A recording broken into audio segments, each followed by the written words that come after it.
Chapter 58, Equipment Competition. Just a short 20 minutes after Shi Feng placed the Glimmer chest plates on auction, all 20 pieces of them had been sold off.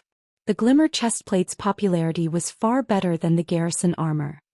There were even quite a few players showing off their purchases on the official forum. Previously, these players had to beg using various methods to join a party. Now, however, with their majestic-looking equipment, a simple shout would garner them tens of invites from elite parties for their own choosing. Following the Glimmer chest plates' rise in popularity, the players that failed to buy one were all beating their own chest in anguish. They hated themselves for not borrowing money to buy the piece of equipment since right now it was no longer being sold. Meanwhile, the Forging Association in Golden Sand Town was packed with people. The spacious hall was entirely occupied by players. The players present were the spokespeople for various guilds. They were here for only one purpose, and that was to invite hammer trading to their guild. Amongst the guilds present, there were quite a few that were very famous. There was no lack of spokespeople for third-rate guilds. If it were during ordinary times, these spokespeople would act proud and arrogant. They would use a condescending attitude when dealing with lifestyle players. Even so, these lifestyle players would still treat them with great respect. They would even shed tears of emotion, pledging their loyalty to the guild as they quickly signed the contract, becoming a part of a large guild. However, the current trend of the game had changed. The higher-ups of the guild strongly emphasized that they, the spokespeople, must definitely invite hammer trading. Otherwise, they could start packing up their bags. Hence why these guild spokespeople were like obedient grandchildren, standing and waiting in the hall for hammer trading summons. Inside an intermediate forging room on the second floor. Brother Hammer, you're so awesome. I admire you so much. Before, those third-rate guilds would not recruit you no matter what. Now they're just like grandchildren waiting upon you. They would not leave even if you chased them away. A sexy female cleric in her mid-20s hugged around Hammer Trading's robust arm, giggling and speaking with admiration. Her bulging chest was rubbing against his arm. Hammer Trading had a very brutish appearance. He had a thick beard and beady eyes, and his skin color was similar to yellowish wax. Judging from his appearance, he looked to be over 30 years of age. Nobody was able to tell, however, that Hammer Trading was just a university student in reality. His age was just slightly over 20. This is just a small matter. However, I truly have to thank the fool who opened the road for me and has even hidden his name. He made all the large guilds know of my importance. Hammer Trading heartily laughed. He silently praised his own intelligence and wisdom for being able to think up of a plan to utilize that anonymous forger's fame. It allowed him his current good fortune, becoming every player's idol. Wait till I've entered a first-rate guild and rise into their upper echelons. It will be truly awesome. Right now, I'm just showing a small part of my prowess. Let those third-rate guilds continue waiting outside. I can use them to raise my own value and fame. Boss, what are we going to do about all the orders we've received? An assassin asked. Hammer Trading rolled his eyes at the assassin, saying in disdain, "Who cares about them? I'm taking a loss of 2 silver coins per piece of equipment. Do they think I'm running a charity? My goal has already been met. I'm only waiting for the first-rate guilds to come. Don't bother with the other players. Just tell them that we're too busy and don't have time." To use Shi Feng as a stepping stone, Hammer Trading used up all the silver coins belonging to his classmates. He also spent a lot of credits to purchase a lot of materials and silver coins. Yet he only forged over 10 savage chest plates from all those materials. So selling each piece at a maximum of 4 silver coins caused a major loss for him. However, all his sacrifices were worth it. As long as he was recruited by a first-rate guild, he could get as many materials as he wanted, a huge salary, and even a line of female players desiring his attention. Hammer Trading felt invigorated just from thinking of all these benefits. Suddenly, a berserker entered the forging room with a panicked expression. "What happened, Hadron? Seeing as you're in such a hurry, has the upper echelon of a first-rate guild arrived?" Hammer Trading teasingly asked. "Big trouble. A lot of top-tier equipment has suddenly appeared at the auction house. All the players on the game's official forum are discussing it now, and the number of clicks on the post is madly increasing. The post has over 5 million clicks right now, and many guilds have started to notice it. Moreover, the equipment is being sold by the same anonymous forger. The equipment's price is set at a minimum of 4 silver coins. Everyone is starting to wonder about the identity of the forger responsible, and they are no longer paying any attention to you, boss. Moreover, there are already a few first-rate guilds who made a declaration on the forum. They are willing to hire that forger with a high salary and make him the chief forger of their guild. A few representatives of large guilds downstairs have also started leaving for the auction house. Hammer Trading's expression froze when hearing Hadron's words. He only managed to attract the attention of first-rate guilds after much difficulty. However, now that anonymous forger stole his wind. If he did not steal it back, those first-rate guilds would most likely forget about him. He has such nerve to steal my wind and position. Don't blame me for not being polite. Making that kind of top-tier equipment has a high cost and low success rate. If you sell it at 4 silver coins, then I'll sell at 3 silver coins. I wonder just how much you can afford to lose. Hammer Trading abruptly stood up. He wanted to let Shifeng know he would definitely not let the position of chief forger and his future happiness go. He was already taking a loss of 2 silver coins for making the savage chestplate that had inferior attributes. Then Shifeng would at least lose 4 to 5 silver coins for selling each piece of top-tier equipment at 4 silver coins. Maybe even more. Hammer Trading believed he could outlast Shifeng. But boss, we don't have many silver coins remaining. At most we can afford to forge 10 more savage chest plates, Hedron worryingly said. What is there to be afraid of? I still have some funds. Worst comes to worst, I'll spend some more credits to buy materials and silver coins. I believe I can get rid of that little bastard. For every piece of equipment that little bastard sells, he's taking a loss of at least double or triple of ours. Why should we be afraid? Hammer Trading confidently asked. He assured himself that Shifeng too was trying to attract the attention of first-rate guilds by doing such lossful business. However, he would definitely be the final champion. An hour later, a few additional savage chest plates appeared on White River City's auction house. Their minimum selling price was 3 silver coins each. At the same time, a new post appeared on the game's official forum. For the benefit of the masses, I, Hammer Trading, have decided to sell the savage chest plate at 3 silver coins each. I will make a stand against this Blackheart forger to the end. Requesting support. Requesting encouragement. Suddenly, a wave of players followed the post, sending it to the top of the forum. Every one of them supported Hammer Trading's kind actions. As a result of this incident, all of White River City became lively. Everyone understood this was a competition between 2 forgers that were capable of forging bronze equipment. Every player in White River City watched on with anticipation. The ones who would profit from this exchange in the end would definitely be them, the players. It would not be long before they would be able to purchase bronze equipment at a low price.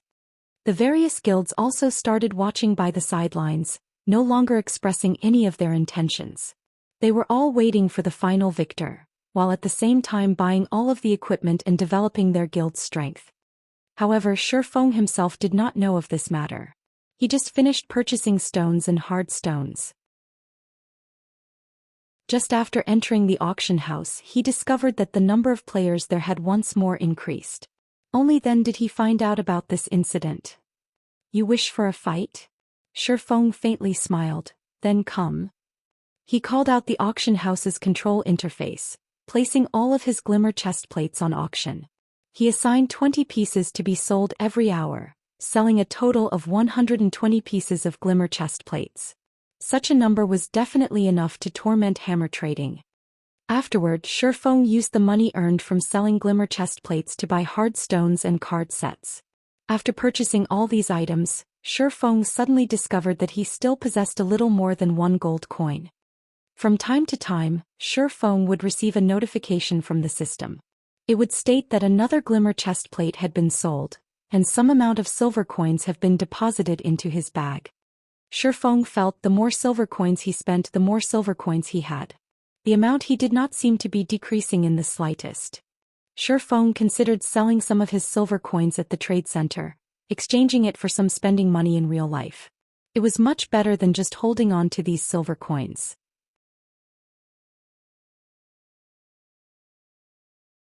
Chapter 59 Violet Cloud. Although Shifeng was having a relaxing time selling equipment, hammer trading was not. To compete with Shifeng, hammer trading was constantly forging new savage chest plates. The silver coins in his hands were no different than copper as they disappeared in a flash.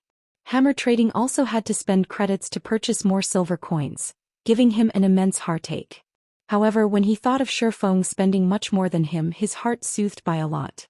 He wanted Shifeng to go bankrupt. Meanwhile, Shifeng left the lively auction house. He arrived at the bank, storing all the card sets and hard stones he had collected into his warehouse. Shifeng was extremely excited as he looked at over 1,000 slots of his warehouse filled. This was the benefit of being reincarnated. In his previous life, he in a miserable state thanks to these items. Now, however, they became one of his biggest sources of income. In the eyes of others, these items were still worthless. However, they would be priceless in the future. Their values could increase by over 10-folds, even tens of folds. It was especially true for card sets. A complete set would be worth tens of times more than a single piece. Even so, the large guilds would still have a hard time obtaining them. After he was finished storing the items, Shifeng made a trip to the grocery store. He bought 5 stacks of white paper and 1 stack of pen and ink. These 2 items could be bought at extremely low prices at the grocery store. A stack of 200 white papers only sold for 10 copper coins, whereas a stack of 20 bottles of black ink sold for 15 copper coins. The best feathered pen also only sold for 20 copper. Even so, Shifeng's casual purchase far exceeded the daily income of an average player. An average player would definitely be unable to spend in such a way. However, to Shifeng, these copper coins could no longer be considered money. Moreover, these items were all necessary for making forging designs. Shifeng would still buy them even if they cost 10 silver coins. After buying the items, Shifeng headed for the forging association. "Sir, do you need any cooling beverages? I have here the best fruit juice in Red Leaf Town. It tastes extremely good and it is only 1 copper coin per cup." A fragile-looking young lady nervously asked a male guardian knight. The girl was holding onto a small basket, her doll-like eyes carrying with them earnest expectations as she looked at the man. "Scram. Don't annoy me. It's just a virtual item, moreover a beverage, yet you are actually charging 1 copper coin for it? I wouldn't want it even if you were giving it for free." The guardian knight cursed in rage, pushing the 16 or 17 years old girl away. He then added, "My luck is just bad. Just you wait and see. I'll take care of you if I don't get to buy a glimmer chestplate because you delayed me." The girl that was pushed down but did not cry. Instead, she stood up without wavering. She clapped the dust off her clothes, proceeding to another player with a smile on her face. Shifeng was faintly shocked. He never imagined the girl to be so tough. The average female player usually would not carry out such laborious tasks, not to mention receiving the insults from other players. When Shifeng looked at this girl, he was reminded of his own past self. Shifeng used observing eyes on the girl. Violet Cloud, level 1 cleric. Shifeng's heart slightly tightened when he saw this name. This girl was actually Violet Cloud, one of the top 10 clerics in God's domain. If he could recruit her to his side, his team would have a considerable future. Haha. This is a virtual game, yet you're actually trying to earn money by selling cold beverages? Do you think you're milk tea, sister? Only idiots would buy them. Seeing that you're good looking, why don't you come over to my place tonight? I can even give you 1 silver coin. A lecherous man in his 30s walked up to Violet Cloud, drooling as he harassed her. "Sir, I am only selling cold beverages. Please have some self-respect." Violet Cloud retreated a step, resolutely saying, "I've given you praise, yet you're still headstrong. You're but a lowly lifestyle player. If you don't agree with me today, then you can forget about doing business here in the future." The lecherous man threatened in rage. He blocked Violet Cloud's path, staring at her snow-white neck and licking his lips. "How could you act in such a way? You are simply shameless." Violet Cloud's eyes were filled with anger. However, she could not win against him in a fight. If she were to continue wasting time here, even her final hope would be gone. I am shameless. What are you going to do about it? Bite me?"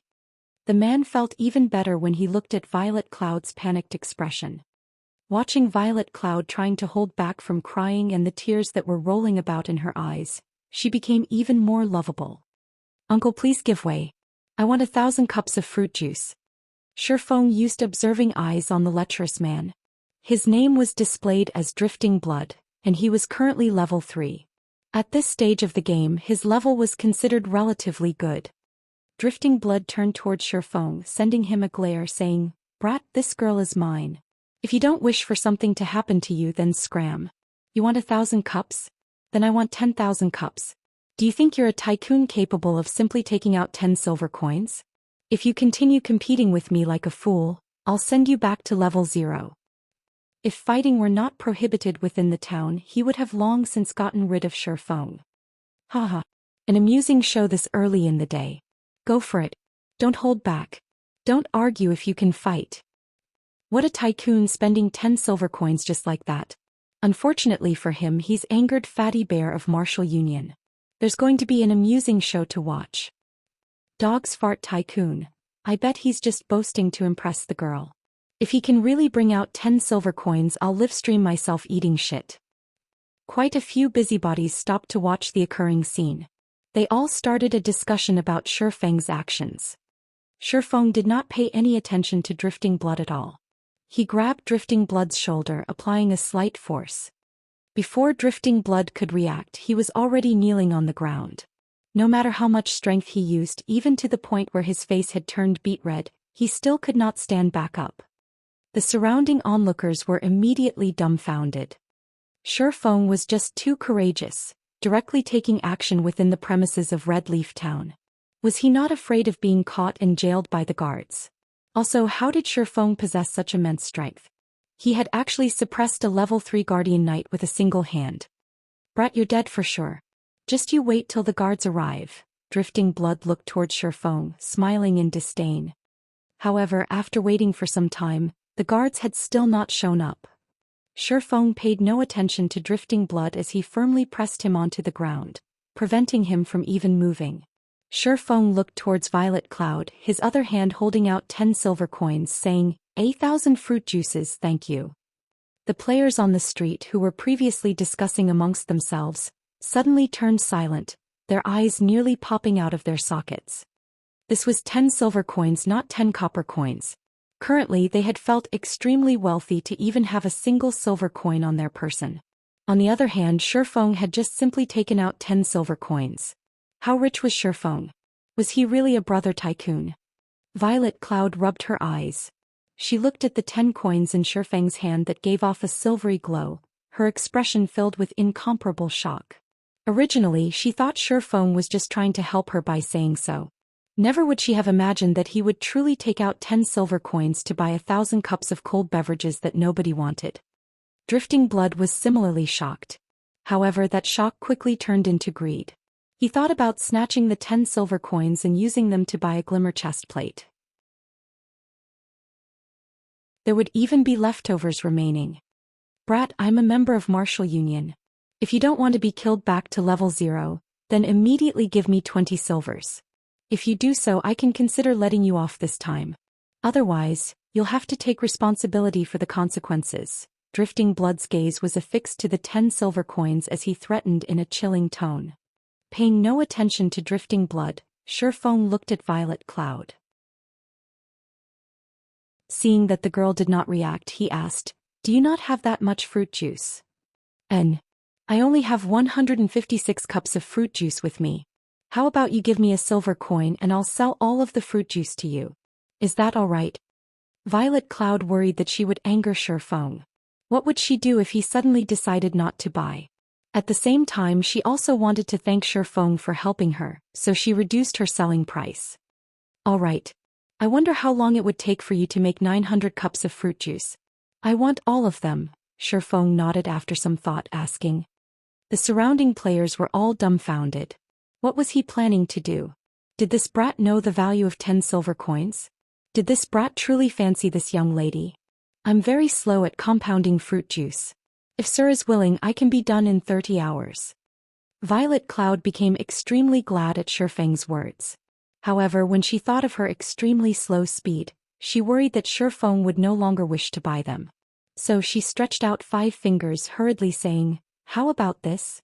I'll just charge you 5 silver coins for 900 cups.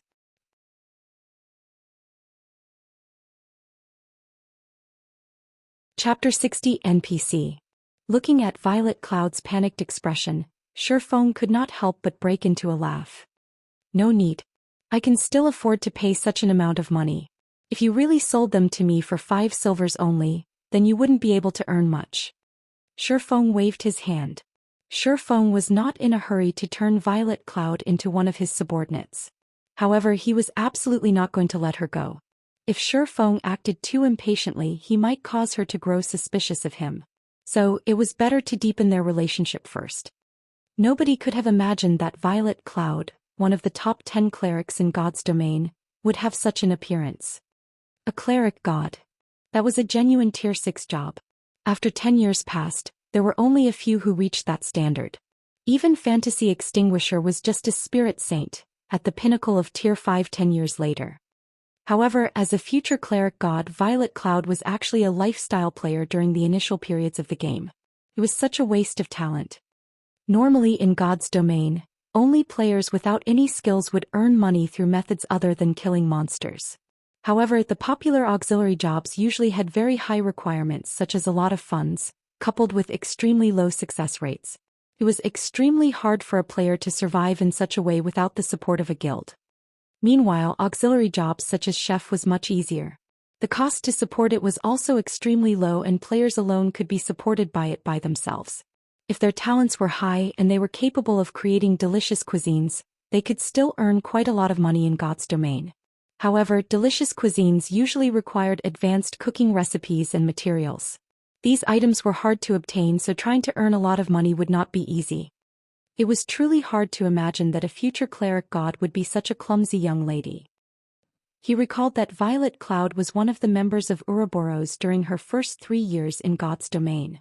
When the snow goddess left Ouroboros, Violet Cloud similarly left the guild. From then on, she was just a solo player. When she had become a tier 4 great cleric, countless first-rate guilds tried recruiting her with shockingly high prices. Ouroboros also tried countless times to invite her back. Unfortunately, Violet Cloud did not pay attention to any of them. Her actions greatly angered those first-rate guilds. Since they could not obtain her, they would destroy her. Hence, they sent many experts to assassinate Violet Cloud. Unfortunately, not only did Violet Cloud not get destroyed, instead she became even stronger. She massacred the players sent by these guilds, giving them a crushing defeat. Not long after, she advanced her job to tier 5, becoming a brilliant cleric saint. This caused those first-rate guilds to become even more helpless. In the end, Violet Cloud became a tier 6 cleric god. At that time, she searched for all those first-rate guilds to have her revenge. These guilds could only pay the price of blood to quell this matter. From then on, Violet Cloud became one of the top 10 cleric gods in the entire world. This incident caused the upper echelons of Ouroboros to greatly regret not asking her to stay all those years ago. As a result of this incident, everyone made fun of the inability of the upper echelons of Ouroboros. Instead of utilizing those with potential, they were only using those bootlickers whom they were fond of. In the end, they had missed the chance to become a super guild. However, Shifeng could not find a guild insignia on Violet Cloud's person right now. In addition to Violet Cloud's current appearance, Shifeng could guess Violet Cloud must have been discovered by the snow goddess later on, which in turn resulted in Violet Cloud feeling indebted to the snow goddess. Hence, Violet Cloud left Ouroboros when the snow goddess stopped playing God's domain. Meanwhile, Violet Cloud currently had yet to meet the snow goddess. It was the perfect chance for Shifeng to recruit her. Even if Violet Cloud was unskilled now, she had the potential to become a cleric god. As long as she was properly nurtured, she would definitely be able to become a cleric god in the future. Violet Cloud was no idiot. When she heard Shifeng saying so, she stared at Shifeng in a panic, both her hands covering her poorly developed chest as she retreated a step. Sir, aside from selling fruit juice, I won't be selling anything else. If you are regretting it now, you can take back your money. Violet Cloud handed over the silver coins she had just received. However, her eyes still carried with them a hint of unwillingness as she did. At her time of despair, A person suddenly emerged saying that he wanted to purchase 1,000 cups of fruit juice. Moreover, he was even willing to wait for 30 hours without reducing her pay. She would not believe Shifeng had no ulterior motives, even if she were beaten to death. Forget Violet Cloud, even the surrounding players would not believe it. If Shifeng did not have any ulterior motives, why would he save her? He even spent 10 silver coins to buy those unwanted beverages. Shifeng looked at Violet Cloud's vigilant expression and actions. He then looked towards her smooth flat chest, suddenly laughing, "You're overthinking things. I really have no interest towards your flatlands. I'm only buying this many because I just happen to have a use for fruit juice. If you don't wish to sell them to me, then so be it. I'll just find someone else to buy them from." Saying so, Shifeng released Drifting Blood as he turned away and left. However, Drifting Blood was not willing to let Shifeng go. Shifeng publicly humiliated him by forcing him to kneel with just a single hand. Moreover, when has Martial Union been afraid of anyone? Since the guards didn't seem to be paying attention, it would be extremely easy to get rid of Shifeng. Thinking so, Drifting Blood pulled out a weapon and used charge at Shifeng.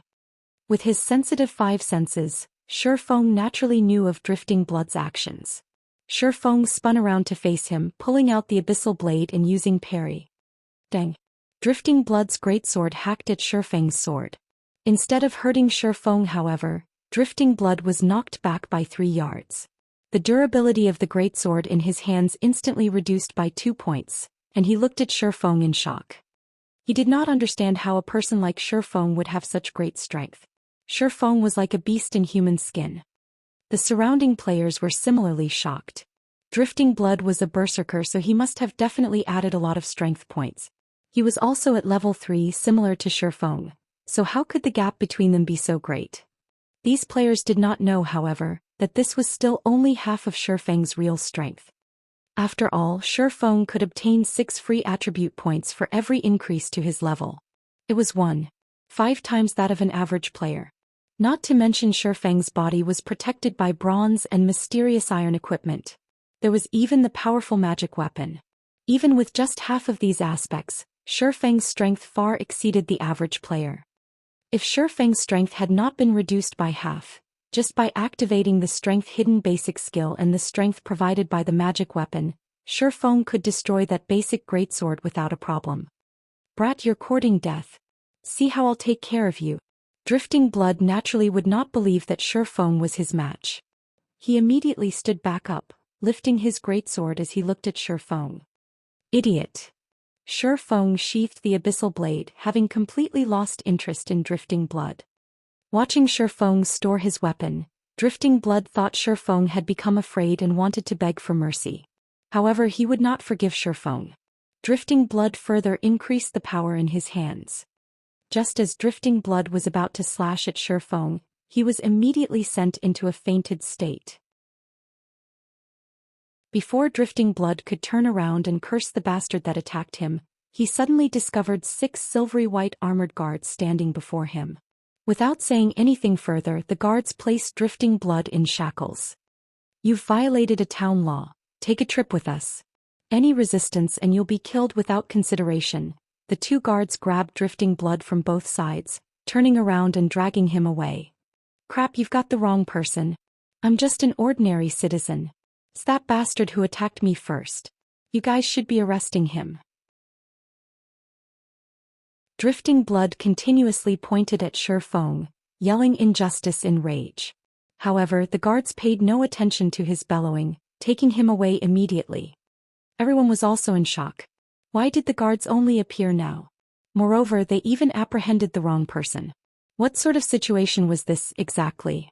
Could Shifeng actually be an NPC, a part of the nobility? Only nobles would have such authority. To the side, Violet Cloud had a blank expression on her face, unable to make sense of the situation. Why didn't the guards arrest Shifeng? Instead, they arrested Drifting Blood. Was Shifeng really a noble NPC?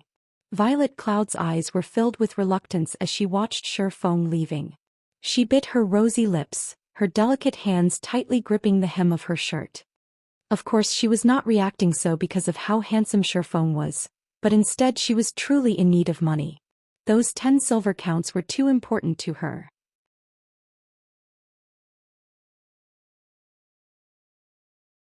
Chapter 61. Poaching. Just as everyone was guessing whether or not Shifeng was a noble NPC. As drifting blood was being dragged away, he glared at Shifeng with eyes of a poisonous snake, bellowing, "Brat, just you wait. I remember you now. Our martial union will not let you off. I'll still be a good guy when I come out 12 hours later. When that time comes, there would be no place in Red Leaf Town for you." Everyone felt chills down their backs as they heard Drifting Blood's malicious threat. Was he planning to fight to the death? However, no one dared to belittle Shifeng any longer. Just by judging from his single action just now, they knew Shifeng was not as simple as he looked. Martial Union was a relatively famous guild in Red Leaf Town. They were very well known in other Wuxia virtual reality games. They were not a guild managed by a workshop, but instead they were a guild that was managed by casual gamers. Including investments from a few wealthy personages, Martial Union also started establishing a foothold in God's domain. Although they did not reach the standards of a third-rate guild, they were not a guild to be taken lightly.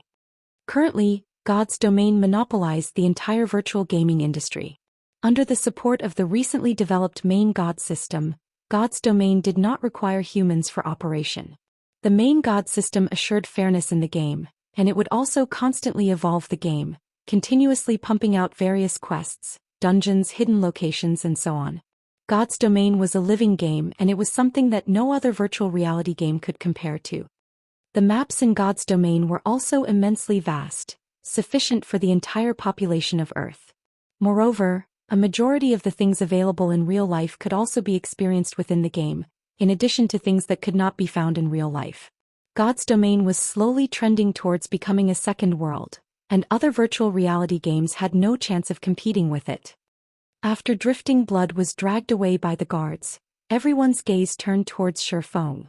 They all held curiosity on their faces and their eyes tried to see through Shifeng.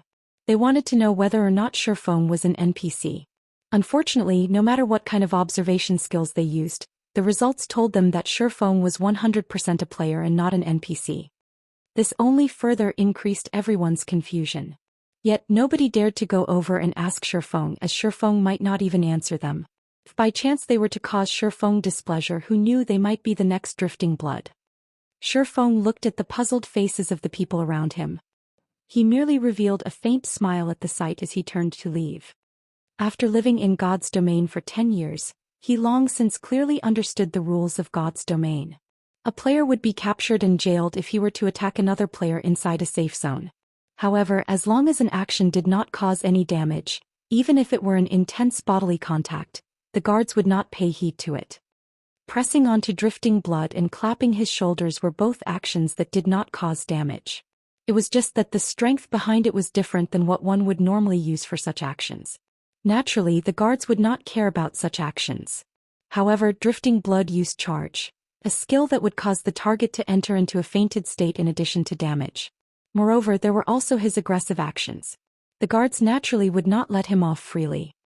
Meanwhile, female players only had to activate the anti-harassment system to prevent harassing players from doing anything to them. However, Violet Cloud just recently entered God's domain, so it was natural for her not to know about it. Regarding Drifting Blood's threat, Shifeng paid no heed to it. Martial Union was a guild that did not even reach the standard of third rate. Shifeng previously used to lead the weak shadow to stand off against many first-rate guilds, and these first-rate guilds were helpless dealing with them. Martial Union, a leisure guild that only had several thousand players, was not worth even mentioning. If they wished to find trouble with him, he would just deal with them. As a reincarnated person with a magic weapon in hand, what was he afraid of? As for deepening his relationship with Violet Cloud, Shifeng could only leave it aside for now as he searched for another way. The girl's vigilance was just too heavy for him to get through. However, Shifeng understood her reasons. If it were the snow goddess standing in his place, Violet Cloud might have a different reaction. Shifeng bitterly laughed, shaking his head as he left. "Sir, please hold on a moment," Violet Cloud finally said, no longer able to endure it. The enticement of 10 silver coins was just too great. This was her biggest chance. If she were to miss it, what would happen to her sick mother? "Oh, did you change your mind?" Shifeng turned around to look at Violet Cloud's troubled expression, smiling as he spoke. Violet Cloud stayed on guard as she looked at Shifeng's eyes, trying to discern any bad intentions within them.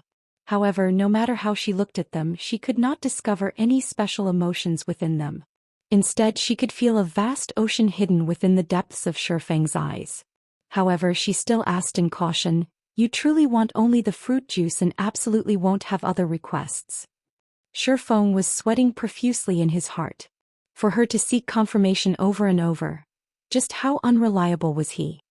He would have left long ago, were it not for her potential to become a cleric god, as even he was unable to endure being thought of as a lecherous bastard by others. "In any case, I'm in need of a chef to make some things for me. How about this? We'll set up a contract and I'll hire you to be my chef. I'll give you the same treatment as a lifestyle player in a third-rate guild. You should be able to relax with the main god system's guarantee. If you don't have any problems, then follow me. If you still can't feel reassured, then just stay here." Shifeng let out a sigh, speaking unhurriedly. Violet Cloud was dumbfounded. The man before her was actually hiring her, and he was even giving her an ordinary job. It should be known that chef was a lifestyle job that nobody thought highly of. No one ever hired chef players. She had heard before from her best friend, the treatment of a lifestyle player in a third-rate guild. At that time, her friend even showed off that her boyfriend was a lifestyle player in a third-rate guild and how great the monthly treatment he received was. If he performed well, there would even be various kinds of benefits. The treatment was much better than many jobs that were available in real life, and this caused Violet Cloud to be extremely envious. "I'll follow you. However, I work very slowly. Is there really no problem?" Violet Cloud ground her teeth, deciding to agree with Shifeng. If she were to let go of this chance, what sort of future awaited her? Judging from his various performances, Shifeng did not seem like a bad person. Moreover, she was just a very ordinary female player. There was absolutely no need for him to conspire and trick her. This was a virtual world. If she did not reveal her address in real life, Shifeng would not be able to track her at all. Moreover, Shifeng would have to bear a great risk in doing so. "Follow me then. I still have some things I need to buy." Shifeng nodded his head, appearing to be very calm. However, inwardly he was in ecstasy. He had swindled a cleric god into his hands just like that. As for the snow goddess, Shifeng could only apologize and say, "First come, first served." Subsequently, Violet Cloud left with Shifeng. Shifeng brought along Violet Cloud, returning to the grocery shop once more. He bought an assortment of equipment used by chefs such as pots, spatulas, knives and so on, spending less than 2 silver coins in total. Afterward, he went to the Chef's Association, spending 1 silver coin to purchase 2 sheets of basic cooking recipes. One was a recipe for cooking wolf meat, the other for making an energizing drink. At the same time, he spent an additional 5 silver coins purchasing plenty of materials that were required by these recipes, as well as the materials for the fruit juice. Violet Cloud was shocked by Shifeng's actions. He actually spent so much money buying so many things. He was just too rich. Her previous notion of Shifeng being unreliable completely changed now. The materials and recipes Shifeng had spent so much money buying were sufficient to allow her to promote herself to an advanced apprentice chef. This was a treatment not even the lifestyle players of first-rate guilds would receive. However, what Violet Cloud did not know of was that Shifeng felt that these items were very cheap. It was truly easy to nurture a chef. All the materials required by the recipes could be bought from the NPC, and it only took 10 silver coins to nurture an advanced apprentice chef. Such an amount of money would not even be enough to squander for nurturing a forger or potion maker. Shifeng then rented a basic kitchen, bringing Violet Cloud to it. "After you sign the contract, all these materials and recipes will belong to you. You only need to create 900 cups of fruit juice first. Then use everything remaining for these 2 recipes. You will receive a 20% share when these items are sold. At the same time, depending on your results, I'll decide your base salary every month. If you try to run away, you'll have to compensate me 10 times that amount. Sign it if you don't have any problems." Shifeng brought out a standard employment contract for lifestyle players from the main god system. Aside from having different treatments, these contracts were the same as others. There were no loopholes in them and the law held effect over it.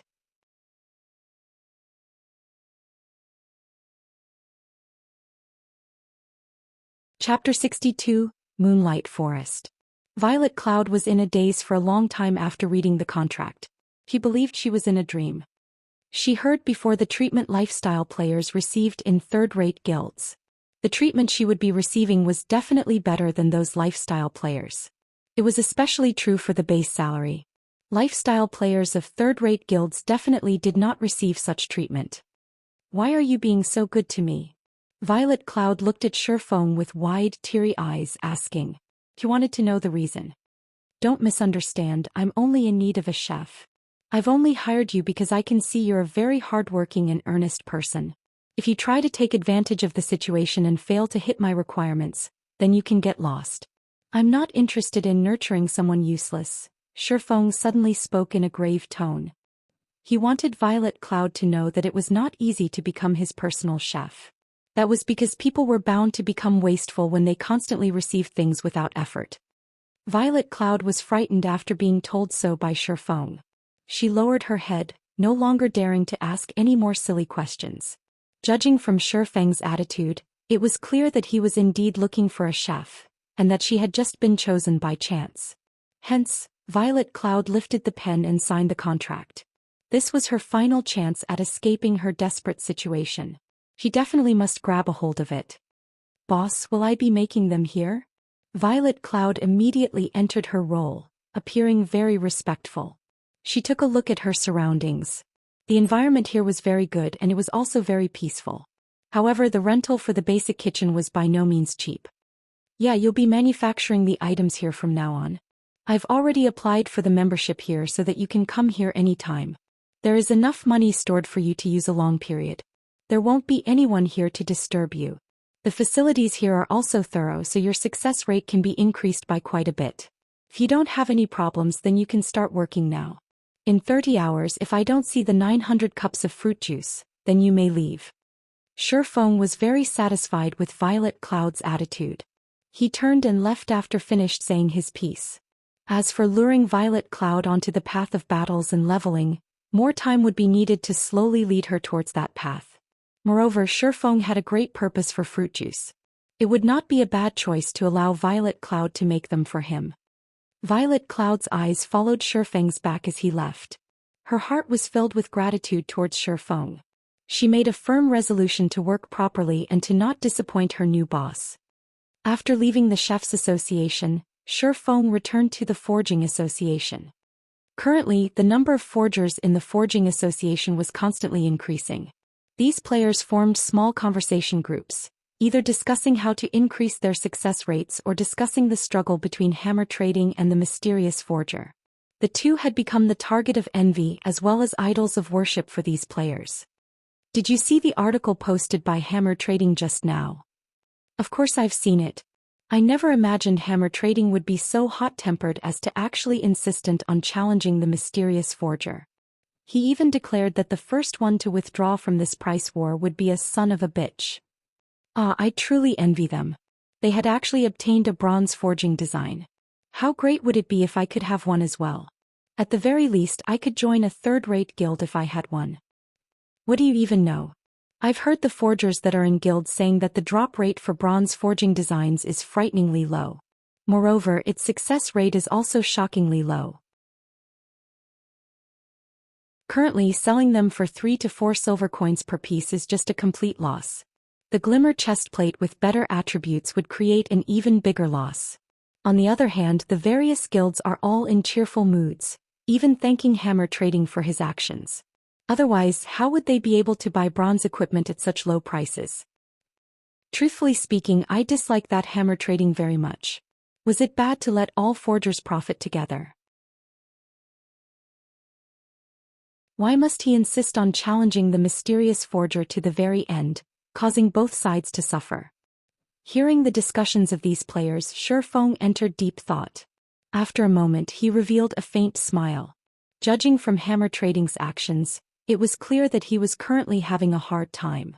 The silver coins in his possession were definitely insufficient, and he must be wantonly purchasing silver coins from the market right now. This would lead to a great increase in prices for silver coins, so it was the perfect chance for Shifeng to sell them. Shifeng wanted to thank Hammer Trading. If it were not for him, the market for equipment would not be as lively as it is now. Currently, there would be a large amount of silver coins entering his pockets every so often. Meanwhile, although Shifeng had spent quite a lot of it, the amount of money he possessed was still madly increasing. The money he possessed had already reached 3 gold coins. At the reception desk, Shifeng once more rented an intermediate forging room for 5 hours, starting a new round of forging and manufacturing. However, before he started forging, Shifeng entered the virtual center. He wanted to check the prices for God's Domain's game currency and sell some of the game currency he possessed. Just leaving it in his pockets was truly a waste. Shifeng was in the dark when he did not check, but the moment he did, he was shocked. Although there was a large number of players in God's Domain, the number of players who were selling the game's currency did not exceed 100. More importantly, the selling prices were astonishing. A single silver coin was selling for 60 credits. The price was at least double of that during Shifeng's previous life. However, the number of silver coins sold by these players were very small, mostly around 2 to 3 silver coins per player. Aside from the sellers, there were also players who were buying God's Domain currency in bulk. The lowest buying price was at 55 credits per silver coin, while the highest was at 58 credits per silver coin. That meant that a single silver coin in God's Domain was enough for Shifeng to eat in luxury for 2 days.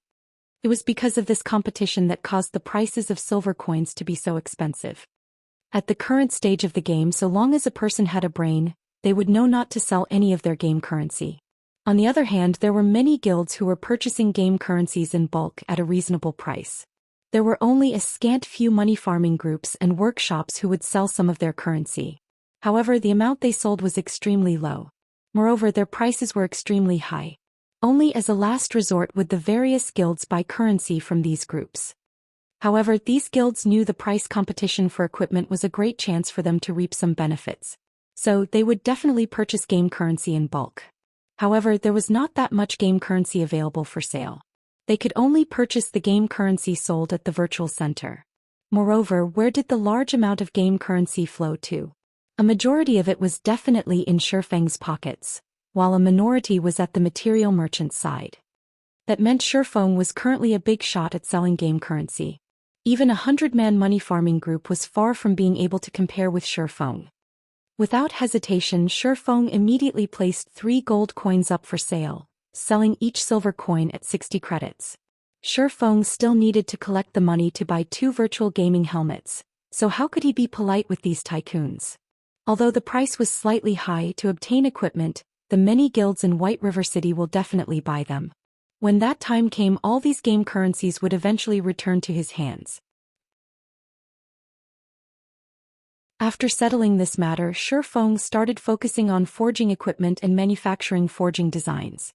5 hours went by quickly. Shifeng once more forged more than 80 glimmer chest plates and 50 forging designs for the glimmer chest plate. The 200,000 EXP required by the teleportation orb had been filled, and his own experience had also increased by quite a lot. He was just 22% away from level 4 now, and he was just short of slightly more than 200 proficiency points before becoming an intermediate forging apprentice. In this forging session, the forging designs made were the most valuable when compared to the equipment made. Looking at the current popularity of the glimmer chest plate, the various guilds were definitely in a rush to obtain their own bronze equipment forging design. They wanted to nurture their own forgers and create their own bronze equipment. After all, the drop rate of bronze equipment was extremely low. There were also not that many elite monsters available to hunt. In regards to the millions of players in White River City, the amount of equipment sold by Shifeng and hammer trading was insignificant. There were still swarms of players requiring the equipment. After leaving the forging room, the amount of money in Shifeng's pockets once more increased by a lot. Hence, Shifeng made a trip to the trade area, once more purchasing stones and hard stones.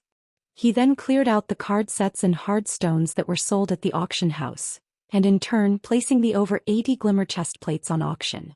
However, the selling price for the equipment this time was slightly different.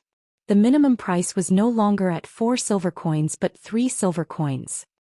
Hammer trading was quickly nearing insanity from the competition. When hammer trading saw Shifeng had once again lowered his selling price, hammer trading even spat out blood. Now that Shifeng reduced his selling price, naturally hammer trading had to reduce his as well. Did Shifeng want him to sell a kidney? Must he be so merciless? The person himself, however, did not put much consideration into such matters. Shifeng only wanted to advertise the glimmer chest plate. After leaving the auction house, Shifeng stored the philosopher's stone and materials in the bank. Afterward, Shifeng went to the pharmacy to purchase 2 stacks of basic regeneration potions. He then went to the magic shop, purchasing over 10 types of magic scrolls. He bought 5 pieces of each kind, and each piece cost around 20 to 40 coppers. Now that the experience required by the teleportation magic orb has been fully collected, Shifeng could go to the Moonlight Forest. However, the Moonlight Forest was not an easy and relaxing place to stay. On the contrary, crises came one after another there, making the place extremely dangerous. Players dubbed the map as the Land of Eternal Rest. Without proper preparations, players would definitely die 10 out of 10 times there. The scrolls Shifeng bought were all necessary tools for him to survive in the wilderness. Before, he did not have that much money, so he did not bother with purchasing the magic scrolls. Now that he did, he naturally would not be courteous. At the very least, these scrolls could improve his survival chances there, rather dying 9 out of 10 times. Following which, Shifeng searched for a deserted location and activated the teleportation magic orb. Shifeng then transformed into a streak of white light, vanishing from Red Leaf Town.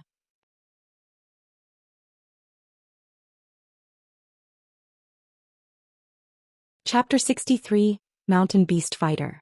The sky was a dull gray. A full moon shone, scattering faint silvery rays throughout the tranquil forest. From the crystal-clear lake, one could hear the croaking of frogs. Fireflies were dancing throughout the forest. The scene was like a fantasy from a children's fairy tale.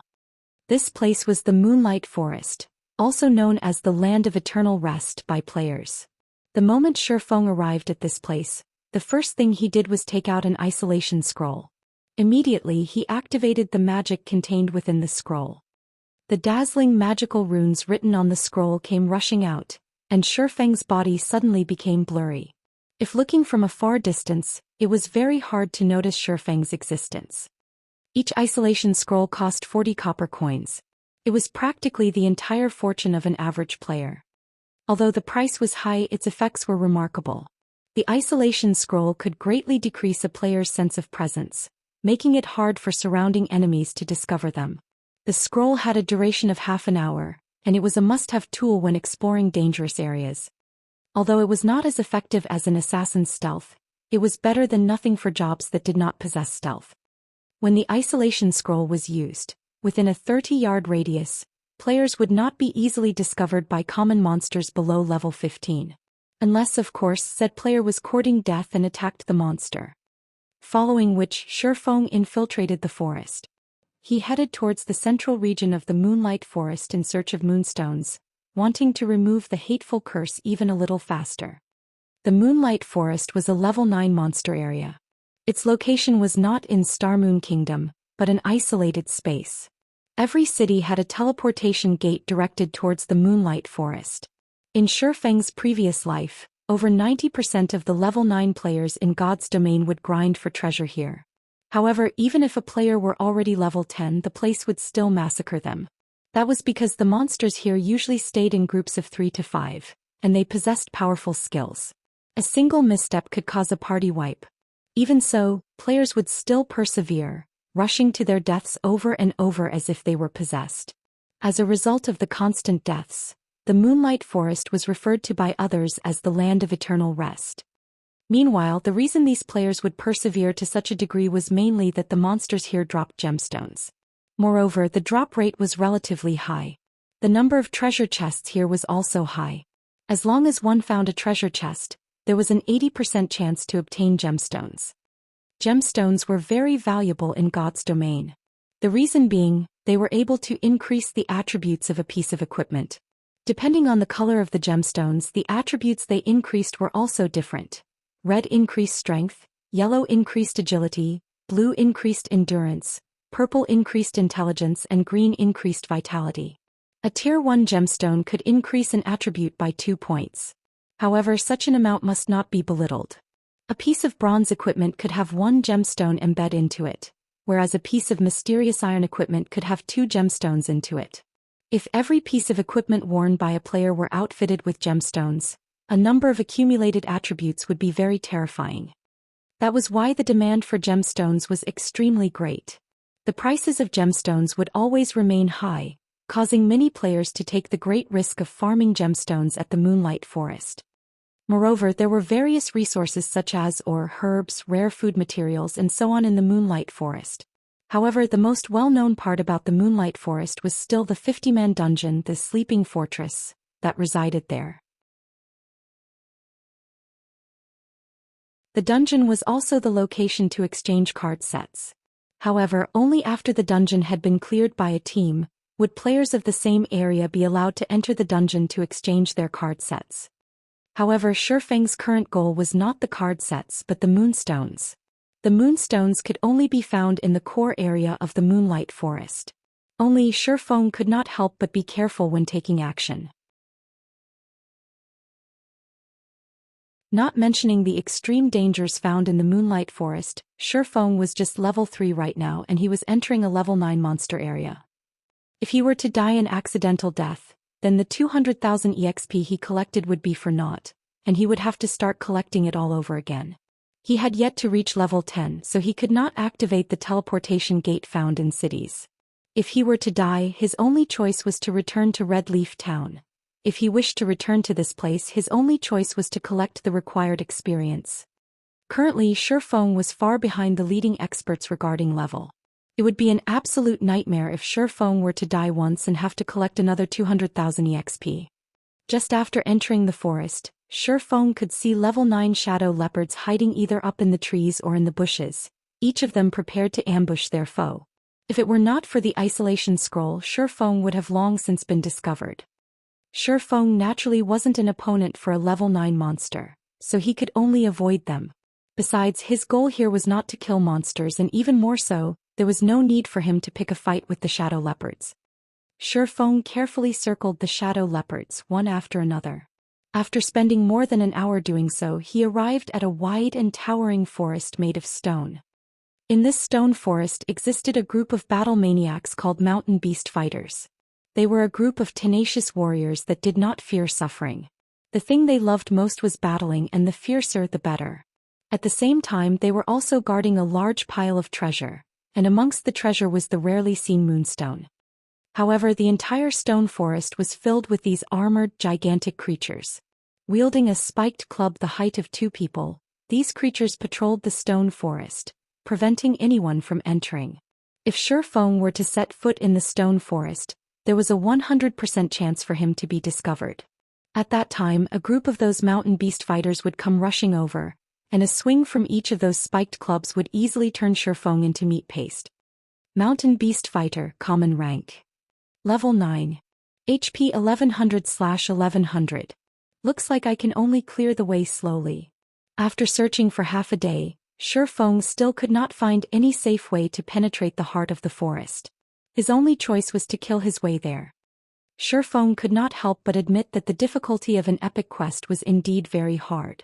This was just the beginning, yet he was already required to face off against the level 9 mountain beast fighters. He did not know what kinds of challenges he would meet further down the line. Fortunately, he was very familiar with the terrain of the Moonlight Forest. He knew many methods to deal with the beast warriors before him. The mountain beast fighters were abnormally powerful, and their attacks were out of the ordinary. Even shield warriors and guardian knights of an equal level were unable to take more than a few hits from them. However, their bodies were enormous, resulting in their movement speed being relatively slow. In Shifeng's previous life, there were many elementalists who used Frost Arrow to reduce their speed. They then utilized the unique terrain of the stone forest to avoid the attacks from the spiked clubs, kiting and killing the mountain beast fighters. Following which, this stone forest became a holy ground for ranged players. Mountain beast fighters could be seen being kited through various means throughout the stone forest. Although Shifeng did not possess any speed reduction skills, he could use other methods to supplement it. As for kiting the mountain beast fighters, he had the rare skill Defensive Blade, which could increase his attack range by quite a lot. Feng did not believe that a Sword King expert such as himself could not beat a level 10 elementalist regarding utilizing the terrain to dodge attacks. After properly observing the terrain, Feng ran practice simulations in his mind a total of 5 times. Carrying out mental simulations would have a tremendous effect during actual operation. Hence, every expert would often carry out mental simulations of the operation before actually taking action. The reason why experts were experts was because of the preparations they made were much greater than others. There would often be many average players who would admire the experts in God's domain. They would lament over their own skills being poor, determining that they would never be able to reach the level of these experts. In reality, however, they did not know how great of an effort these experts were putting into each day. The suffering these experts went through each day far exceeded the average player. It was the reason why they could shine brilliantly. After running through the simulations, Feng took out a black steel beer and a speed scroll. The black steel beer could reduce a monster's level by 2. In addition to the attributes of the abyssal blade, Feng would not be suppressed due to the level difference, even when facing a level 9 monster. He would be able to deal damage normally. As for the speed scroll, each one of them cost 25 copper coins. It increased the user's movement speed by 25% for a duration of 10 minutes.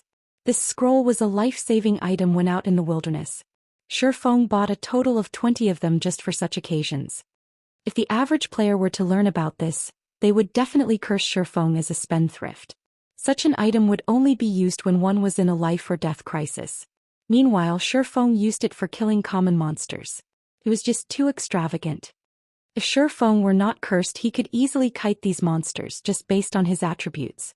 However, his attributes were now reduced by 50%.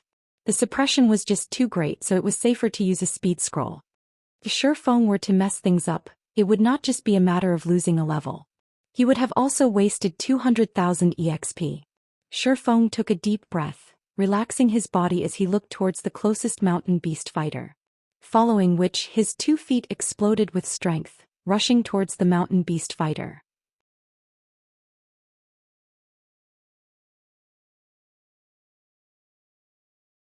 Chapter 64, Silver Moon Set Equipment. When the distance between Feng and the mountain beast fighter was less than 30 yards, the monster discovered Feng speeding towards it. It widened its mouth and let out an ear-piercing battle cry. It raised its gigantic spiked club, using a charge and rushing towards Feng. Feng immediately pulled out the abyssal blade. The blade slashed horizontally as Feng used parry. Feng was knocked back by 5 yards, pulling some distance away from the mountain beast fighter without taking any damage. After he landed, he immediately spun around and ran towards the stone forest. If players were hit by the mountain beast fighter's charge, the monster would immediately follow up with a break to reduce the player's speed, preventing them from escaping. In Feng's previous life, the elementalists who were struck by the beast fighter's charge would immediately use Frozen Nova to freeze the monster for 8 seconds. They would take the chance to gain some distance, then continue by kiting the monster. The mountain beast fighters would only use charge on the first meeting, using suppressing skills afterward. As long as the elementalists did not let the monsters catch up to them, there would be no danger whatsoever. Also, nearby there were numerous large rocks that could be used to toy with the mountain beast fighters, making the process of killing them a lot easier.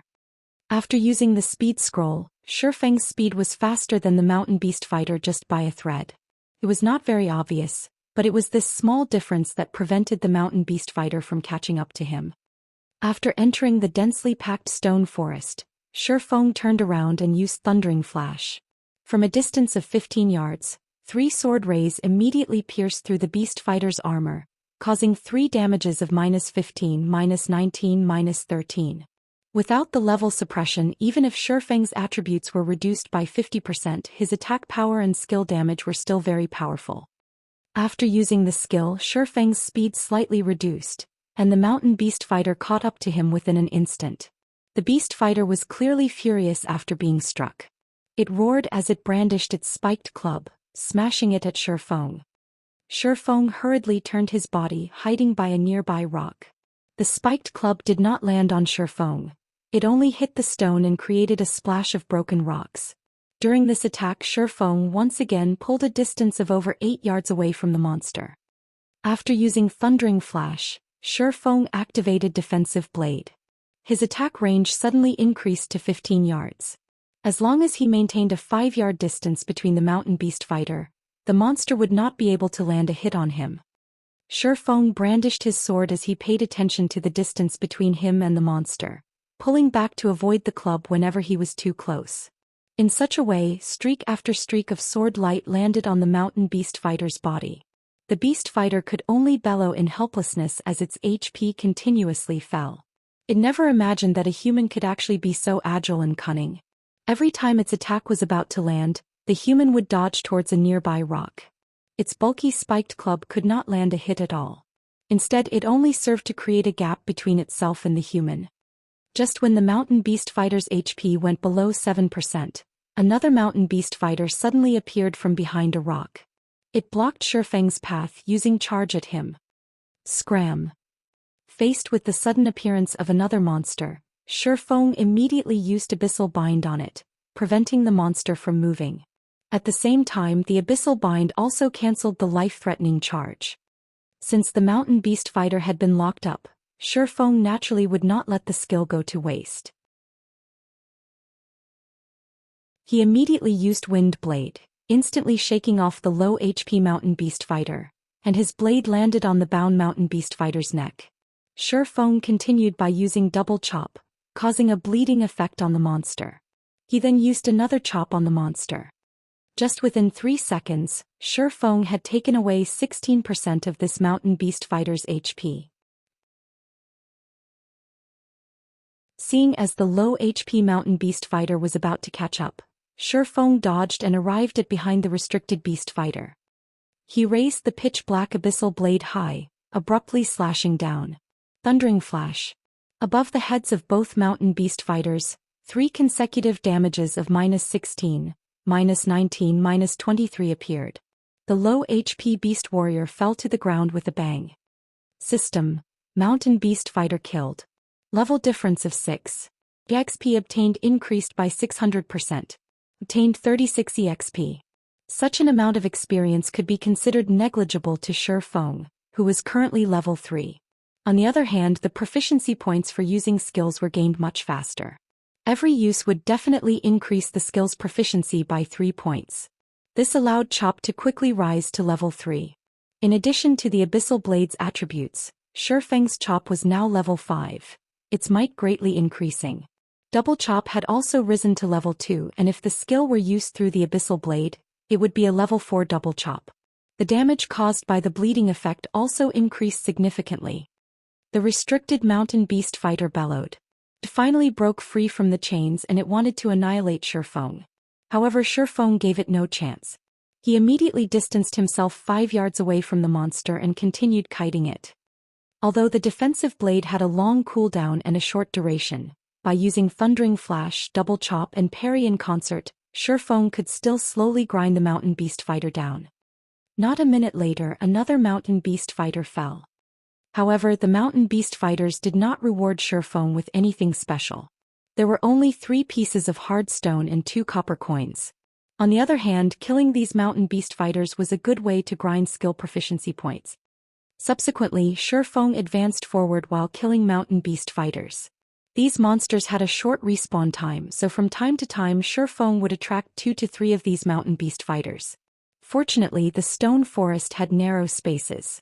This resulted in the beast fighters blocking each other's path, their numbers causing their speed to reduce instead. Seeing this, Shifeng had sudden inspiration. He started luring more and more mountain beast fighters, and within a short moment he had lured over 20 of these monsters. The monsters chased after Shifeng as a group, but the narrow pathways of the stone forest prevented them from even stretching their bodies. Just a slight movement and they would run into the other mountain beast fighters. Such a situation allowed Shifeng to become much more relaxed. Shifeng constantly used Thundering Flash and various other skills to burn off the HP of the mountain beast fighters behind him. Shifeng kept luring new mountain beast fighters as he attacked the ones behind him. In such a way, Shifeng's skill proficiency points increased without stop. After 3 hours, Thundering Flash had risen to level 3, Chop had risen to level 5, Double Chop to level 4, Wind Blade to level 3, Defensive Blade to level 2 and Windwalk to level 2. This increase allowed Shifeng to kill monsters with greater ease. With the increase from the Abyssal Blade, the damage from a single Thundering Flash could take away over 90 HP from each Mountain Beast fighter. A chop could also cause more than 60 points of damage. The bleeding damage caused by Double Chop was also very powerful. However, Shifeng's level remained at 3. He was still quite a distance away from level 4. If it were not for the curse, he would have long since risen in level. Looking at the ground littered with Mountain Beast fighter corpses, Shifeng decided to take a rest and pick up the loot. Otherwise, all these corpses would become too much of a hindrance. In God's domain, if a player did not pick up the loot, the monster's corpse would require 24 hours before it was removed by the system. The loot from hundreds of Mountain Beast fighters was extremely shocking. Just from the money dropped, there was already more than 4 silver coins. There was also a lot of materials. As for the moonstones, 7 pieces were dropped. It was still quite a distance away from 30 pieces. Moreover, a few pieces of level 7 to level 10 common equipment also dropped. Isn't this a piece of the Silver Moon set equipment? Shifeng picked up a silvery white helmet from the ground, slightly shocked. Silver Moon helmet, bronze plate armor. Equipment requirement: Strength 35. Defense plus 43. Strength plus 5, Agility plus 4, Endurance plus 4. Battle recovery plus 1. Durability 40/40ths. Limited to berserkers and swordsmen. This helmet was 1 out of 5 pieces of equipment belonging to the Silver Moon set equipment. As long as 2 pieces of the set were collected, the first set effect could be activated. 4 pieces of equipment were required for the second set effect, while all 5 pieces were needed for the third set effect. Each set effect was better than the previous. The Silver Moon set equipment was regarded as one of the best set equipment for berserkers and swordsmen below level 10. However, its drop rate was extremely low, and it was extremely hard to gather a complete set. Unlike other equipment, the Silver Moon set equipment did not possess a level limit. It was only limited by attributes. So long as a player fulfilled the required attributes, they would be able to wear it. Suddenly, Shifeng grew a great interest towards the Silver Moon set equipment. Maybe it was because the map had yet to be populated, so the drop rate right now was so high. If Shifeng were to miss out on this chance, he would definitely regret it in the future. 35 points in strength to the average player, they would most likely need to reach level 8 or level 9 before they would be able to wear this equipment. However, with Shifeng's attributes, he would be able to wear it as long as he removed the curse and reached level 5. If he were to collect the complete set, his attributes would literally soar to the sky. At that time, killing a level 5 shield warrior with a full body of bronze equipment would just be child's play. Just the thought of it excited Shifeng.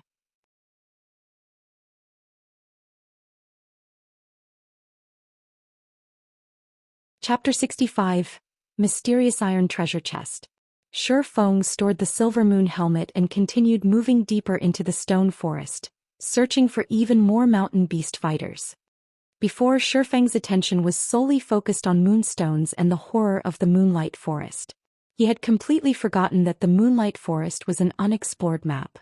The treasures here were bountiful beyond comparison. It was just that, in Shifeng's previous life, when he arrived at the Moonlight Forest, the place had long since been ransacked by those experts of first-rate and second-rate guilds, leaving only scraps behind. Even then, Shifeng still had to compete with the other guilds for them. As for the average players, they didn't even have the chance to obtain those second-hand goods. By the time the average players arrived, who knew how many times the Moonlight Forest had been ransacked? However, these players still treated this place as a treasured land. One could imagine just how attractive the untouched Moonlight Forest was.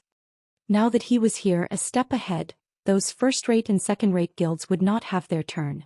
He would personally explore every corner of the Moonlight Forest and plunder everything, letting those guilds have a taste of getting second-hand goods.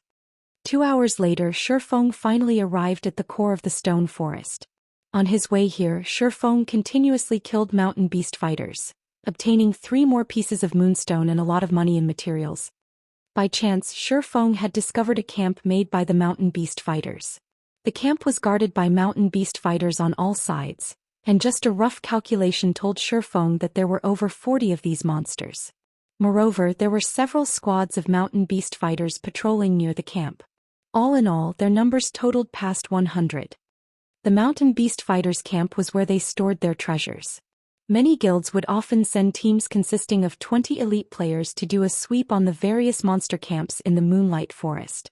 Their harvests every time they did so were relatively good. Meanwhile, the mountain beast fighter camp in front of Shifeng had never been raided before. There was definitely a great treasure in there. Shifeng might even be able to finish collecting the required moonstone and obtain many tier 1 gemstones and equipment.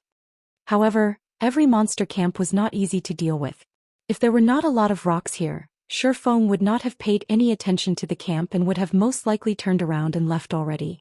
But the rocks here were much more concentrated. The pathways surrounding the camp could, at most, fit 2 beast fighters, while the narrower places could only fit 1. It was definitely a good location to grind mountain beast fighters. It would be a great pity if Shifeng were to give up here. Hence, Shifeng picked a few small pieces of stone from the ground and stealthily closed in on the monster camp. To prevent unexpected elements, Shifeng decided to lure all the mountain beast fighters in one go. Otherwise, if he were to meet up with another group of mountain beast fighters during his kiting, he would definitely drop dead. The important factor when luring these mountain beast fighters was finding a way to deal with their charge. If that were not properly handled, Shifeng would end up dead from the unlimited charges. He had personally been met with such a scenario before.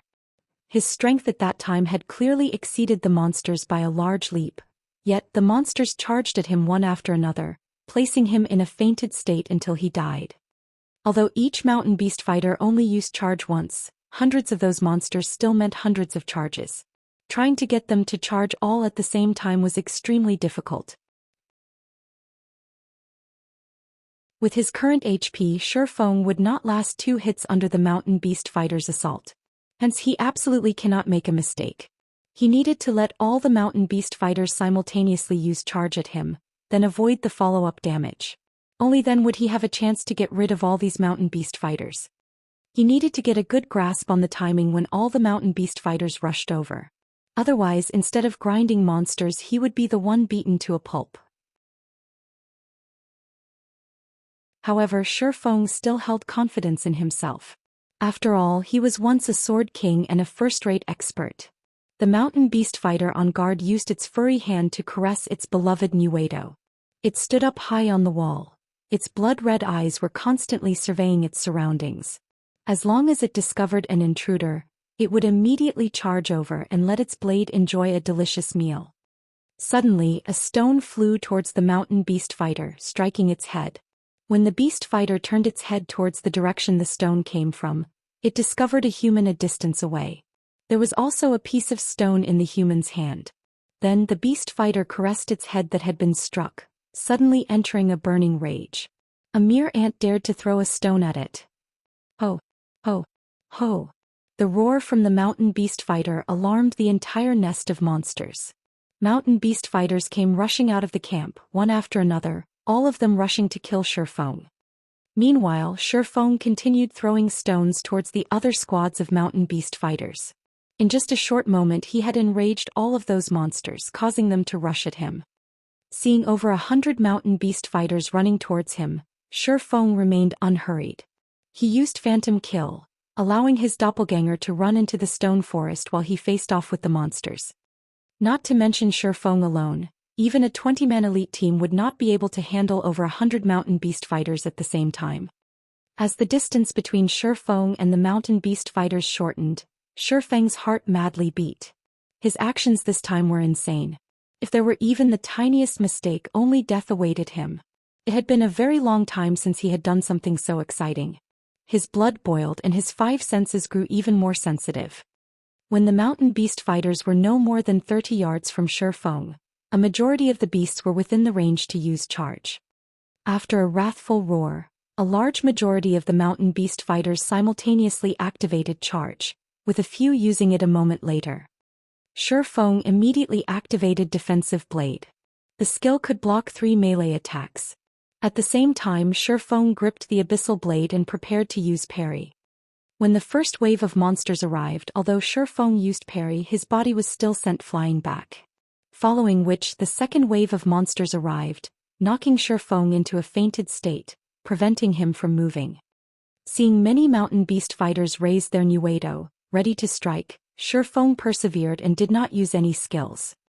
Even when the blades slashed at him, Shifeng still did not use the position-swapping function of Phantom Kill. The defensive blade's damage immunity to 3 melee attacks instantly vanished. Afterward, Shifeng was struck by the large blade. His HP instantly fell by half. Another strike was all it would take to finish him off now. At this time, the third wave of monsters had finally arrived. Shifeng once more entered a fainted state, the blade of the second Nuedo just before his eyes. Substitute! Shifeng shouted in his mind. Within an instant, Shifeng and the doppelganger in the stone forest swapped places. After the blade slashed the doppelganger, the charge of the fourth and final wave of monsters arrived. The doppelganger was simply beaten to death. Meanwhile, Shifeng, who was hiding in the stone forest, immediately took out a bottle of basic regeneration potion. He gulped it down in one go, a sweet and sour taste permeating throughout his mouth. Shifeng's HP immediately recovered by 180 points, allowing him to barely be able to receive another attack. After the doppelganger died, the hatred of the mountain beast fighters was directed towards Shifeng, who was currently in the stone forest. Immediately they swarmed into the forest. Inside the forest was naturally Shifeng's realm. He activated a speed scroll, facing off against the crazed mountain beast fighters who were crowding through the narrow path. Shifeng used Thundering Flash. 3 streaks of lightning passed through the monsters, instantly taking over 100 HP from each of them. Within 10 minutes, all the lured mountain beast fighters were dead. At the same time, the remaining thread of experience Shifeng needed to reach level 4 had been filled up. He finally reached level 4, catching up to the second-tier players. Shifeng placed all 6 attribute points into strength. Currently, damage was his priority. After cleaning up the loot, Shifeng actually obtained another piece of the Silver Moon set equipment, a Silver Moon leg guard. He had also obtained 7 pieces of Moonstone, 2 Tier 1 gemstones, and all sorts of materials and common equipment. His harvest was relatively good. However, the most bountiful treasure was not these items. The main focus remained within the camp's storehouse. After all, mountain beast fighters loved to place their collected treasures in the camp's storehouse. After cleaning up the drops, Shifeng quickly ran into the camp. He wanted to see just what sort of treasure was awaiting him inside the storehouse. As expected for the first time, there really is a lot of treasure. From afar, Shifeng could already see a few large treasure chests placed inside the storehouse. Amongst them there was even a pitch-black mysterious iron treasure chest. Filled with excitement, Shifeng was just about to enter the storehouse and take a look at the items within the treasure chests when he heard a loud roar. Ayo! Ayo! Ayo! A mountain beast fighter who was 3 sizes larger than its peers, rushed out from within the storehouse. The monster was covered in silver armor, and both its hands wielded a gigantic axe. Both its blood-red eyes stared tenaciously at Shifeng.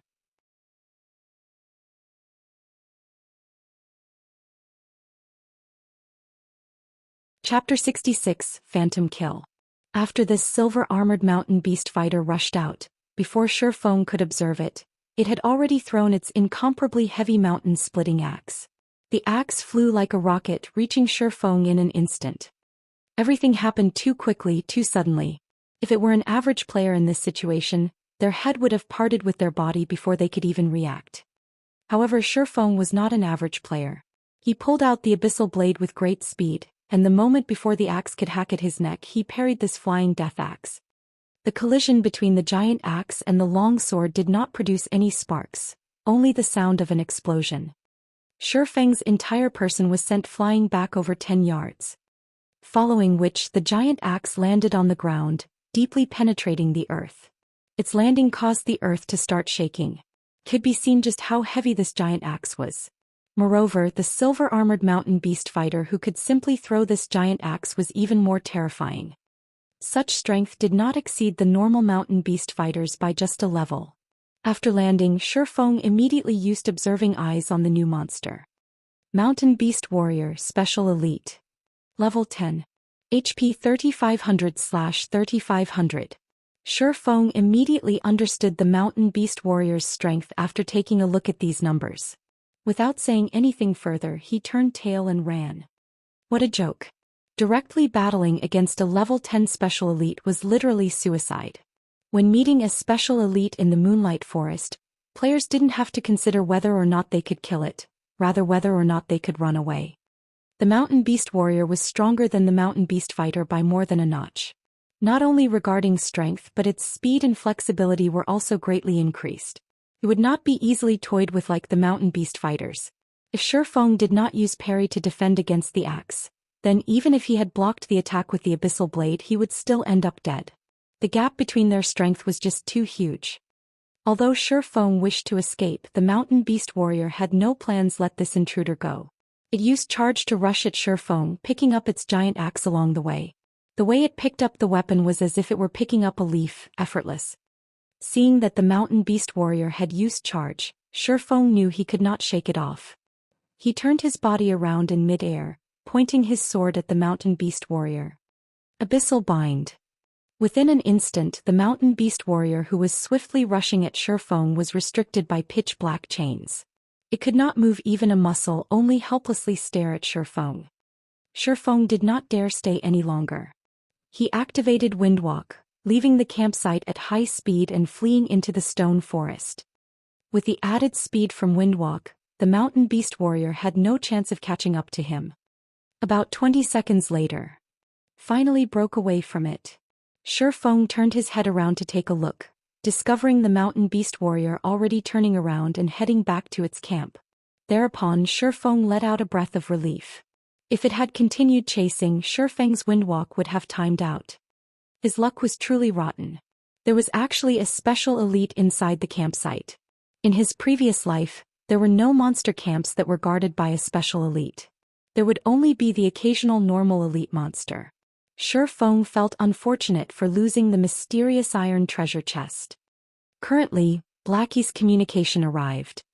Brother Feng, all of our members have reached level 4. Moreover, we obtained a lot of ore equipment and skill books. Everyone has learned quite a few skills and our strength has greatly increased. Unfortunately, our leveling speed from grinding gnomes has greatly decreased. When will you be coming over to carry us through the hell mode of the Deathly Forest? Our fighting spirits are all sky high right now and we're just waiting for your command, Blackie laughingly said. All of you are level 4? Shifeng entered a deep thought, trying to think of the next task for Blackie and the others to do. After some thought, Shifeng thought of a good location. Blackie, you guys should stop grinding gnomes and return to town to tidy up your bags. Go to the level 5 area, the Red Leaf Forest. Follow this marker and grind forest wolves. The wolf meat and wolf skins are good stuff. The more you grind, the better, as all the drops can be sold, fattening your wallets.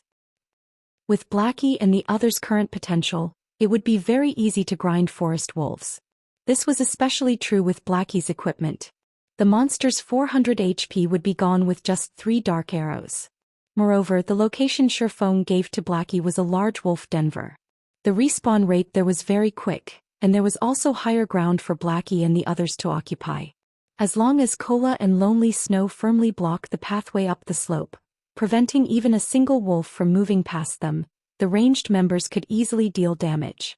Moreover, beasts were afraid of fire, taking additional damage from it. A single hell flame could wipe out the entire pack of wolves. Their leveling speed would increase by at least 60% to 70%. Great. We're bored out of our minds from constantly grinding gnomes. We'll go immediately after we tidy up our bags, Blackie excitedly confirmed. More and more players started going to their location to grind gnomes now. In addition to them being level 4, their leveling efficiency was constantly decreasing. They were naturally excited to have a new location to grind. Brothers, pack up.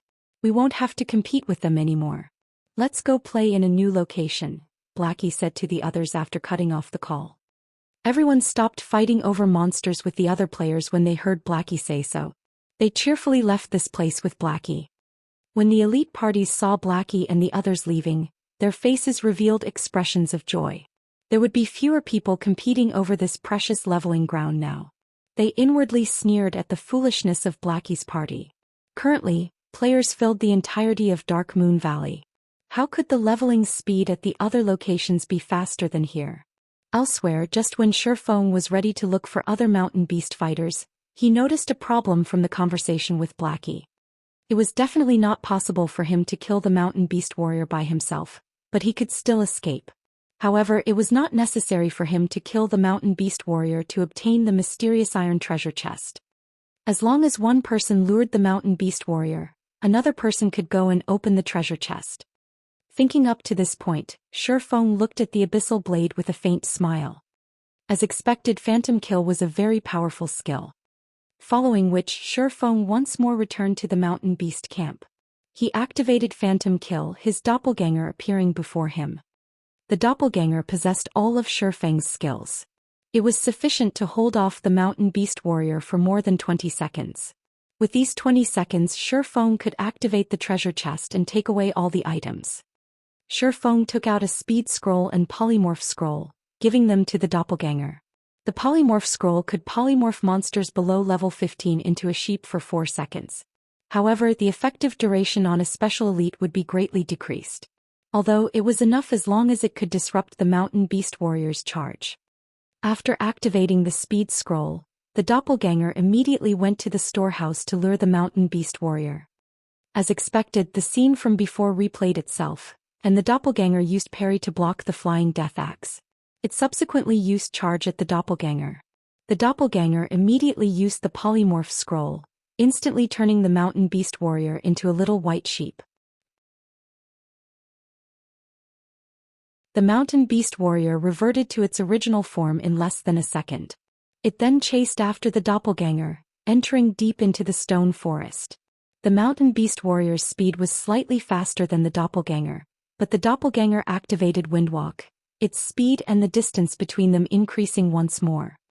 A short distance away, Shifeng watched as the mountain beast warrior departed from the campsite. He let out a small chuckle, similarly activating Windwalk as he rushed into the storehouse. This time, there were no monsters present to interrupt him when he entered the storehouse. Shifeng first went up to the mysterious iron treasure chest, opening it. The treasure chest needed time to be opened. 2 seconds. The loading bar for the treasure chest was still going, causing Shifeng to become slightly nervous. The time his doppelganger could delay was limited. Aside from the mysterious iron treasure chest, there was still one more bronze treasure chest and 3 common treasure chests. Time was of the essence. As long as he opened a treasure chest now, it would not be possible to lure the tiger out of the mountain the next time around. After all, special elites possess their own intelligence. Hurry, hurry! Shifeng impatiently looked at the loading bar. 10 seconds later, the mysterious iron treasure chest opened. At the same time, a wrathful roar came from the stone forest.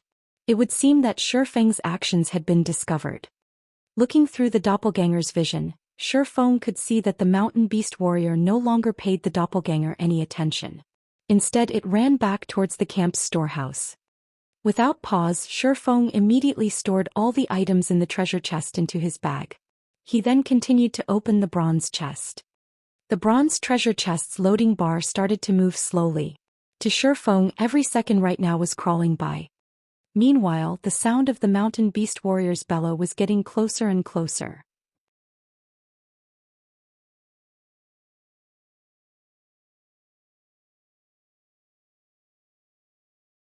Chapter 67, Ring of Nothingness.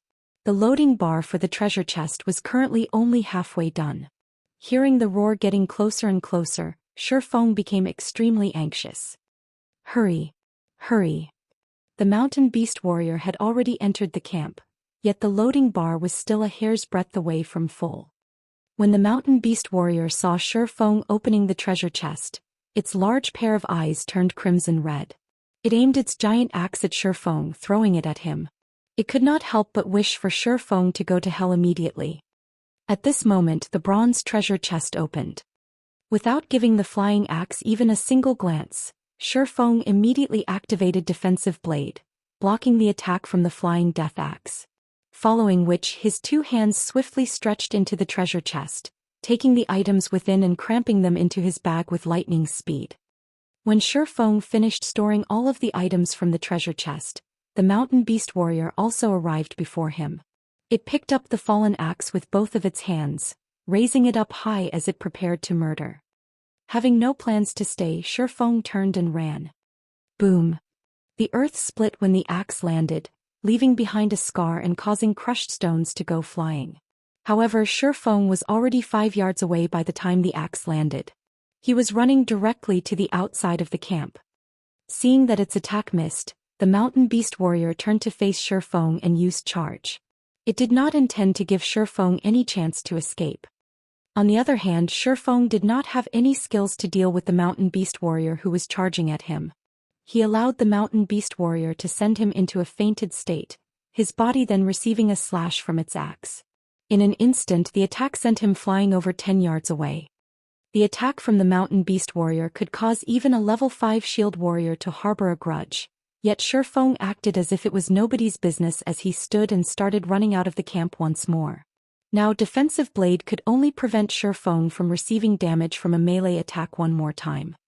Although only one chance remained, there was more than a 10-yard distance between Feng and the mountain beast warrior. As long as Feng ran into the stone forest, he would be a lot safer. However, an unexpected situation occurred.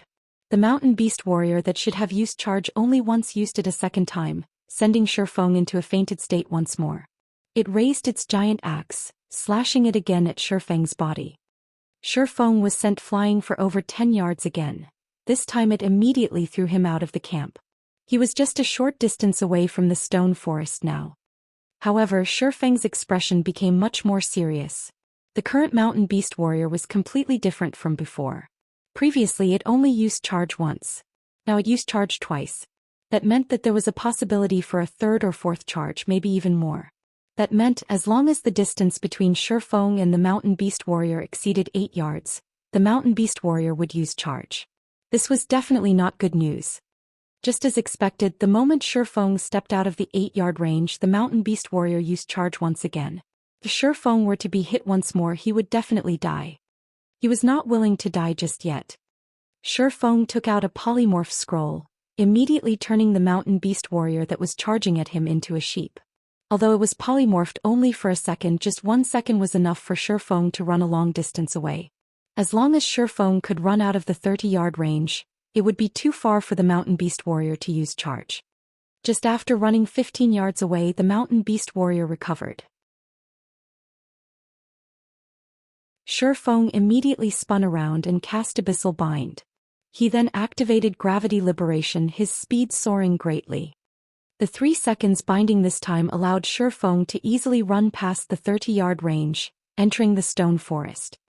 Currently, some of the mountain beast fighters in the stone forest had already respawned, and by coincidence, one of them was blocking the path ahead of Feng.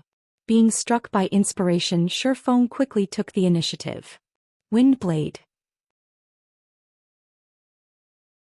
Before the mountain beast fighter could react, Feng rushed to its front and brushed past it. Feng then took out another polymorph scroll, turning the mountain beast fighter into a sheep.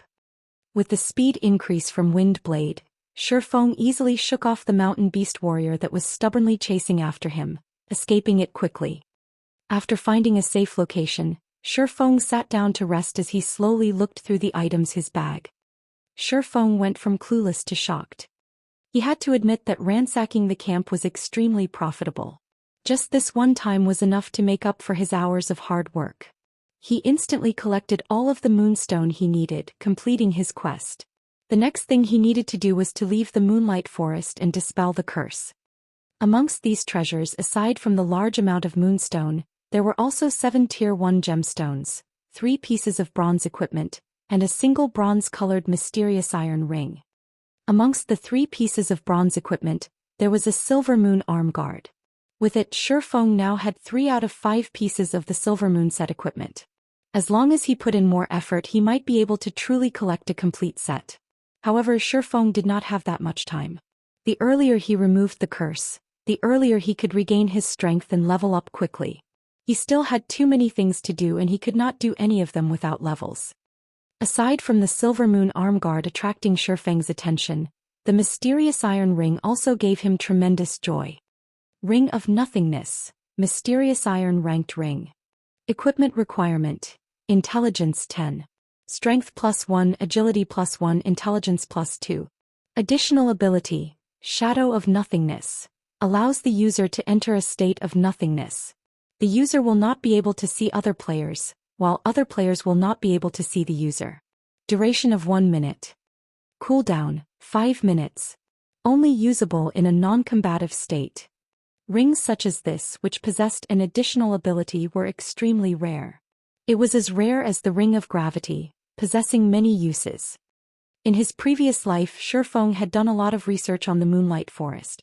Including the information found on the internet, he knew the spawn locations of many treasure chests. Originally, he planned to only go to a few locations that were easy to obtain treasure chests before leaving the Moonlight Forest. Now that he had the Ring of Nothingness, his train of thought widened, and the number of treasure chests that he could obtain greatly increased. The Moonlight Forest was still a virgin land and treasures could be found everywhere.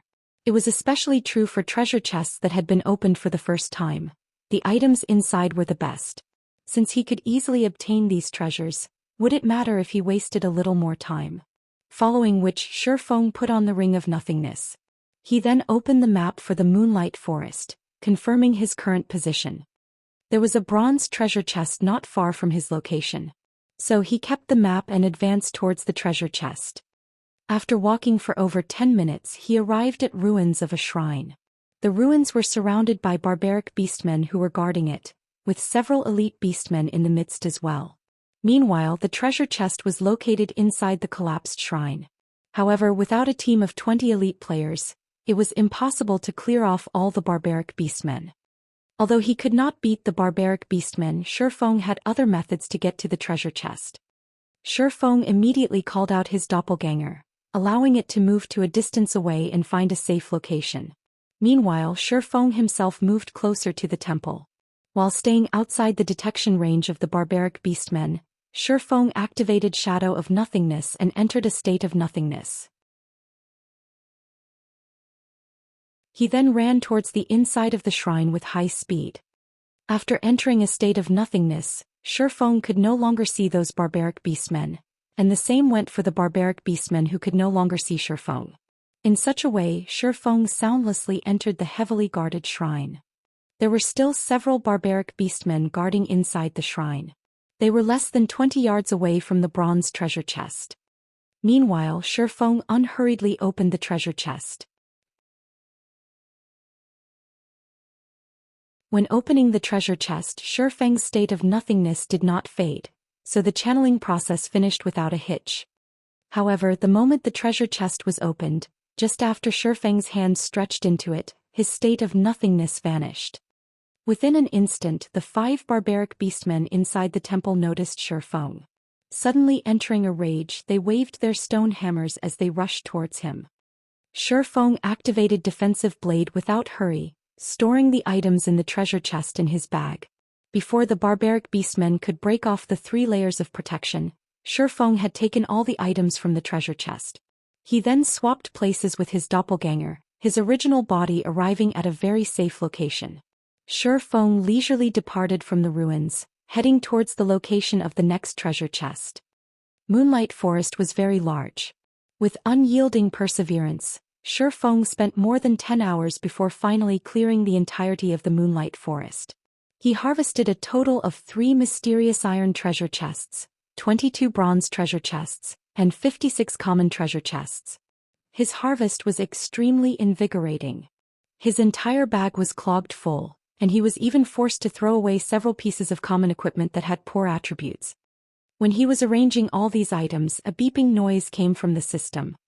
Shifeng looked at the notification, seeing that it was the alarm that he previously set. It notified him that morning had arrived and he needed to log off and rest. In consideration of his body, Shifeng looked for a safe location before logging off.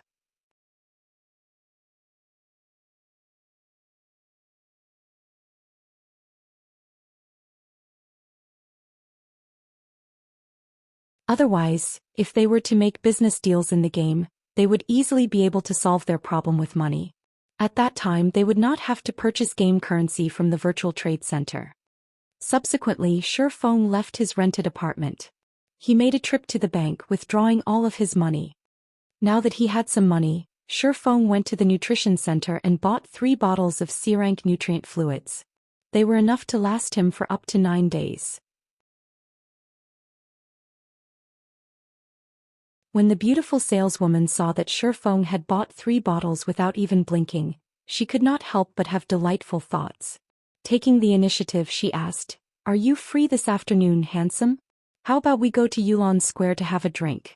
My treat." Yulan Square was a nearby well-known romantic location, and many youths, both males and females, loved going there. Looking at the beautiful saleswoman's graceful body and lust-filled eyes, she was much better than the gorgeously dressed girls in his class. However, Shifeng only gave her a calm smile. How could he not know what her thoughts were?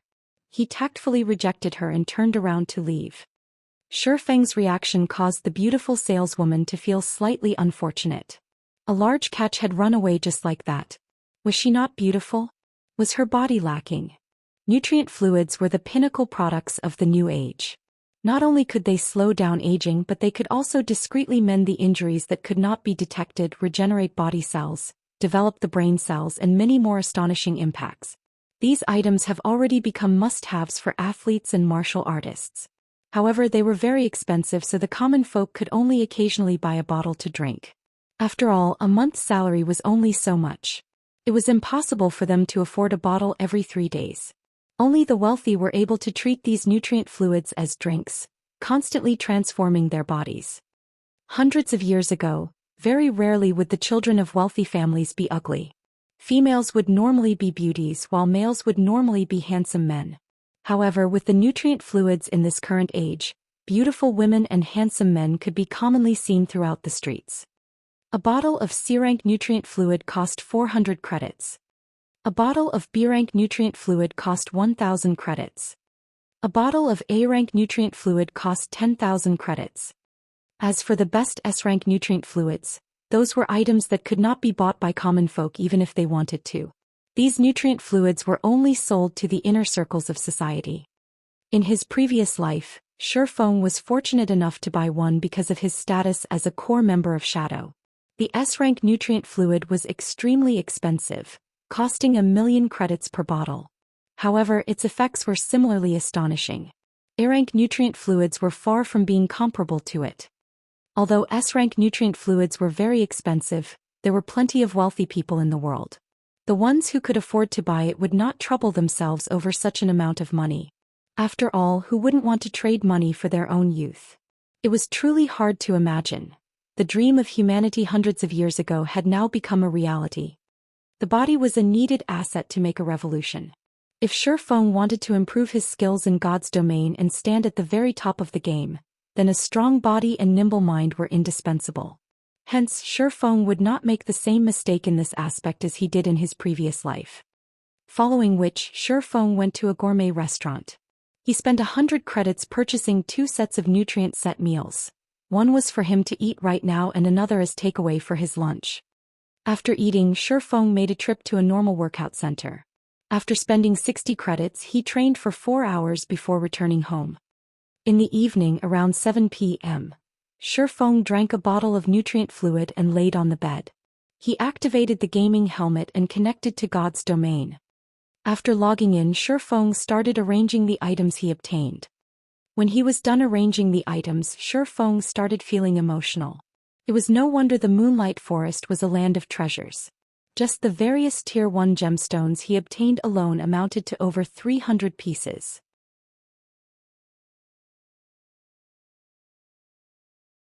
There were also tens of skill books, dozens of pieces of bronze equipment, 5 pieces of mysterious iron equipment, over 50 card sets, more than 20 recipes for lifestyle jobs, over 30 Tier 1 magic scrolls and 4 Tier 2 magic scrolls. The magic scrolls from treasure chests were much better than those sold in the magic shop. This was because the various scrolls in the magic shop did not even reach the standard of Tier 1. Meanwhile, Tier 2 magic scrolls were much more precious.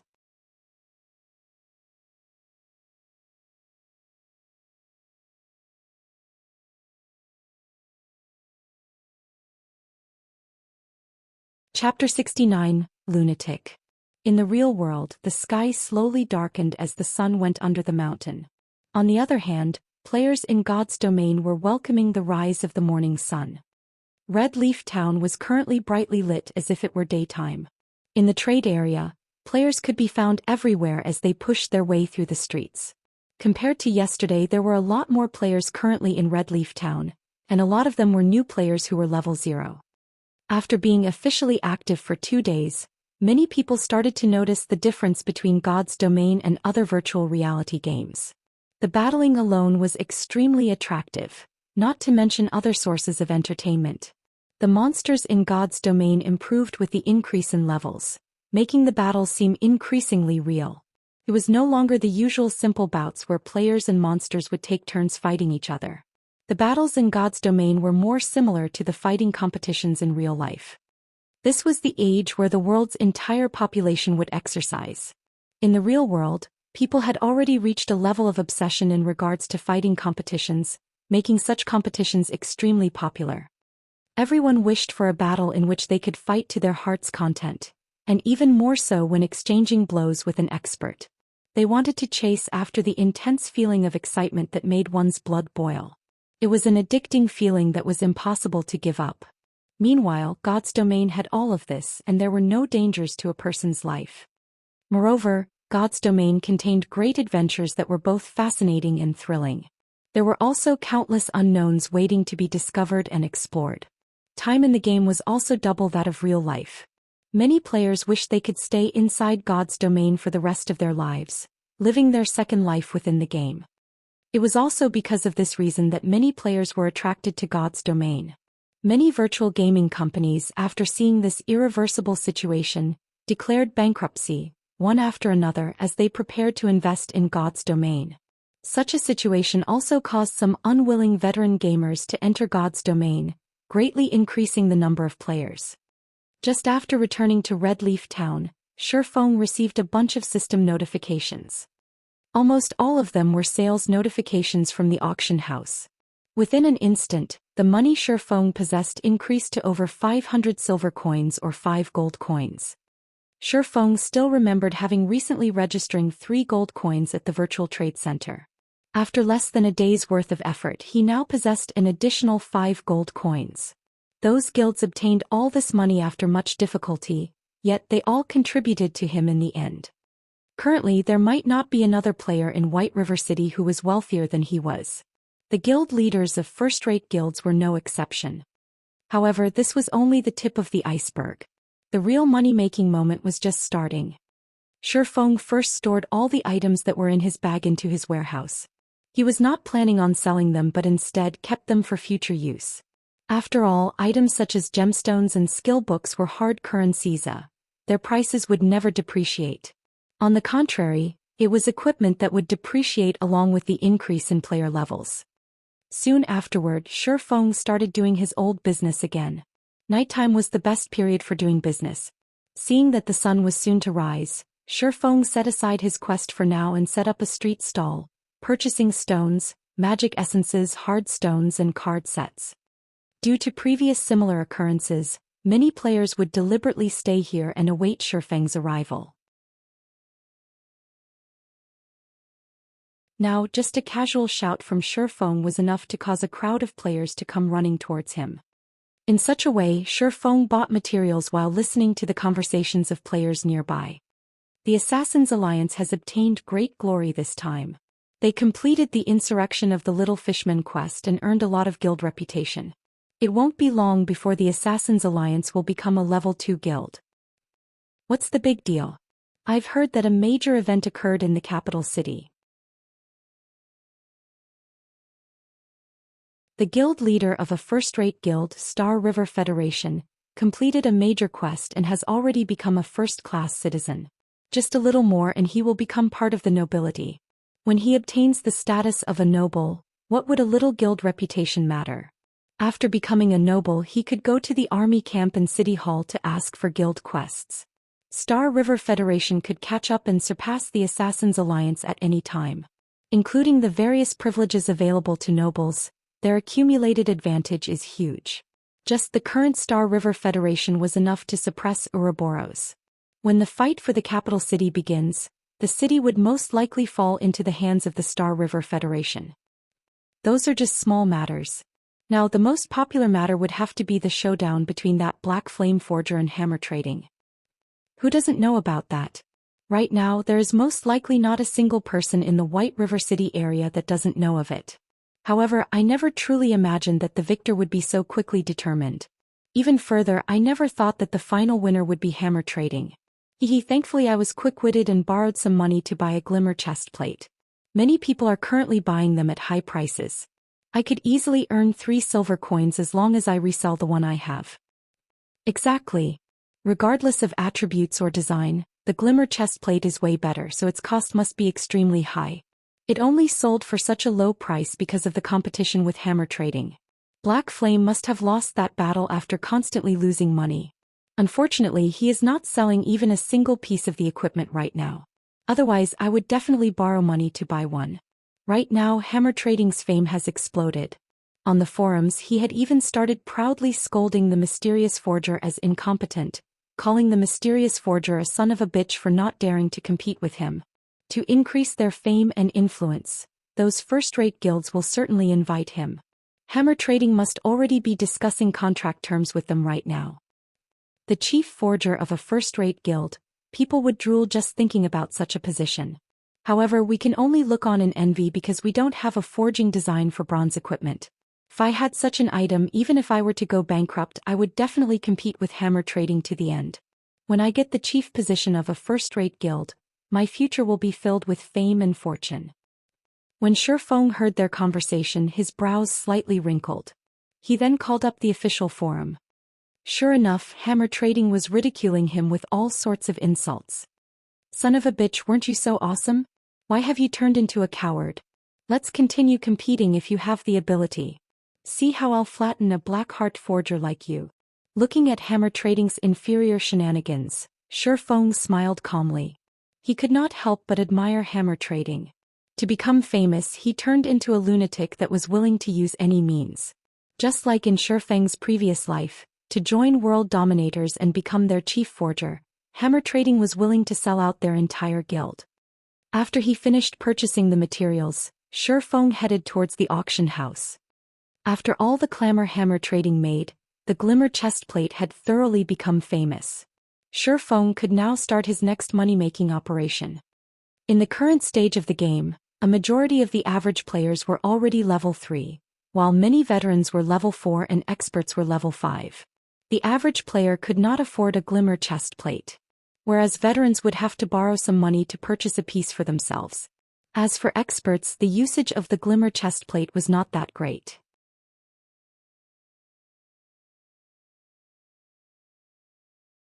There was a lot of equipment inside level 5 dungeons that was far better than the Glimmer chestplate. That meant that the Glimmer chestplate could no longer earn Shifeng a lot of money. After all, the major buyers of the equipment were mostly those guilds. Maybe there were some nouveau riche who could afford to buy one to toy around with, but they were in the extreme minorities amongst the average players. Shifeng walked into the auction house, into the large hall that was packed with people. Without a better option, Shifeng looked for a corner and silently brought up the display screen of the auction house. He then placed 20 copies of the forging design for the Glimmer chestplate on auction. The base price for each forging design was set at 30 silver coins, and they would be sold one by one at intervals of half an hour. It was not because Shifeng did not wish to sell them in bulk, but because doing so would result in their price staying low. Only through hunger marketing would he be able to reap the greatest profit. Let those guilds slowly fight amongst themselves. Afterwards, Shifeng cleaned out the accumulated hard stones and card sets from the auction house. He then left the auction house and headed towards the library.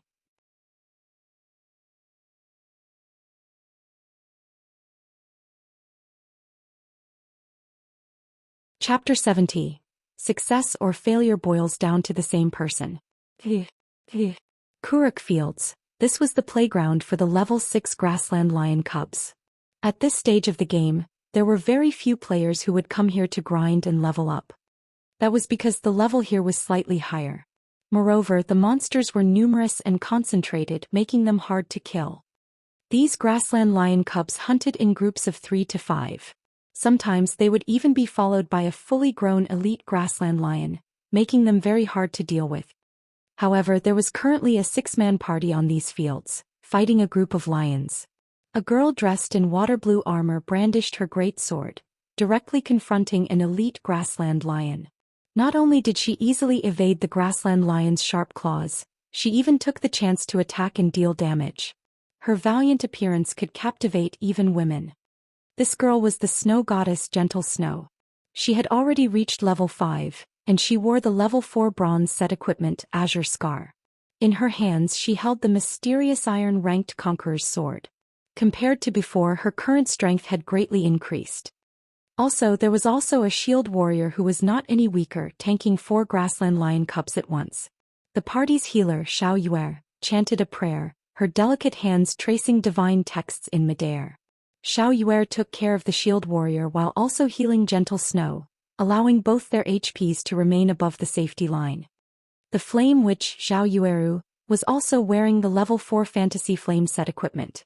Large fireballs constantly shot out from her hand, causing a frightening amount of damage to appear above the grassland lion's head. Within moments they massacred the group of elite-led lions. Gentle Snow picked up the loot from the grassland lion, discovering that it was a skill book. No equipment dropped. She then looked towards Xiao Yue, saying, "Xiao Yue, it's your sacred light shield, learn it quickly. After some rest we will continue looking for another grassland lion. We absolutely must get the revival skill." "Great. With this skill healing won't be so intense anymore," Xiao Yue happily said as she received the skill. Currently resting, Xiao Yueru suddenly asked in a curious tone, "Snow, that hammer trading has already garnered a huge amount of fame. We should at least send a person to recruit him. We can still increase our guild's fame if we're successful. Moreover, his forging skills are not bad. It would be unfortunate if we were to let some other guild snatch him away." "No need. It won't be long before level 3 bronze equipment is of little value. He only knows how to forge level 3 bronze equipment and doesn't possess any forging designs for higher level equipment. Why should we spend a large sum of money fighting over him? We would just lose out on earning a little money. Moreover, we don't even know when our guild would be able to obtain a forging design for high-leveled bronze equipment. What would we need him for?" Gentle Snow shook her head. She held no particular interests towards a person like hammer trading. Instead she said, "On the contrary, I'm more interested in the Black Flame Forger, especially the forger's actions. I cannot see through his intentions.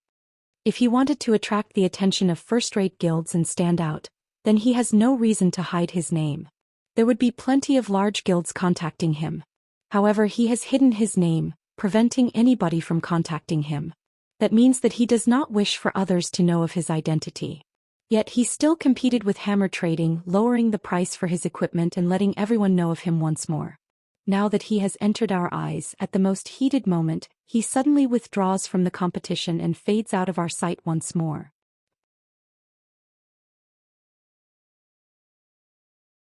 He has continuously brought us 3 different kinds of forged equipment.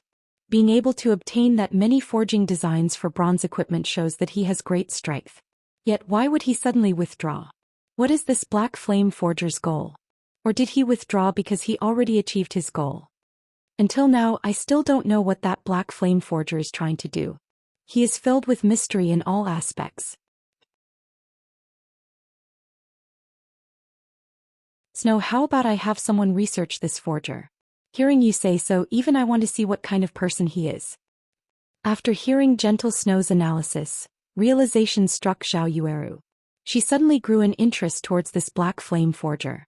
She also felt this person was not simple. Her interest towards the Black Flame Forger's identity overflowed. Just the thought of being able to expose this person's identity made her feel slightly excited. Meanwhile, inside an intermediate forging room on the 2nd floor of the Forging Association. "Everyone, how goes your consideration?" Hammer Trading sat cross-legged, casually asking as he looked at the representatives of the first-rate guilds with narrowed eyes. However, the conditions set out by Hammer Trading caused these first-rate guilds to go silent. Hammer Trading's conditions were too harsh. Just the villa he wanted in the city he lived in and the annual salary of 5 million credits would cause these guilds to take a step back. Not to mention that he wanted all resources to be prioritized to him. Such treatment was most likely only enjoyed by the guild leader and the vice leader. Meanwhile, Hammer Trading wanted the same treatment as them. Then didn't that mean he would be on equal footings with the guild leader and vice leader? You guys have to think through this clearly. It isn't easy for me to earn such a great reputation. As long as I join your guild, your popularity will immediately soar and surpass the other guilds. You won't have a shortage of bronze equipment and will be able to earn a large sum of money because of my forging techniques. The price I've given shouldn't be considered much, Hammer Trading said with a smile. His face held an expression that said, if you don't recruit me, there will be others who will. Don't regret it when that time comes. Hammer Trading had these first-rate guilds eating out of the palm of his hand. Right now, each of these first-rate guilds wanted to be a step ahead of the others. If so, they would be able to have a larger advantage in taking hold of a city. The wealth that came with possessing control over a virtual city was not something a mere 5 million credits in a villa could compare to. Hammer Trading's asking price could be considered low. Looking at the representatives of these first-rate guilds, although their expressions held hesitation, their eyes flashed with the conviction of recruiting him. Hammer Trading suddenly felt his action of investing all of his possessions into the competition this time was truly wise. If he hadn't steeled his heart to borrow money from loan sharks at the last second, he might have actually lost to the Black Flame Forger. Fortunately, the Black Flame Forger bit the dust a step earlier than he did, allowing him to taste the final fruit of victory. Just as Hammer Trading was being pleased with himself, the expressions of the numerous representatives around the conference table suddenly changed. Each and every one of them revealed expressions of shock and ecstasy. Brother Hammer Trading, I am truly sorry, but our guild has decided to withdraw from this competition and yield to the other guilds. Our guild won't be joining anymore and I still have matters to attend to, so I'll be leaving, Star River Federation's representative suddenly said. This price is just too high. Our guild can only give up as well. We can only hope to cooperate with you in the future. For a moment, all the guild representatives started leaving. Moreover, every one of them seemed to be in a hurry. It was as if they could not help but to immediately run to some other place, not wanting to waste even a little time. What do you all mean? Not negotiating anymore? You guys better not regret it. I'm a forger that can craft bronze equipment. I won't join in the future even if you all beg me. Is being able to forge bronze equipment amazing? Right now, the auction house is selling forging designs for bronze equipment. With the forging design, we can nurture our own forgers. We don't need to spend as much as 5 million credits at all. One of the representatives coldly laughed at Hammer Trading before leaving the forging room. What did you say? Speak clearly before you leave. Hammer Trading abruptly stood up after hearing this. He thought he had heard wrong.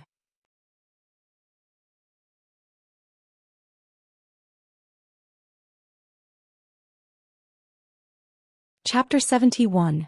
Focus of the Auction House. Seeing as everyone had left, Hammer Trading sat in his chair, paralyzed.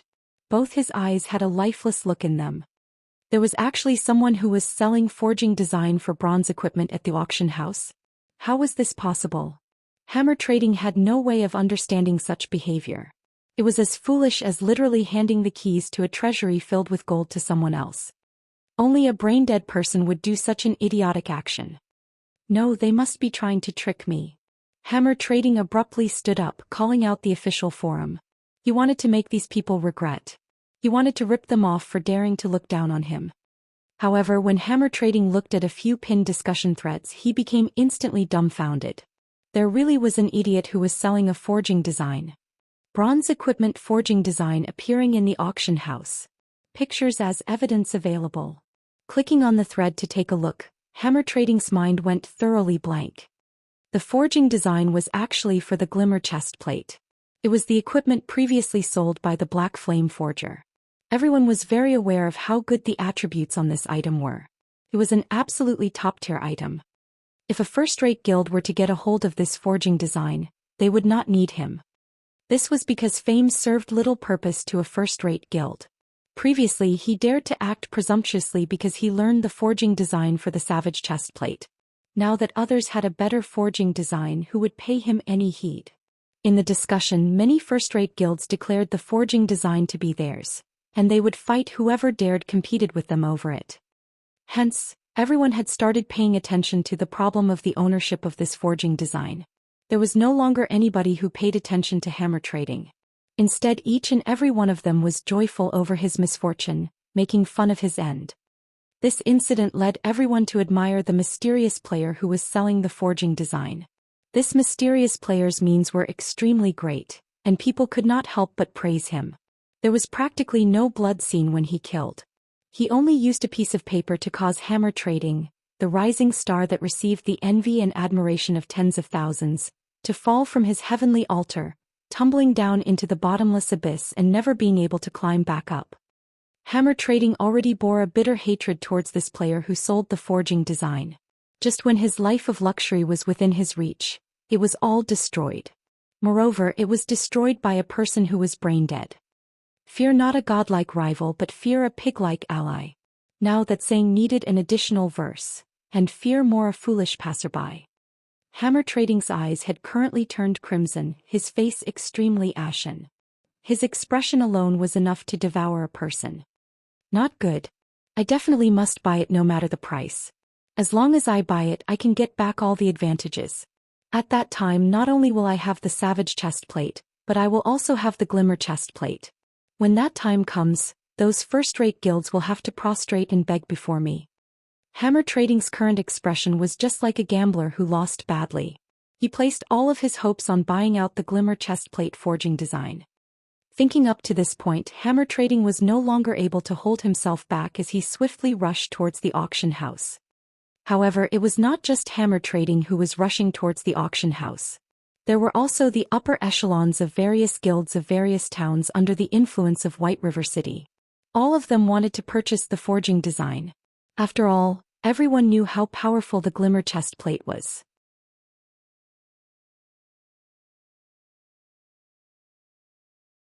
Owning the forging design was the equivalent of owning a mountain of gold.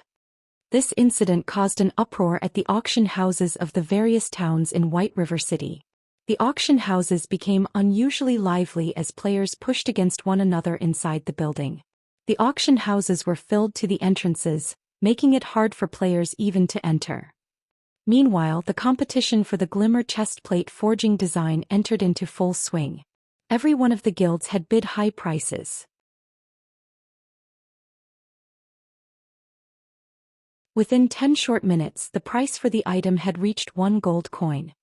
That's right, it was 1 gold coin. That was practically a large guild's entire fluid funds. In such a way, the price of the forging design constantly rose without any signs of stopping.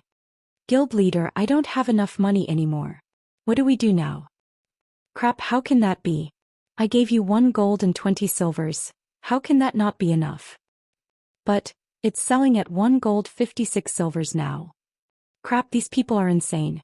It's just a forging design. Hold on a bit. I'll immediately ask for some money from the money farming team. I don't believe we can't get it. As the price of the Glimmer chestplate forging design rose, bit by bit, each of the various guilds was constantly raising funds. They contacted money farming teams, their guild members, and in the end even purchased from the virtual trade center. Meanwhile, Shifeng, the cause of all this madness in White River City, had just comfortably arrived at the library. Revered Miss Charlene, I have brought the items you requested. Can you dispel the curse for me now? Shifeng sincerely took out 2 gold coins, 30 pieces of moonstones, and the teleportation magic orb. After seeing the glittering gold coins, Charlene nodded her head in satisfaction. However, similar to the Holy Mother, Charlene shook her head and said in a pitiful tone, "Adventurer, you have truly astonished me. You managed to gather all the needed materials in such a short period. If I had known earlier, I would have told you that the moon drip ceremony possessed tears." Tears. Shifeng looked at Charlene's regretful expression, and he could not help but feel slightly odd about the situation. It was as if he was a mouse being stared at by a cat. Mum. Charlene sighed, saying, "The moon drip is a very ancient ceremony. In fact, aside from having a dispelling effect, there are still other effects. However, for convenience's sake, The ceremony was only used to dispel curses after constant alterations, while the other effects were greatly weakened. If you pay another 3 gold coins, I can gather all the needed materials to carry out the complete moon drip ceremony. Aside from helping you dispel the curse, it will also give you an unimaginably big harvest. Won't you reconsider it? Big harvest. When Charlene uttered these 2 words, her voice sounded exceptionally loud, making it sound as if this big harvest was something amazing. However, Shifeng knew that the Charlene before him had some kind of see-through skill. Otherwise, how could she have guessed that there were still 3 gold coins inside his bag? He already wasted 3 gold coins to dispel the curse, and he did not wish to become a sucker. As if having seen through Shifeng's thoughts, Charlene added, "Adventurer, do you know of the legend about the demon-slaying sword saint, Celsius? Legends has it that Celsius was cursed by the great demon king, undergoing torment for a long period. However, after experiencing untold hardships, he finally discovered a method to dispel the curse, which was the moon drip. After undergoing the moon drip ceremony, he obtained a new life. He received matchless strength from the ceremony, thereby allowing him to defeat the great demon king and becoming a legendary sword saint on the continent of God's domain. Don't you think the sword saint Celsius was very mighty?" As she was speaking, Charlene's doll-like eyes constantly snuck peeks at Shifeng. She constantly let out lamented sighs at the mention of sword saint.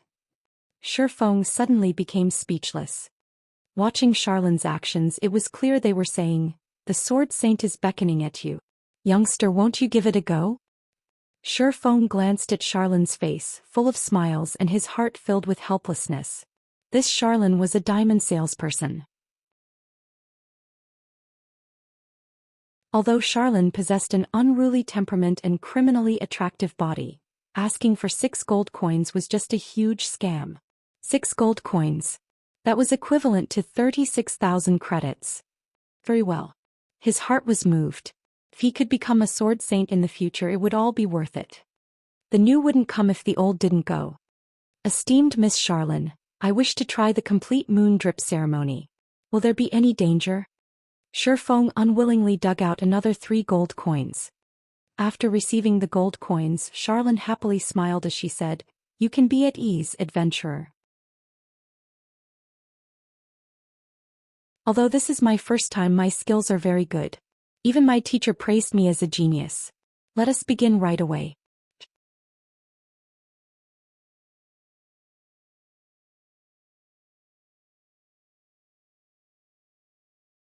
Chapter 72, Demon Hunter. The sky was still dark as the moon lay unhidden high up in the air. Inside the library located in the slums of Red Leaf Town. "Adventurer, if you do not have any problems, then walk to the center of the magic circle. There will be a slight pain after the ceremony starts, so just endure it and it will be over." Charlene pointed towards the center of the altar made of black stone. Her eyes carried a hint of excitement as she could finally start this experiment. Shifeng was completely unaware of Charlene's thoughts. He nodded his head as he walked into the magic circle. No matter how he put it, Charlene was a major character who possessed a tier 3 job, so there shouldn't be any complications. As for the pain he would have to suffer, he thought nothing of it. During battles inside God's domain, a player could similarly feel pain when attacked by monsters. However, a majority of the players still chose to accept this kind of setting. Their goal was to increase the sense of realism, so they did not adjust the pain transmission to 0%. More importantly, they wanted to increase their skills in battle. There was an old saying of, "Spare the rod and spoil the child." Only with pain would one be able to remember the lesson, and only by learning the lesson would one be able to further improve. Hence, if one wanted to grow in God's domain, learning to accept such pain was a definite must. However, considering each player's tolerances, God's domain set the pain transmission at 20% by default. However, some experts would adjust the transmission to 60%, allowing them to be more alert. Meanwhile, Shifeng himself had adjusted it to 50%. This was the degree of pain he was accustomed to, and it was the amount at which he could best exhibit his strength. After standing in position, Shifeng sent a nod towards Charlene, indicating that she could start the ceremony. Descent of the Moon Goddess. Charlene started her prayer. Divine incantations left her mouth as her fingers traced out divine texts. Line after line of divine texts floated in midair and towards the horizon. Compared to the Tier 3 magic from before, the divine texts written in this ceremony were extremely numerous. Even after writing hundreds of lines, Charlene showed no signs of stopping. Sweat had already started dripping down Charlene's face, clearly indicating that she was somewhat exhausted.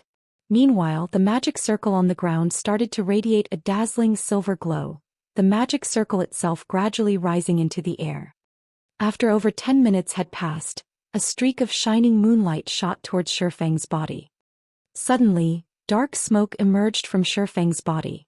The dark smoke was extremely reluctant to part from Shifeng's body as it rose into the air. Meanwhile, sweat started appearing on Shifeng's forehead. His face turned pale white as he endured an intense pain. Shifeng nearly cursed at Charlene. This was definitely not at the level of just a slight pain, but it was very, very painful. It was as if his limbs were being torn from his body. If he had not already played God's domain for 10 years, having long since become accustomed to pain, he might be wailing like a ghost and howling like a wolf right now. After persistently being lit by the moonlight for several minutes, the black smoke finally departed from Shifeng's body. However, it did not just simply fade away. Instead, it formed into a dark shadow that was a carbon copy of Shifeng. Adventurer, you need to kill this demon's doppelganger in order to dispel the curse. I have to conduct the ceremony, so I cannot lend you any aid. It is all up to you now, Charlene reminded. Somewhat exhausted, Shifeng used observing eyes on this dark shadow.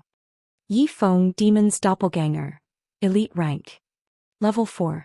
HP 2000/2000. An elite. Shifeng's complexion turned serious. The demon's doppelganger did not have a lot of HP and its level was similar to his.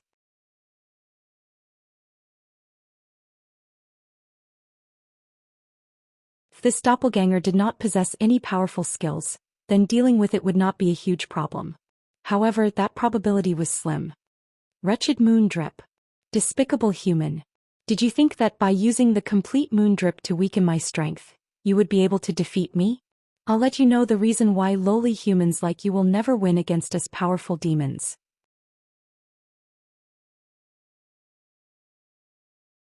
The demon's doppelganger had an enraged expression as it pulled out a black long sword, slashing it at Shifeng. In the blink of an eye, the doppelganger arrived before Shifeng. A faint black ray followed as it waved its long sword. Within an instant, that single black ray turned into 4 streaks, all of them threatening to dice Shifeng into blocks of meat. Extraordinary condition. Shifeng was greatly shocked when seeing such an action. This speed far exceeded that of a normal elite. Immediately Shifeng used parry. Dang dang dang. Shifeng retreated several steps before he stabilized his body. If not for the complete moon drip, this demon's doppelganger might not have been just an elite but a special elite. Die. Despite having the upper hand, the demon's doppelganger did not give Shifeng any chances. It used Shifeng's chop. Its sword pierced towards Shifeng's heart. Shifeng immediately activated Windwalk, his body abruptly dodging to a side as he distanced himself from the demon's doppelganger. After missing its attack, the doppelganger turned its head, using Windwalk as well to chase after Shifeng. Regarding strength, speed, and HP, the demon's doppelganger held most of the advantage. Moreover, the doppelganger also possessed the same skills as Shifeng. It was an extremely unfavorable situation for Shifeng. Seeing that it was about to catch up to Shifeng, the demon's doppelganger revealed a ruthless smile, saying, "I know whatever you know. Moreover, my strength is greater than yours. You have no chance to defeat me, so be good and wait for death. This is your fate." Then do you know this move? Shifeng revealed a faint smile. 9 sword phantoms appeared beside him, and with a crashing sound, all 9 of them shot towards the demon's doppelganger. Although the doppelganger could block a majority of the attacks, a few phantoms of the abyssal blades still managed to pierce its body. Every attack from the phantoms dealt over -30 damage to the doppelganger. Despicable human, you are just relying on your weapon's strength. I'll let you know that all your efforts will be in vain. Saying so, the doppelganger rushed to Shifeng's front and used Thundering Flash. The moment the sword lights came, Shifeng calmly smiled as he took out 2 scrolls from his bag. One of them was a speed scroll while the other was a polymorph scroll. Within an instant Shifeng's speed abruptly increased, dodging to a side and avoiding the strikes from Thundering Flash. At the same time he turned the demon's doppelganger into a sheep. After turning it into a sheep, Shifeng immediately slashed at it with his sword. Thundering Flash. Unable to dodge, the demon's doppelganger received all 3 sword lights. As a result, Shifeng's level 5 Thundering Strike caused 3 terrifying damages of -112, -135, -163. The demon's doppelganger was greatly enraged as it activated Defensive Blade. With its attack range greatly increased, it immediately slashed its sword down at Shifeng. This human was just too despicable. He actually used an unsightly method such as turning it into a sheep. Hehe, and here I wondered how strong a demon would be. You clearly have a body that's stronger than mine, yet you are still using the same skills as I do. I guess your standards are just at this level, Shifeng mocked as he dodged the incoming attack. You are courting death. A single sentence from Shifeng nearly caused the demon's doppelganger to faint from anger. It sent a double chop at Shifeng's neck. Shifeng pointed the abyssal blade at the demon's doppelganger, and within an instant 9 pitch-black chains appeared and bound it, restricting it for 3 seconds. Phantom kill. Simultaneously, both the original and doppelganger activated Defensive Blade, and both started an onslaught on the demon's doppelganger.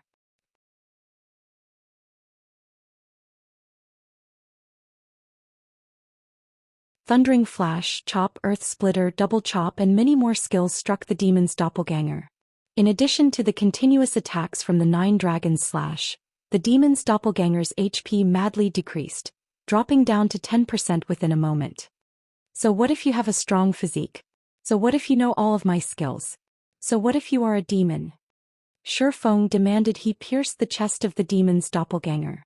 Meanwhile, the demon's doppelganger could only grit its teeth, grimacing in pain.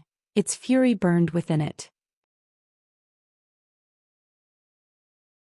The moment the bindings restricting it were released, it would be able to properly deal with Shifeng.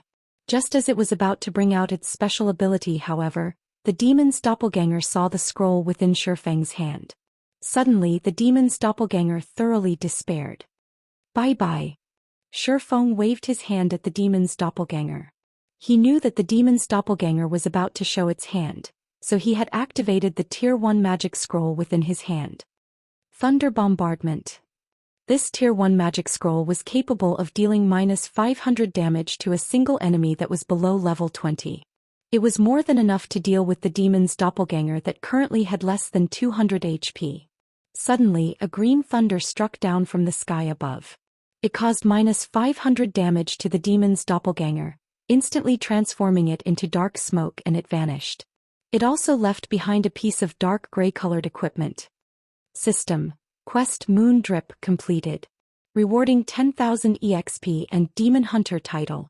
Reputation in Star Moon Kingdom +5. Reputation in White River City +20. Reputation in Red Leaf Town +100.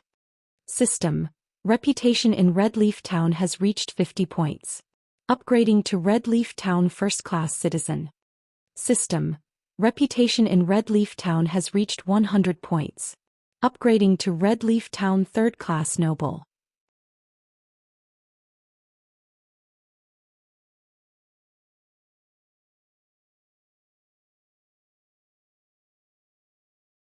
Chapter 73, Demon Mask. Shifeng was slightly shocked at seeing the series of notifications.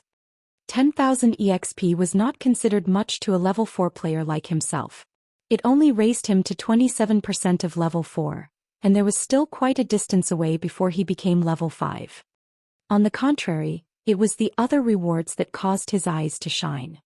Just by killing an extremely foolish elite demon, he was able to obtain an ample amount of reputation as payback. Shifeng truly did not dare imagine it was real. Reputation was extremely precious within God's domain. There were very few quests that could raise a player's reputation, and even those quests would only increase a minuscule amount. As long as a player's reputation was sufficiently high, they would be able to receive high-level quests that were normally unavailable. Players would also be able to purchase items that were not normally for sale, such as bronze equipment, special potions, and so on. At the same time, there would be discounts when purchasing items, and NPCs would have a favorable impression of you. All in all, there were many benefits brought about by reputation. After a player's reputation reached a certain degree, they could also become a noble. In God's domain, nobles were considered amongst the privileged class, and they enjoyed plenty of benefits. Being a noble was also a symbol of status. If a commoner were to anger a noble, the consequences would be severe. A light offense would result in imprisonment, while a heavy offense would result in execution. Hence, players did not dare offend nobles. So much so that even if a noble were to beat up a commoner inside a safe zone, the guards would pay no heed to the commotion. This was the gap between statuses. This was also the reason Shifeng was so shocked. Now that he possessed the title of noble in Red Leaf Town, he would be able to do things with much more convenience in the future. Shifeng then thought of several high-level quests that only nobles could accept. What function does this Demon Hunter title have? Shifeng called out the system interface, taking a look at the information about the Demon Hunter title. Demon Hunter. A brave warrior and an exorcist of demons who is revered by others. Wherever you go, you will possess a status equal to a noble. You are the Grim Reaper who is feared by all beings affiliated with darkness. In a 100-yard radius, monsters affiliated with darkness will have their attributes reduced by 10%. At the same time, attacks you deal towards monsters affiliated with darkness will have a 10% increase in damage. Crap, this title is just too awesome. Shifeng became slightly excited after reading the introduction to the Demon Hunter title. If a person did not have a considerable understanding of God's domain, they would have no understanding of the significance of this title. It was similar to how a dog would not know the value of a gemstone. Shifeng only became a noble in Red Leaf Town after his reputation there had reached 100 points. However, this title was only limited to Red Leaf Town. After leaving the Red Leaf Town, nobody would acknowledge him as a noble. Of course, if Shifeng were a noble of White River City, he would be acknowledged as one throughout the area under the administration of White River City. The title had a much wider range of application. Compared to a noble of a town, the difference between the two was obvious at a glance. Meanwhile, a demon hunter would have the status of a noble in every region. This meant that even after leaving Starmoon Kingdom, Shifeng would still be acknowledged as a noble in other countries. It should be known that not every country was friendly with each other. There were even some who were enemies. If Shifeng wanted to do a quest in another, he would have to go through many difficulties and even be discriminated against. However, with this title he would no longer be discriminated against by NPCs. This was the true value of the Demon Hunter title. Compared to it, being a noble in Red Leaf Town was no longer worth mentioning. Shifeng picked up the equipment dropped by the demon's doppelganger.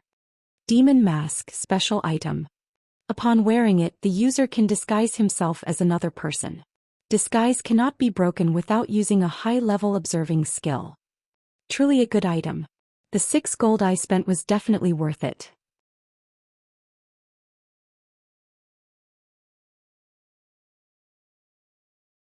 Shifeng happily stored the demon mask. This item was an artifact meant for robbing houses. Although he wouldn't do such a thing, it would not hurt him to use it for other matters. Adventure, the ceremony has ended. Carrying out this ceremony has greatly weakened me, so I am going to White River City to recover for some time. If you wish to know more information about the Bible of Darkness, then find me there along with my payment. I will be waiting for you. Currently, Charlene appeared to be very delicate, her previous shrewdness completely gone. After saying her piece, she immediately activated a teleportation circle and went to White River City to recover. Shifeng was inwardly shocked as he watched Charlene's beautiful image departing. The moon drip ceremony this time was definitely not as simple as he previously thought. Otherwise, a divine official, which was a tier 3 job, would not be so greatly weakened. Even Shifeng felt as though he would be able to defeat Charlene right now. One could imagine just how weakened Charlene was.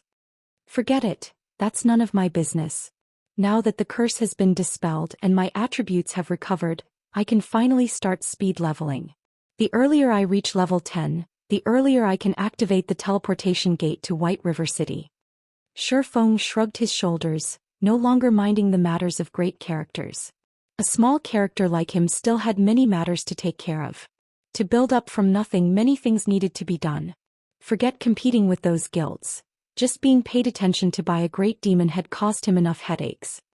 He was not so leisurely as to pay attention to other matters. Following which, Feng departed from the library. He headed to the Chefs' Association to take a look at Violet Cloud's current progress. Red Leaf Town Trade Area. Just after setting foot in the trade area, Feng discovered something fishy. Now that the sun had risen, logic dictated that players should have gone out to level up. Yet the streets were currently filled with players who were holding discussions with each other. In short, it was extremely lively. It was as if a festival of celebration was being held. From time to time, Feng could also see some of the upper echelons of large guilds running about the streets shouting. They were urgently shouting, "Purchasing game currency, the greater the amount the more we'll pay." If it were any other time, Feng would not think much of it. However, the street was currently filled with various players purchasing game currency. Now that was something abnormal. What happened? The big shots from guilds were actually loosely buying game currency from average players. According to reason, these guilds would have their own money farming teams or a signed contract with money farming specialists. In such a way, they would be able to obtain a lot of game currency. However, their current actions meant the game currency supplied by the money farming teams was insufficient. Originally, Feng was still fretting over the problem of how he would get these guilds to spend their money. Now, however, it would seem that he had done something unnecessary. With a wave of his finger, Feng called out the virtual trade center. He wanted to investigate the current trade conditions. What sort of situation is this? All of it is sold out already. Feng discovered that the remaining 2 gold 70 silver he registered had all sold out. Now over 15,000 credits were being transferred to his bank account. Consequently, Feng then took a look at the sales condition of other gods' domain game currency. Currently, the highest price for 1 silver coin had reached 72 credits, while a majority of the people were buying them at 68 credits. The current price had increased by no small margin.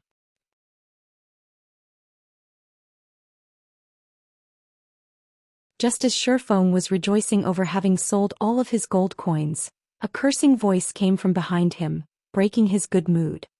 "Boss, this bastard's the one. The day before yesterday I saw him casually taking out 10 silver coins. He must definitely be rich. Now that our guild is in such a need of money, if we don't make this brat bleed a little, there will be no justice for me being locked up for so long," Drifting Blood said with a cold smile as he pointed towards Feng, a group of players following behind him. "Brat, you were the one who had attacked my brother."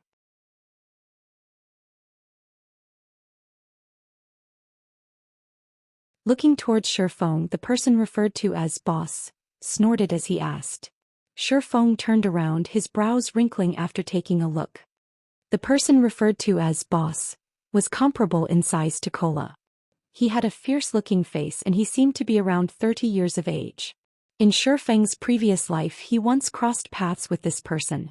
Similarly, a swordsman, the person was named Ironsword Lion. He was one of the finest experts in martial union, and his strength was extremely powerful. During those days, their 2 guilds had fought over monsters on several occasions, and Ironsword Lion killed Flaming Tiger twice throughout those confrontations. Ironsword Lion caused Feng's party major losses, and they had no choice but to flee in dejection.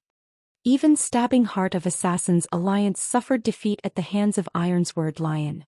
From then on, Ironsword Lion's name was widely spread, allowing martial union to rise to a third-rate guild. Feng intended to say something, but he was interrupted by Ironsword Lion. Ironsword Lion looked at Feng's scrawny body. Although the equipment on Feng was of good quality, Feng himself did not possess the air of an expert, and furthermore he did not possess a guild emblem. Ironsword Lion determined that Feng was just a leisure player and that he must have bought some equipment just to show off. Immediately, Ironsword Lion proudly said, "Little brother, since you've beat my underling, pay up 20 silver coins and this matter will be over. Otherwise, don't blame my sword for being merciless."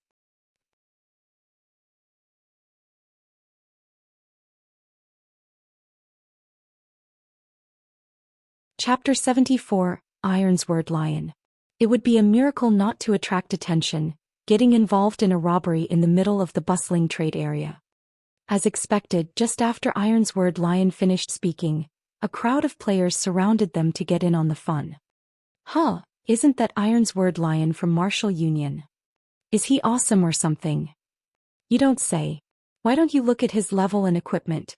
He's one of the rare few level 5 experts, and he is wearing at least 6 pieces of bronze equipment. I've also seen the weapon in his hand before. It's called Knight's Longsword, a very awesome weapon amongst level 4 bronze weapons. Moreover, he previously killed a lot of players outside the town, earning him a lot of glory. Che, they're just relying on numbers to bully others. How can that even be considered being skillful? If they're that good, they should fight those large guilds. At most, they can only bully newbies.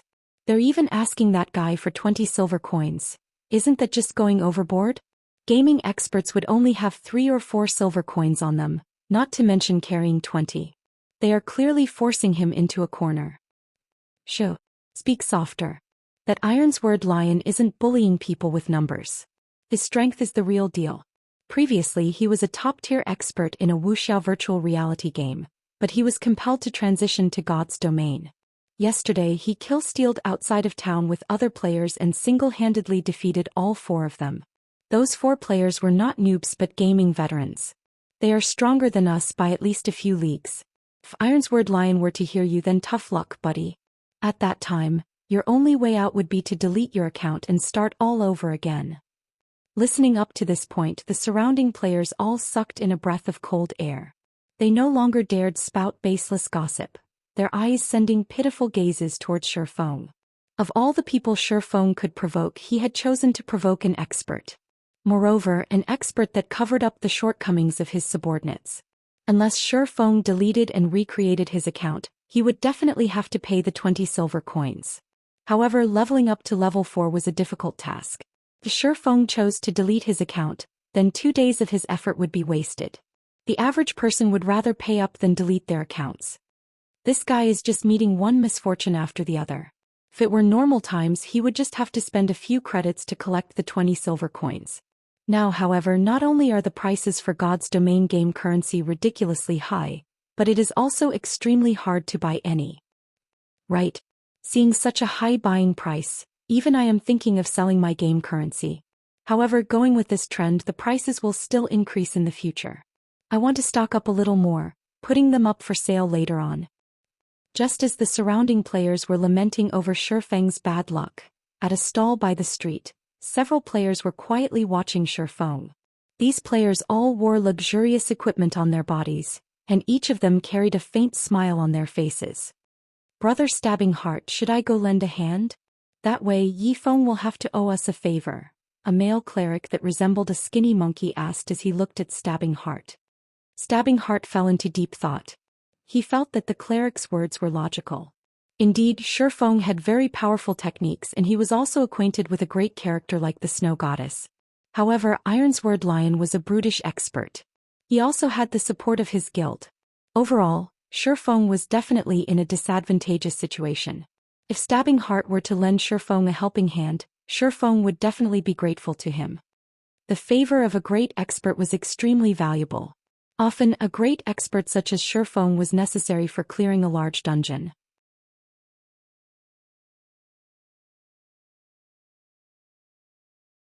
However, without good relations, such experts would usually pay zero heed to invitations, and some would go so far as to look down on them in contempt. Who did you think you are? Have you not received any education? Go, we definitely must go. However, let us wait for a while. Our value will only stand out in a crucial moment. It is also a good chance to let those plebeian guilds know of our might, Stabbing Heart softly said, a cold glint flashing in his eyes.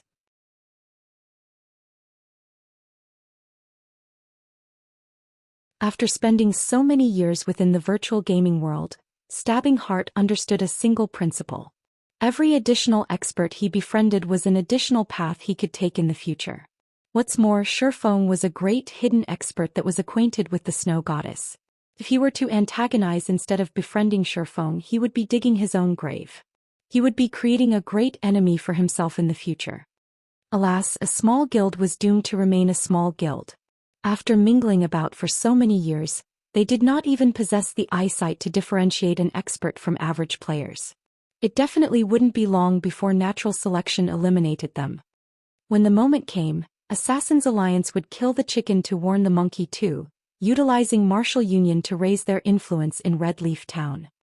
Little fool, weren't you so awesome? How come you're acting like a fool now?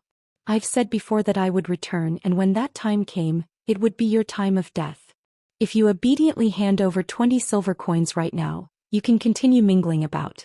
Otherwise, delete your account and start all over again. Standing behind Ironsword Lion, Drifting Blood watched Shifeng stand there in silence. He felt immensely pleased with himself, thinking Shifeng had become afraid. However, such a reaction was only natural. Boss Ironsword's strength was a profound mystery, and even 10 of himself would not be a match to Boss Ironsword. If a mere leisure player like Shifeng were to meet the tyrannic Boss Ironsword, he might have already been shocked dumb. Enough, Drifting Blood. I'm not an evil tyrant, nor do I wish for more trouble. These 20 silver coins can be considered as a lesson to him. I want him to know who he should and should not provoke. Ironsword Lion looked Drifting Blood in the eye, then turned towards Shifeng and proudly said, "You don't have to worry either. Ironsword Lion, I am a person who holds true to my words. Hand over 20 silver coins, and as long as you don't provoke martial union, we will not find trouble with you." Hearing Ironsword Lion say so, Shifeng really took out 20 silver coins from his bag. The silvery glow given off by the coins attracted people's hearts. At this crucial period of the game, 20 silver coins were extremely hard to procure, even if one spent credits to purchase them. As for taking out 20 silver coins in one go. Crap brat, you really are rich. So what Drifting Blood said was indeed true. How about we become friends and I'll cover for you in the future? Anybody who provokes you will be provoking martial union. Ironsword Lion was greatly shocked at seeing the 20 silver coins, gulping down his saliva. Even he did not possess 20 silver coins right now. He did not imagine that Shifeng, a leisure player, could bring out 20 silver coins. With that much money, Ironsword Lion would have much more confidence in competing for the Glimmer chestplate forging design.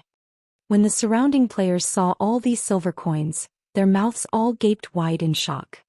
Shifeng was truly rich. He was definitely a tycoon. Some of the upper echelons of large guilds also had their eyes turn red after seeing this scene. Ironsword Lion's luck was truly good. He was able to meet a brother tycoon just by simply searching for a player. How could it be?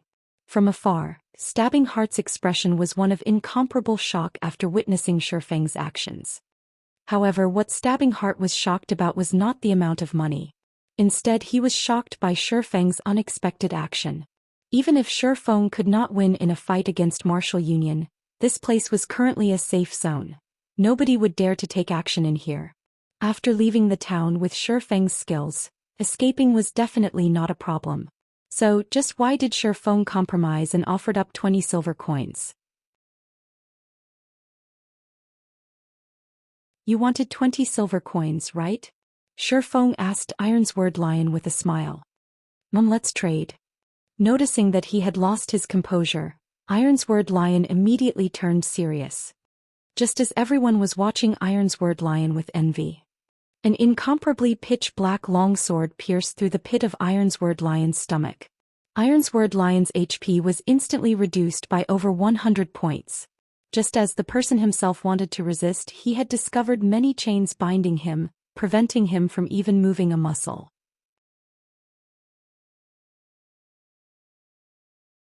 Shifeng calmly pulled the abyssal blade out from Ironsword Lion's stomach. He then followed up with a chop and an earth splitter, his sword slashing down on Ironsword Lion's body. As a result, Ironsword Lion's HP madly fell without any signs of stopping. The might of a magic weapon was incomparably shocking, even more so when coupled with a level 6 chop and a level 4 earth splitter. Killing a level 5 swordsman fully geared with bronze equipment was a truly simple matter. Not to mention that Shifeng had been the one to take the initiative and carried out a sneak attack. Even an expert would fall under such circumstances. These two attacks took all of Ironsword Lion's HP. Ironsword Lion did not even get the chance to retaliate before letting out a pitiful cry, his body falling to the ground, never to move again. Then his body turned into starlight, vanishing and leaving behind a piece of equipment. Who else wants it? Shifeng fixed his gaze on the members of Martial Union, giggling as he asked. The entire street of the trade area suddenly became deathly silent. Not a single person was able to mutter a word.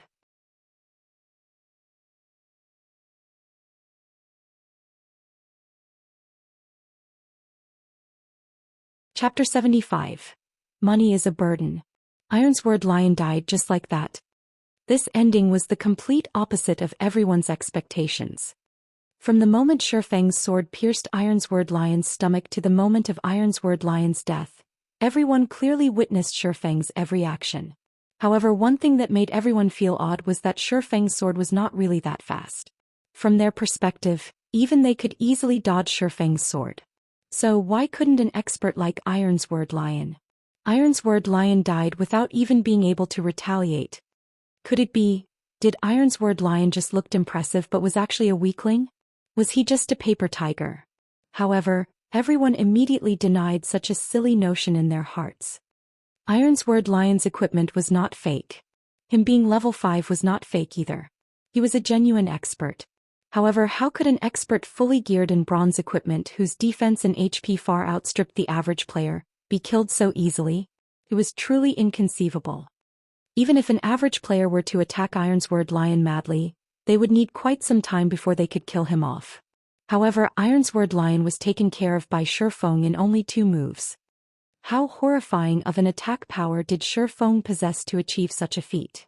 Thinking up to this point, everyone felt utterly defeated. What fat sheep? What tycoon? The Shifeng before them was simply a devil wearing a human mask, giggling at them. Meanwhile, they had been completely oblivious to the truth. A cold chill suddenly flowed through their bodies, causing them to shiver. They no longer dared to look at Shifeng's smiling face. You're despicable. Drifting Blood retreated a few steps, his trembling finger pointing at Shifeng. Currently, Drifting Blood was facing incomparable shock in his heart. Compared to other people, he had a much greater understanding of Ironsword Lion's strength. Regarding Shifeng's strength, he had a deep experience and fear of it. He became even more frightened now that he was targeted by Shifeng once more. However, after having a better understanding of the situation, the place they were currently was a safe zone. What should he be afraid of? Suddenly, he laughingly said, "You're finished. Since you dared kill inside a safe zone, nobody will be able to protect you now. Just wait for the guards to come give you your sentence and lock you up." Everyone came to a sudden realization after hearing Drifting Blood say so. Previously, Shifeng sent all of them into shock. They had actually forgotten that this place was a safe zone and there were powerful guards protecting this place. Even if Shifeng was powerful, was he able to overpower the guards? In a moment, Shifeng would definitely be captured by the guards, falling to a miserable end. Truly a pity. However, he is truly courageous for killing someone inside a safe zone. It would still be worthwhile even if he were killed by the guards and sent to closed confinement. Whatever the case, he was able to shine for a moment. He will still be a hero when he gets released tomorrow. So cool. Big brother expert, little sister knows how to warm beds. Please add me as a friend. Please help me level. I swear I'll be obedient.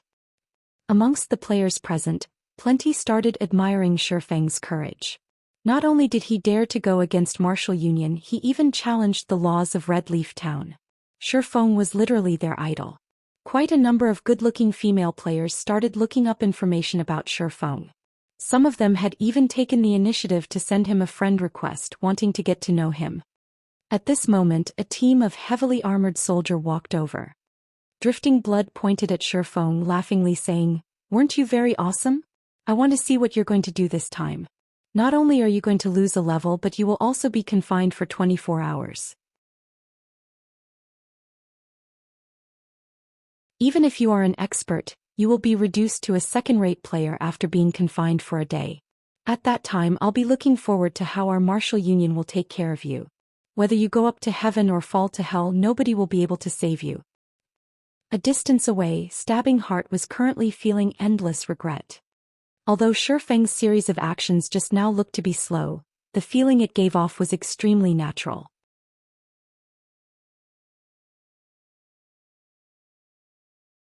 His actions were as natural as breathing, not a hint of awkwardness about them. Stabbing Heart's admiration for Shi Feng was even greater now. Shi Feng's actions were the assassination techniques that Stabbing Heart pursued after. Average people would not understand what this represented. However, Stabbing Heart had played plenty of virtual reality games before, and he also had experience participating in fighting competitions. Hence, he understood just how powerful Shi Feng's skills were. If it were the him of the past, Stabbing Heart would not feel anything special about Shi Feng. However, he previously had the fortune of interacting with a martial arts master. That martial arts master previously mentioned such a situation. Battling itself was just the pursuit of the simplest method of slaughter. When such a technique was mastered to the extreme, others would be unable to feel any awkwardness about it. Instead, it would give off a very natural feeling. As for those experts who had reached such a level, all of them were extremely dangerous. That was because, even if they were to stand before you with a smile, slashing a blade across your throat and you clearly witnessed it all, you would still take it as a joke. So much so that you wouldn't even feel the danger that approached you. Your body would not react, and even until death you would still be unaware of the attack. This was not some sort of profound technique. It was a kind of instinct that could only be learned after experiencing countless battles and training. However, such brutal training was not something the average person could go through. However, Shi Feng had taken away Stabbing Heart's rare chance at making Shi Feng owe him a favor. Stabbing Heart did not imagine Shi Feng would be so decisive, killing Ironsword Lion with zero hesitation. How was he supposed to show off now? How was he supposed to find an opportunity to seek Shi Feng's guidance now? Stabbing Heart had no ways to deal with the guards who just arrived. Regarding this situation, Stabbing Heart held bitter hatred towards Ironsword Lion. The person actually caused him to lose a good chance to ask for guidance. Wearing a silvery gray heavy armor, the guard captain walked up to Shi Feng. The other guards surrounded him accordingly, causing the atmosphere of the street to become abnormally oppressive. "Mr. Guards, it was him who killed my big brother. You definitely must arrest him." Drifting Blood walked towards the guard captain, his face carrying a cold smile as he pointed at Shi Feng, accusing. However, the guard captain paid no heed to Drifting Blood. Instead, his deep gaze shifted to Shi Feng, a faint smile appearing on his face, saying, "Revered Lord Demon Hunter, this place is Red Leaf Town. According to the laws of the town, you have to pay the price for killing someone here. Otherwise, I can only invite you to make a trip to the confinement room." Everyone became dumbfounded after listening to the guard captain's words. Drifting Blood's mouth widened even more. It could fit 3 chicken eggs. What sort of situation was this? The guards did not actually kill Shi Feng on the spot. Moreover, he would only be confined if he did not pay the fine. Was Shi Feng the town mayor's son or something? No, that wasn't right. The town mayor was already dead.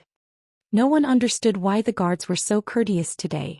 When usually meeting them, not to mention a faint smile, they were gods of slaughter with grim expressions. "I only killed him because he threatened me. However, I am not an unreasonable person. Tell me, what price do I have to pay?" Shi Feng nodded his head, calmly turning towards Drifting Blood and giving him a calm smile. Shi Feng had his own reasons for daring to kill Ironsword Lion. Everyone else just recently entered God's domain, so they were still unfamiliar with the rules of the game. However, Shi Feng had lived within God's domain for 10 years. He had long since memorized what actions he could and could not take and to what extent he could take them. Shi Feng was currently a noble. His status far outstripped that of commoners. If he was not a noble, he might have just turned around and left without paying any attention to Ironsword Lion. At worst, he would just start an exciting battle if they were to meet outside the town. Who would win at that time was still an unknown. However, Shi Feng was now a noble.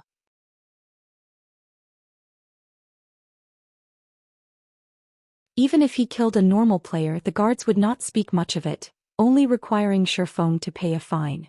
As for how much he would have to pay, that depended on his identity and status. However, according to his own wealth, Shi Feng was still able to accept the fine. 2 silver coins. The guard captain straightforwardly said. "Okay, got it. Here are 20 silver coins. Keep them." Shi Feng did not imagine that it would be so cheap. Hence, he took out 20 silver coins and passed it to the guard captain. "Lord Demon Hunter, what are you trying to do here?" Looking at the 20 silver coins in his hand, The guard captain oddly asked. Nothing much. These people before me threatened me previously, so I still wish to kill a few more people. Take it as an advanced payment. The guard captain was stunned. Finished speaking, Shifeng unsheathed the abyssal blade. He used the level 5 thundering flash. 3 streaks of thunder instantly piercing the bodies of drifting blood and the others. All of them were instantly killed, dropping quite a lot of equipment. Even till death, drifting blood had not reacted to what happened. At the same time, Shifeng's green-colored player indicator had turned a devilish red. All of the onlookers were stupefied. Who was this Shifeng? He was just too awesome. The players from Martial Union were most likely dumbfounded now.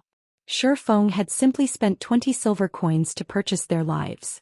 With money you could do whatever you wanted. The more unfathomable thing was that the guard captain did not say a word about Shifeng's actions. He only counted the number of players who died. Discovering that he had received 4 extra silver coins, he returned the additional silver coins to Shifeng before he turned around and left.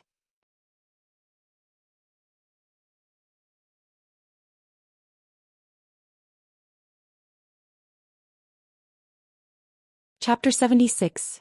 Earth-shattering name. After getting rid of all of Martial Union's members, Shifeng sealed the feud between him and Martial Union. However, Shifeng did not regret his actions. Even if he turned and left just now, the players from Martial Union would not have let him go. So he might as well weaken Martial Union's strength. He would have an easier time dealing with them the next time they met. Seeing several pieces of equipment on the ground without paying any attention to the shock and curiosity of the onlookers, Shifeng went over and collected them. At the very least, these items could recompense the money he lost for purchasing lives. Oh, isn't this the knight's long sword? Shifeng discovered that 2 pieces of bronze equipment dropped, and one of the 2 was the bronze weapon of Ironsword Lion. Perhaps Ironsword Lion was already spewing blood in anger in the graveyard right now. The knight's longsword was a good weapon amongst level 4 bronze equipment. In God's domain, equipment for weapons specialists and MTs were slightly higher than other equipment of the same level. Currently, the knight's longsword would be worth at least 10 silver coins. In addition to the other piece of level 3 bronze cloth armor and several pieces of common equipment. Shifeng discovered that he actually did not take a loss. On the contrary, he had made an additional 1 or 2 silver coins. Just when Shifeng was planning to leave, a change occurred to the gazes of the onlooking players. Greed permeated their faces. Shifeng had easily taken care of Ironsword Lion. He even killed several elite players with a single move. Not even a ghost would believe that Shifeng did not possess top-tier equipment. Moreover, Shifeng was currently a red player. If a red player were killed, the penalty they received would increase. Moreover, Shifeng had killed so many players. If he were to die, he would at least drop 3 or 4 pieces of equipment. So, what if the guards confine them for some time? Could it compare to obtaining top-tier equipment? If a noob wished to grow into an expert, having good equipment was a must. If they were to kill Shifeng, they would have a chance at becoming an expert. So why wouldn't they kill him unless they were willing to remain mediocre? What? You guys are looking for trouble with me as well? Shifeng coldly laughed as he looked at his surroundings. It had been a while since he felt the sensation of being deep within enemy grounds. After receiving Shifeng's cold glare, everyone inadvertently retreated.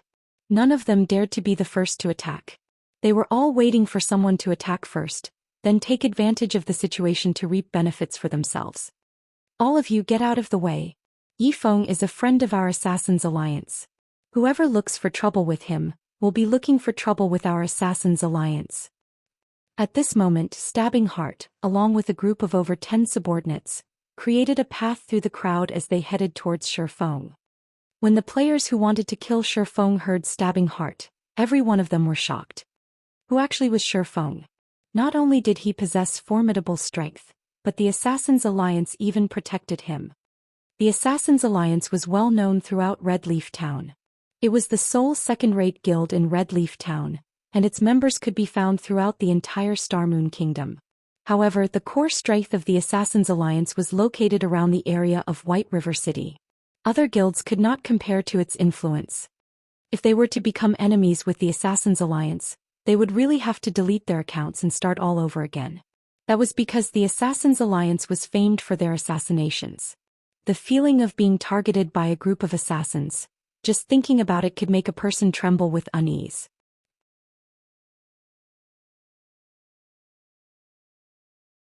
With the appearance of the Assassins' Alliance, the surrounding players no longer dared to have ideas over Shi Feng. Since they could not fish up any advantages, everyone promptly left the scene. "Many thanks," Shi Feng said gratefully, looking towards Stabbing Heart. "Nonsense. With Brother Yi Feng's strength, even if I didn't show up, they would still be helpless against you. I was just pushing the boat along the current."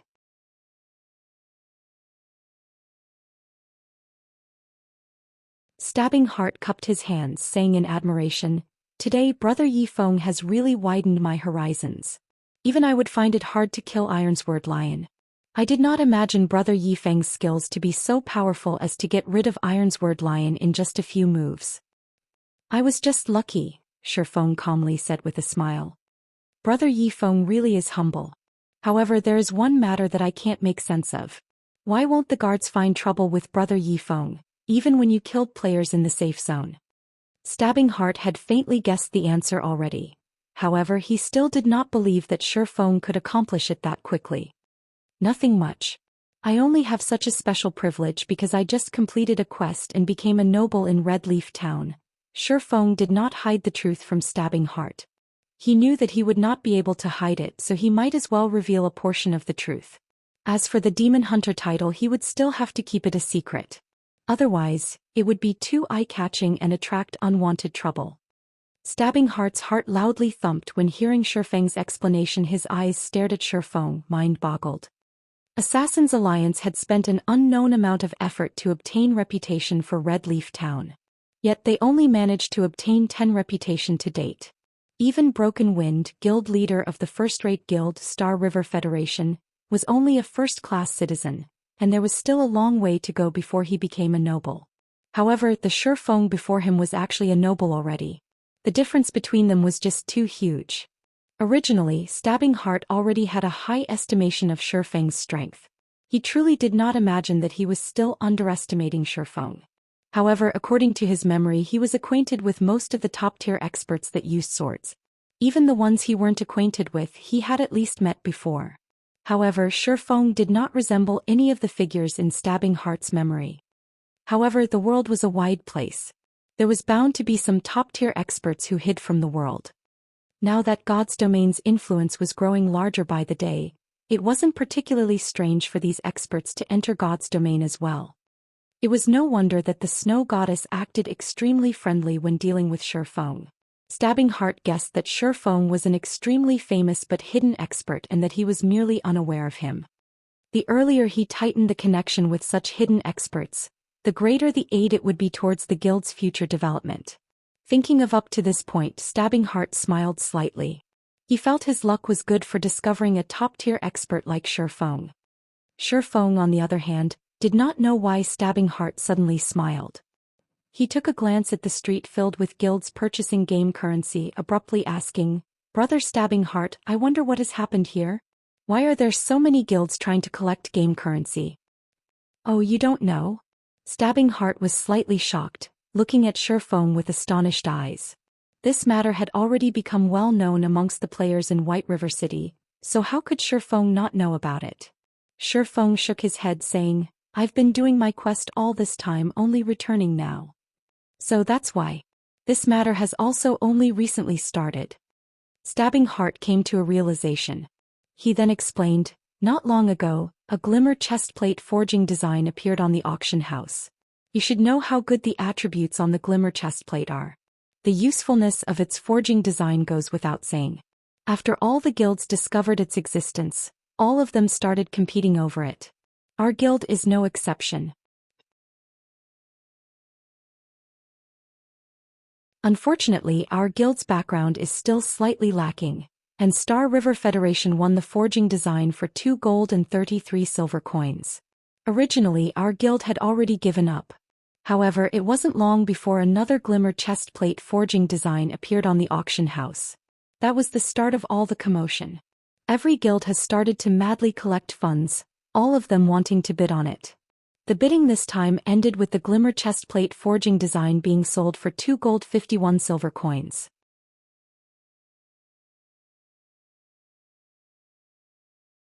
Nobody could have imagined that a third piece would have appeared right when many guilds were feeling disappointment. Right now, everyone is still bidding over the third piece. However, according to my estimates, the third piece will be sold at an even higher price. Only, nobody knows if there will be more of the forging designs up for auction, so I came here to collect game currency. Currently, everyone is guessing that Black Flame Forger is selling the glimmer chestplate forging designs. After all, bronze equipment forging designs aren't just cabbage, not to mention similar forging designs.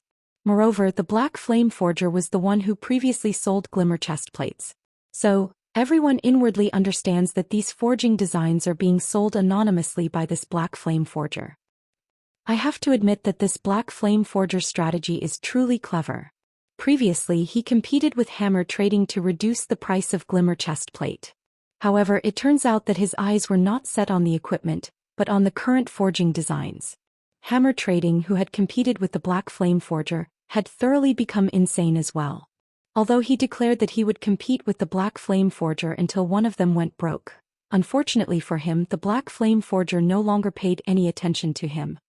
Currently, a lot of people wish to get in touch with the Black Flame Forger. Unfortunately, there is no way to contact that person.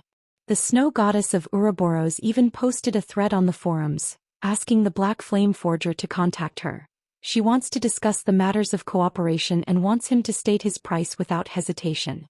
With this, the Black Flame Forger had thoroughly become famous. Aside from White River City, the entire Starmoon Kingdom is currently discussing the Black Flame Forger. He is currently acknowledged as the #1 forger in all of Starmoon Kingdom. Stabbing Heart felt deep regret as he spoke. His expression revealed reverence towards the Black Flame Forger. So that's it.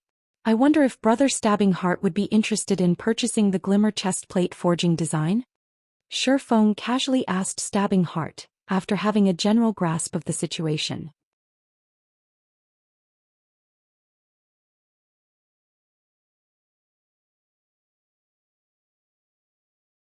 Chapter 77. Adding fuel to the fire. Although Shurfeng only casually asked, Stabbing Heart's head however abruptly spun, his eyes looking at Shurfeng with anticipation. With an excited expression on his face he asked, "Could it be? Brother Yifeng, you have the glimmer chestplate forging design?" Currently, forging designs for bronze equipment were madly fought over by the large guilds, all of them competing with the depth of their financial backing. Nobody could firmly say the remaining number of glimmer chestplate forging designs that would be sold. Maybe the first-rate guilds would buy up all the forging designs. Second-rate guilds' chance to obtain one might never come.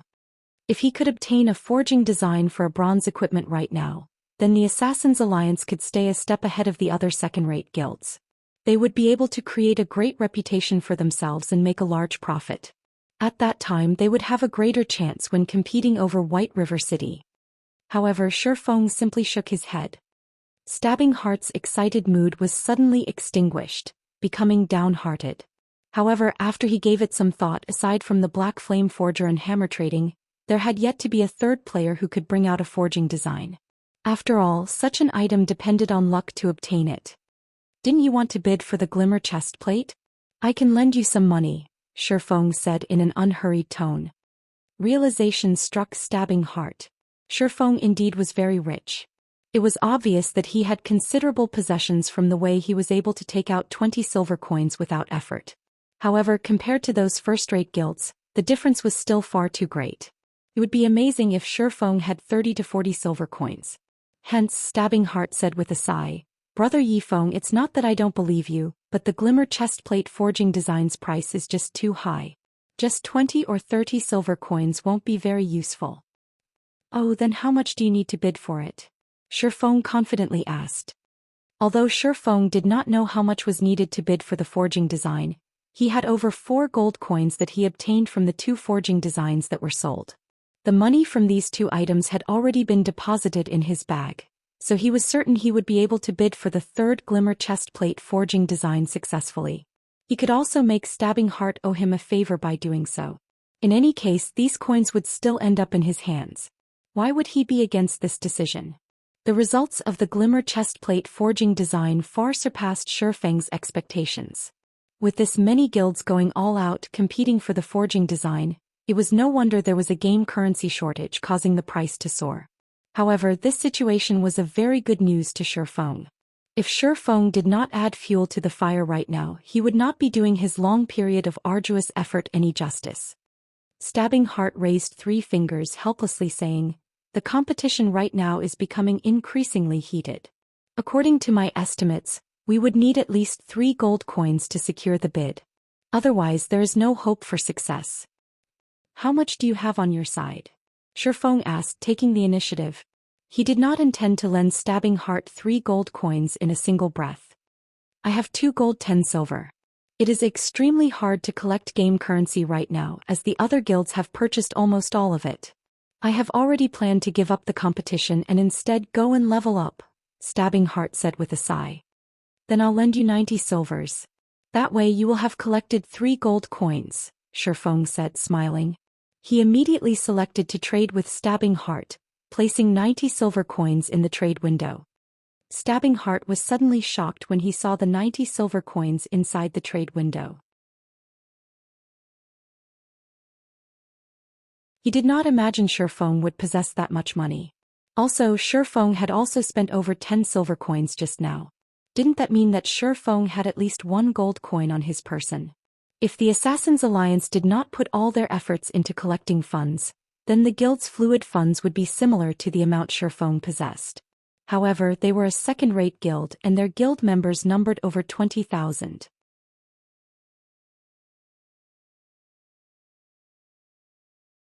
They also had a specialized 500-man money farming team. Meanwhile, the money Shifeng had earned alone was actually more or less the same as their guild. "Brother Yifeng, thank you truly.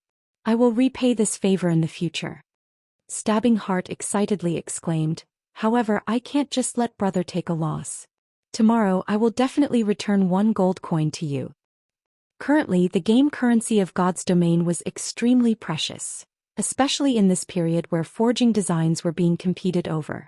Originally, Stabbing Heart wanted to purchase it using credits. However, when he thought about the preciousness of the game currency, it was hard to buy even if he had the money. Moreover, Shifeng did not lack credits. Hence, he did not have the nerve to let those words leave his mouth and instead chose to compensate Shifeng with an interest of 10 silver coins. However, Shifeng had become slightly speechless as he only wished for credits. He was shouldering a large debt right now. In addition to the workshop and the rent he needed in the future, he was desperately in need of money. What would he do with that much game currency? How could it be as dependable as credits? The earlier he started his workshop, the earlier he could recruit stable party members. When he could enter large-scale dungeons, he would be able better earn money, level up and increase the workshop's reputation, building a better foundation for establishing his guild. If he started too late, it would be hard even to set foot in White River City. Every moment counted right now. "Brother Stabbing Heart, don't say it's such. If you didn't show up today, I would not be able to avoid a bloody battle. I owe you a favor, so for these 90 silvers I'll just sell you each silver coin at 60 credits. Every guild would be in need of coins in the initial stages of the game, so you don't have to be polite with me," Shifeng said in a sincere tone. Stabbing Heart was immediately moved by Shifeng's words. He thought that Shifeng was a friend who was worth knowing. If he returned Shifeng 1 gold coin tomorrow, it would cause quite a lot of trouble to the guild's operation. Moreover, nurturing forgers and purchasing materials required large sums of coins. It couldn't be any better if he purchased them using credits. "I can't thank Brother Yifeng enough. However, 60 credits is a little too low. I don't have the nerve to buy them at that price, and just saying it would cause others to make fun of me. I'll buy each silver coin for 80 credits for a total of 7,200 credits. I'll transfer them to your account immediately." Stabbing Heart was very joyful. Even if Shifeng were to have complaints about the matter, Stabbing Heart would still stubbornly transfer all 7,200 credits to Shifeng. "Brother Yifeng, I'll be leaving to bid for the forging design first. If you have any problems in the future, please don't hesitate to contact me. I'll definitely go all out to help you." Finished speaking, Stabbing Heart hurriedly left with his subordinates to the auction house. Seeing the additional 7,200 credits in his bank account, Feng helplessly smiled. His opinion of stabbing heart grew even more favorable in his heart. Currently, his bank account had more than 20,000 credits. The money for 2 virtual gaming helmets was now secured. At the very least, he would not lose the virtual gaming helmet after the 7-day duration was up and lose the ability to play God's Domain. The remaining task he had was to earn even more money and collect some funds before the start of the school's fellowship party. Who knew he might obtain a great chance at the fellowship party, building an unshakable foundation for his workshop. In Feng's previous life, Shadow had obtained a big chance at the fellowship party. It was precisely because of this chance that allowed Shadow Workshop's strength to greatly increase, giving them the confidence to compete with other third-rate guilds over controlling rights for White River City. In this life, since he was to attend the fellowship party, he would not let go of this great opportunity naturally. He would compete for as much as he could. Following which, Feng looked for a hotel and rented a guest room there. In Red Leaf Town, the red name above his head was too eye-catching. If he did not look for a way to deal with it, his every action would attract the attention of surrounding players. I never thought I would have to use this item this quickly. Feng took out the demon mask from his bag. He could not help but shake his head and laugh. If he did not have this item, he really would have a difficult time solving the matter of his red name. After wearing the demon mask, Feng adjusted his facial appearance. His new appearance was very different from his original self. At the same time, his red name also turned green. If others did not possess a high-leveled observation skill, they would not be able to see through his disguise. After confirming that there were no problems, Feng placed his remaining 3 gold coins onto the virtual trade center. Each silver coin was sold for 80 credits. Based on the current level of competition, as long as the Assassins Alliance successfully bid for the forging design, those first-rate guilds and other second-rate guilds would most likely be unable to sit tight. The competition then would be more insane than now. Feng was not worried that his game currency would not sell. Just as Feng was about to leave the hotel, a sudden realization flashed past him. He lightly tapped his own forehead. How could I forget about this thing? Now that I have the demon's mask, how can I not properly use it? Feng revealed a bright smile.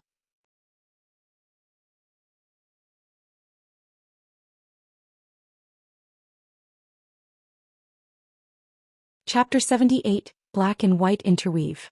The demon mask was able to hide the user's identity. In God's domain, it would be inconvenient for Feng to reveal himself in many matters.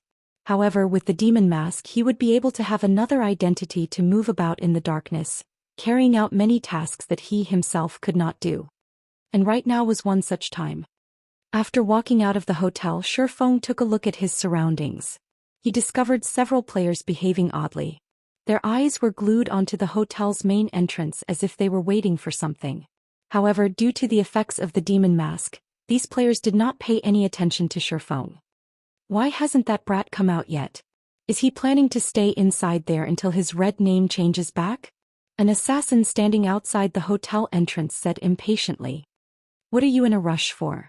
That brat is dead for sure. He actually dared to sneak an attack on Boss Ironsword. He even killed so many of our brothers.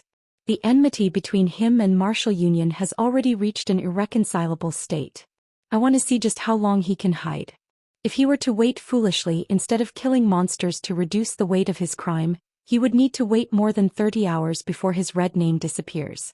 Even if he is currently powerful, after more than 30 hours have gone by, our equipment and levels will surpass him by a huge leap. At that time, killing him to level 0 will be much easier, another assassin said with a sneer. While these players from Martial Union were making fun of Feng, they did not notice their target standing right next to them, and that he heard every single detail of their conversation. Martial Union's sure is quick in taking action. They really are thinking highly of me if they sent a party of assassins to watch out for me. Unfortunately, I don't have the time to play around with them. I'll just let them wait for the sky to turn bright. Feng had long since guessed that Ironsword Lion would not let him go. After all, Feng had crossed paths with Ironsword Lion many times in his previous life. He had a very good understanding of Ironsword Lion's personality. Ironsword Lion would definitely want revenge. Even if he had to pay a great price, as long as he was able to obtain revenge, he would definitely do it. Moreover, he would repay it hundreds to thousands of times over. If one were to put it nicely, Ironsword Lion was a simple man. If one were to put it badly, however, Ironsword Lion was a person with a one-track mind. Others could easily discern his thoughts. Following which, Shi Feng departed from the hotel with a carefree attitude. Meanwhile, the party of assassins was still foolishly waiting in front of the hotel's entrance. They were jeering at Shi Feng's cowardice, only daring to hide inside the hotel. In the end, death would still be awaiting him. At the trade area, a sea of people crowded in front of the auction house. Shi Feng could not even squeeze himself inside to purchase materials. Without a better option, Shi Feng could only give up for now and visit the Chefs' Association to take a look at Violet Cloud's progress first. Compared to the currently popular Forging Association, the Chefs' Association was completely deserted. There was only a fragment of lifestyle players entering and leaving the association. After arriving at the kitchen he previously rented, Shi Feng readjusted the demon mask, returning to his original appearance but still hiding his red name. After entering the kitchen, Shi Feng discovered Violet Cloud currently concentrating on making fruit juice. Her hand movements were extraordinarily speedy and experienced. She was currently also level 3, surpassing many other lifestyle players. Although Shi Feng had seen many master chefs make cold beverages before, none of their actions were as smooth and natural as Violet Cloud's. It was truly hard to believe why Violet Cloud would say her production speed was extremely slow. Her speed was shockingly fast. Did Violet Cloud intentionally trick him? Shi Feng shook his head, feeling that Violet Cloud had no reason for doing such a thing. Hence, he walked over and suddenly asked, "Violet, how are you faring?" However, as if Shi Feng's question did not enter Violet Cloud's ears, she was still concentrating on making fruit juice.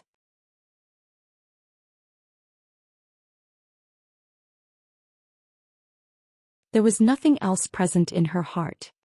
Looking at Violet Cloud's degree of focus, Shi Feng was slightly shocked himself. He no longer tried to interrupt Violet Cloud and instead chose to stand by the side and observe her. After more than 10 minutes had passed, Violet Cloud had yet to discover Shi Feng's presence. Meanwhile, she had already crafted more than 10 cups of fruit juice. These fruit juices looked extremely refreshing, and they gave off a faint, captivating fragrance. After she used up the materials in her hands, just when Violet Cloud was about to retrieve more. Violet Cloud was shocked into a jump as she discovered that her boss, Shi Feng, was standing behind her. From the looks of it, he had been waiting for quite some time now. Violet Cloud's heart became frantic as she thought about how she let her employer wait for so long. Lowering her head, she said in a nervous tone, "Sir, have you completed the 900 cups of fruit juice?" Shi Feng asked with a smile. Shi Feng's evaluation of Violet Cloud had greatly risen as of this moment. The more focused someone was when doing something, the greater the efficiency. It was also easier for them to overcome difficulties. However, not everyone was able to constantly maintain a high degree of focus, just like how a student's thoughts would wander after studying for a long period of time, or become absent-minded after listening to the teacher's lecture for some time. However, Violet Cloud possessed extraordinary focus. When carrying out a task, her efficiency would definitely increase by several folds, doing half the work for double the effect. It was no wonder why she was able to become a cleric god in the end. Even if she were not a cleric and instead played some other job, her achievements would most likely still be great. And they're all done. However, I obtained a realization when I was making them before. After spending a lot of materials, I created a new fruit juice. You won't blame me for it, right, sir? Violet Cloud said, slightly afraid. After all, she did not carry out her task according to Shi Feng's requirements. After completing the 900 cups of fruit juice, she went on to concoct other recipes. Shi Feng involuntarily laughed. Looking at the hundreds of cups of fruit juice on the table, he encouragingly said, "Why would I blame you? More than that, I want to reward you. With the new fruit juice, I will have greater confidence in carrying out that task of mine. Here are 3 silver coins as your reward. I hope that you can bring forth many new creations in the future. As for your share in the sales of these fruit juices, I'll give it to you after I sell them." As for the fruit juices, you no longer need to make them for now. Afterward, focus on making the wolf meat dishes. I still have a great use for them. Currently, players did not regard wolf meat as precious. However, after it was turned into a wolf meat dish, its price could be increased over 10 times. Such an increase was due to the fact that after consuming the wolf meat dish, every job would have their main attributes increased by 5 points, and its duration was 1 hour. Such an increase was extremely attractive to a majority of the players. The increase was equivalent to gaining another level, and with it they would be able to kill monsters much more quickly. Only after taking the manufacturing costs into account, most of the current chef players did not pay much attention to dishes with such high costs. However, by the time they did pay attention, they would have already missed a huge opportunity. Thank you, sir. I will definitely complete my task. Excitement and appreciation filled Violet Cloud's face after she received the 3 silver coins. She felt she was truly lucky for being able to meet Shifeng. Otherwise, she would still have to conduct sales out in the streets only to end up selling just a few cups. Even if she were to strive for an entire week, she would not be able to earn 3 silver coins. Yet she had such an amount with just a day's effort. Following which, Shifeng stored all the fruit juices in his bag.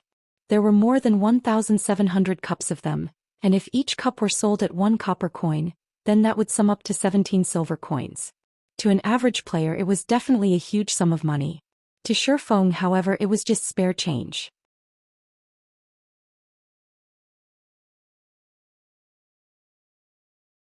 However, Shifeng did not intend to sell any of them as he had another use for them. System. The glimmer chestplate forging design you have placed on auction has been sold. After deducting the processing fees, a total of 2 gold 76 silver has been added to your bag space. Has Assassin's Alliance won the bid already? Shifeng called out the official forums.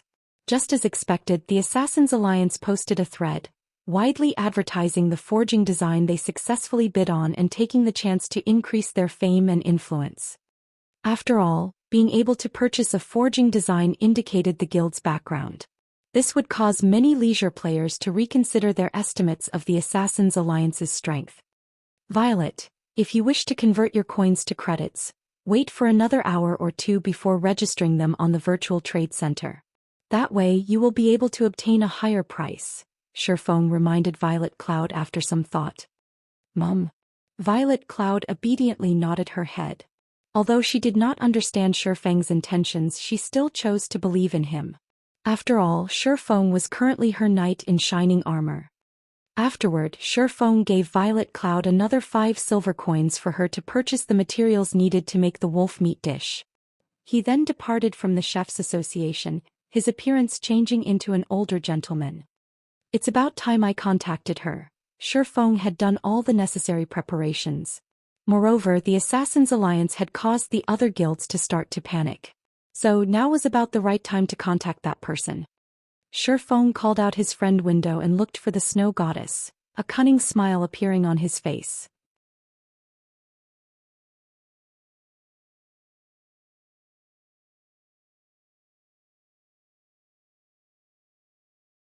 Chapter 79.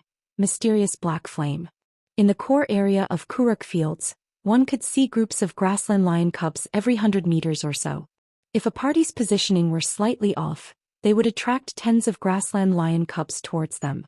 Moreover, at the large tree located in central region of the fields, there lived a level 6 elite grassland lion.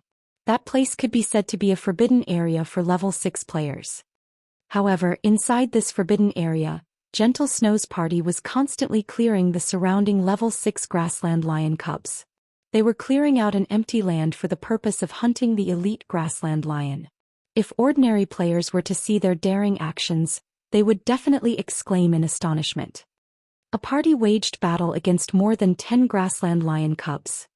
Wearing a suit of azure armor, Gentle Snow valiantly battled. She was like a war goddess fighting 1 against 10,000. A simple slash from her had sent 3 grassland lion cubs flying. Simultaneously, she was dodging the claws of the remaining 2 lion cubs. If an expert were to see Gentle Snow battle, their eyes might have popped out of their sockets by now. Although her single slash seemed simple, She struck the vital points of all 3 grassland lion cubs. Her dodges were even more accurate. It was like she possessed eyes at the back of her head. Without even turning her head, she was able to avoid the claw strikes that came from behind her. On another side, the flame witch Zhao Yueru was like an artillery cannon. A single frost flame blast from her had taken away a third of the grassland lion cub's HP. Just when the grassland lion cub switched hatred and was about to rush at Zhao Yueru, the woman herself revealed a smile of disdain. As her mouth chanted the final verse of an incantation, her lily-white hands finished writing the incantation. Following which, a flame dragon appeared. The dragon spewed scorching hot flames, immediately decimating the grassland lion cub rushing towards Zhao Yueru. Zhao Yueru's control over magic was extremely subtle, reaching its pinnacle. Her chanting and tracing were even more extraordinary. Normally, players would need 3 seconds to complete both actions, but Zhao Yueru only spent 1.6 seconds. Her completion rate was even at 86%, increasing the damage of Fire Dragon's roar by 120%. This single move instantly took away 2/3 of the grassland lion cub's HP. A few moments later, more than 10 grassland lion cubs lay dead on the ground. Rest for a while and prepare to lure those 2 elite grassland lions over. Shield warrior, you'll tank one while I handle the other. After tidying up the loot, Gentle Snow commanded as she looked towards the 2 patrolling elite grassland lions in the distance.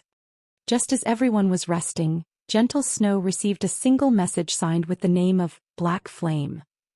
Looking at this signature, Gentle Snow's brows slightly wrinkled. Previously, she put out word that she wished to discuss matters of cooperation with the Black Flame Forger. It did not take long before she received a reply. Originally, she had felt rather joyous at the fact. However, a few moments later she received another pile of similar messages. All of them claiming themselves to be the Black Flame Forger.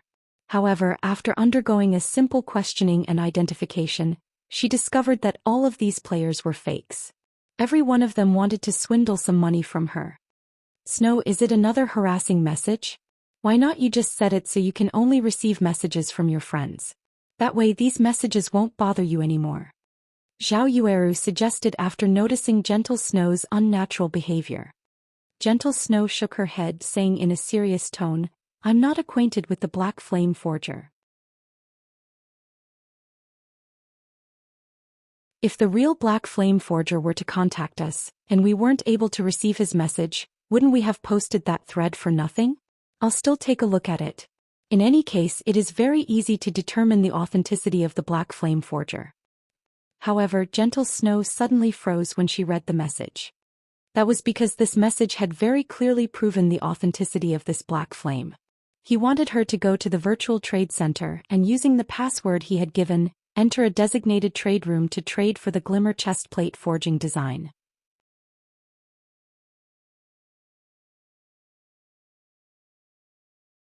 It seems that I finally have some gains after waiting for so long. Gentle Snow revealed a faint smile. From the contents of the message she could clearly feel that this Black Flame was the real deal. Otherwise he would not suggest trading the forging design at the virtual trade center. After all, Black Flame imposters would not have a forging design. What is it? Did the real Black Flame contact you? Looking at Gentle Snow nodding to her question, Zhao Yueru became immediately excited. Wishing to meet this mysterious forger, she asked, when do we meet him? Currently, the Black Flame Forger was known by everybody. He was even in possession of a forging design that could increase a guild's influence. After carrying out one questionable action after another, only now did they find out his true motive. Zhao Yueru couldn't help but admit the brilliance of the Black Flame Forger's methods. He paid such a huge price all to control the initiative in the game played by the various guilds. Now, every guild within the area of White River City could not help but get caught up in this spiral. Otherwise they would be eliminated by the other guilds. His unpredictable actions even caused her to feel admiration. He was unlike a certain someone who was clearly just a lucky bastard, yet still pretended to be an expert. Just thinking about that person made Zhao Yueru's blood boil in anger. Compared to the Black Flame Forger, the difference between them was thousands of miles apart. I just contacted him. However, he does not want to add us as friends. He only said he wants to meet at the level 8 map Physis Canyon in 4 hours. Physis Canyon isn't that far away from our current location. I'll buy the forging design first, then we'll quickly clear up these elite grassland lions. If we hurry over, we should be able to make it. Even Gentle Snow was clearly excited right now. There were so many first-rate guilds in Starmoon Kingdom, yet she didn't imagine that the Black Flame Forger would actually be willing to cooperate with them. She couldn't help but admit that they were extremely lucky, or maybe that Black Flame had some other plans. In any case, she wouldn't be able to see through the thoughts of this Black Flame. Great. Then let's hurry. If we make him wait too long, it would be terrible if he didn't want to meet us anymore. Zhao Yueru abruptly stood up, excitedly saying so. Look at you in such a hurry. We still have time. Gentle Snow rolled her eyes at Zhao Yueru.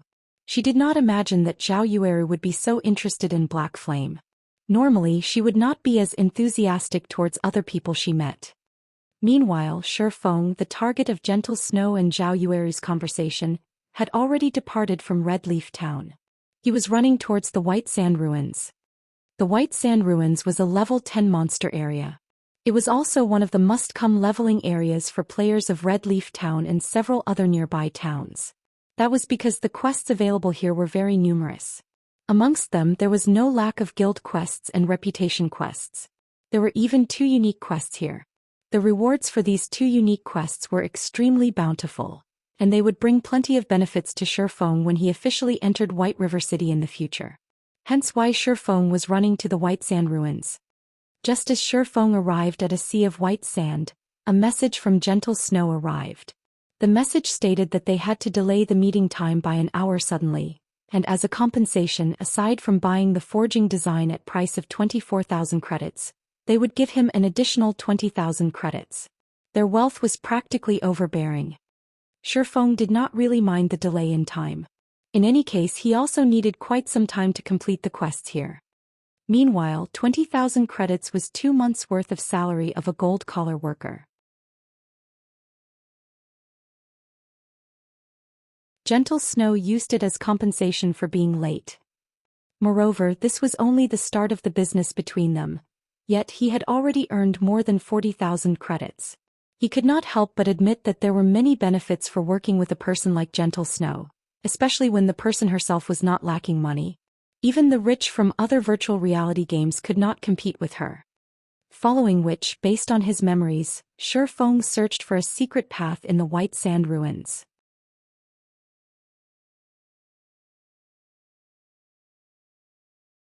After walking this path for nearly half an hour, he caught sight of a bunker buried in the white sand. 2 level 10 elite black steel dwarves guarded the bunker's entrance. One of the 2 unique quests, Steel Fortress Barusha, could be found inside this bunker.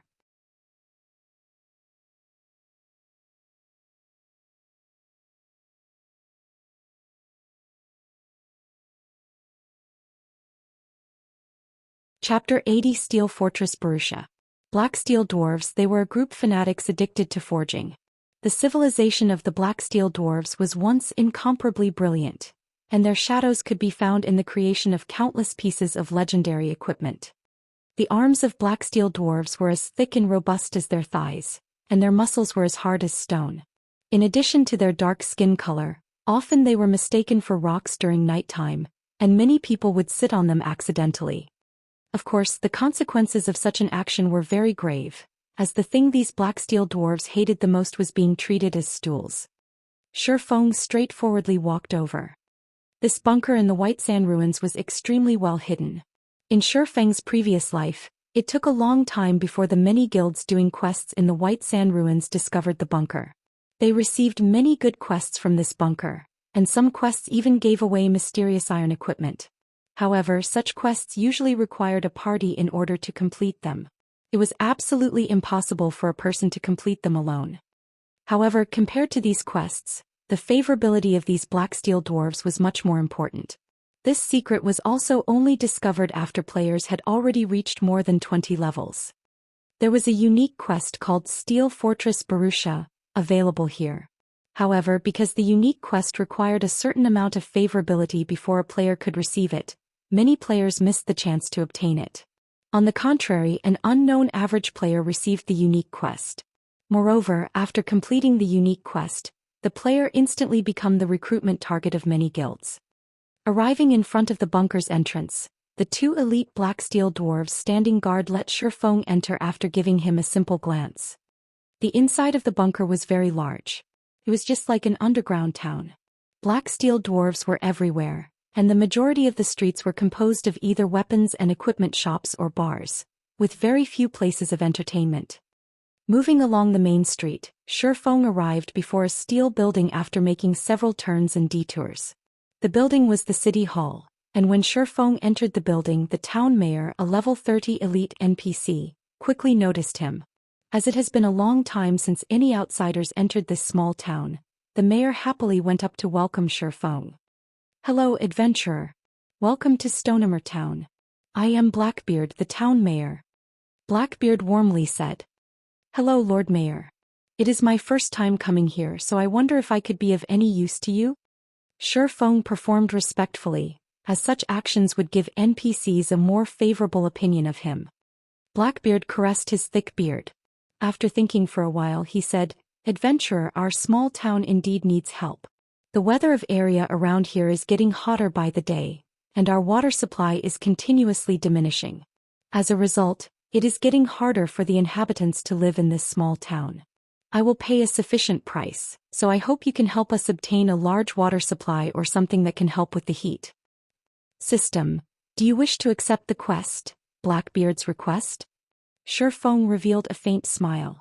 He was here exactly because of this. "I will be happy to help," Shifeng responded. The most important thing in Rockhammer Town was the town mayor's favorability. However, the town mayor's favorability was not that easy to obtain. That was because the quest he gave was not easy to complete. Moreover, the rewards of the quest were few, causing many players to give up on grinding for the town mayor's favorability. System. Quest Blackbeard's request accepted. Offer 100 bags of clear water or 5 cups of cold beverage to the town mayor Blackbeard. Following which, Shifeng retrieved the fruit juice he had prepared. For every 5 cups of fruit juice Shifeng offered, he could obtain 2 copper coins, an increase of 1 point to Blackbeard's favorability, and 100 EXP. To a level 8 to 9 player, 100 EXP could be considered negligible. Just by simply killing a level 10 common monster, they would be able to obtain over 200 EXP.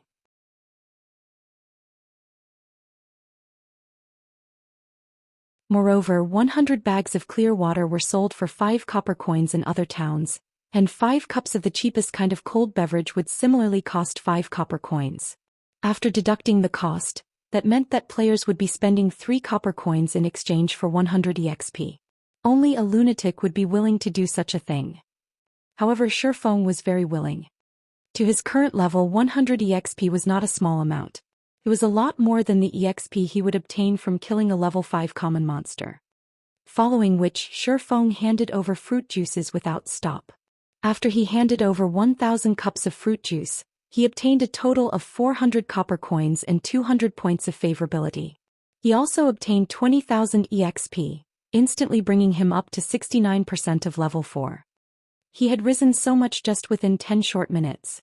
It was literally faster than grinding on level 10 elite monsters.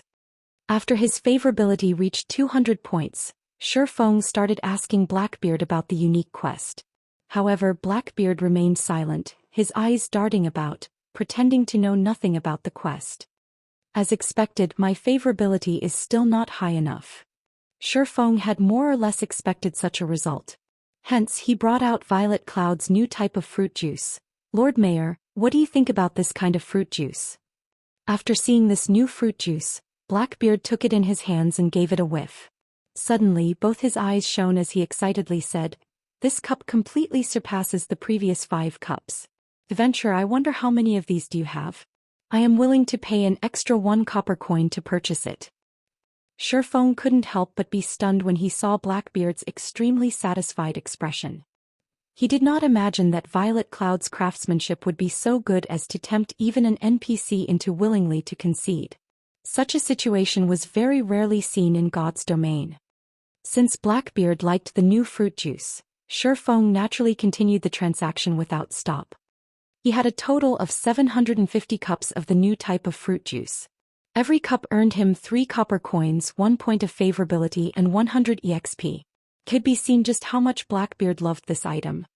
In such a way, Shifeng easily received 2,250 coppers and 750 points of favorability.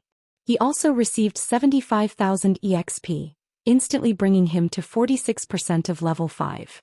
His leveling speed was like a rocket. Unfortunately, making the new type of fruit juice required a lot of time. Moreover, Violet Cloud still had other matters to tend to. Otherwise, Shifeng really wanted Violet Cloud to make up to 10,000 cups for him, instantly rushing to level 10 and over. With 950 points of favorability, the town mayor Blackbeard finally opened his mouth. Moreover, he did not hide any secrets this time. He was treating Shifeng like his close friend. Shifeng had even received the Stonemer key, which had not been mentioned by the player in his previous life. System: Unique quest Steel Fortress Borussia accepted. Player is required to go to Physis Canyon to look for the fallen Steel Fortress Borussia and obtain the Titan's heart from within it. Town Mayor Blackbeard will provide an extremely bountiful reward for it. With such a high amount of favorability, Shifeng could also purchase forging designs from Blackbeard. Shifeng was shocked after taking a rough look at the available items. There were a total of 10 forging designs for sale.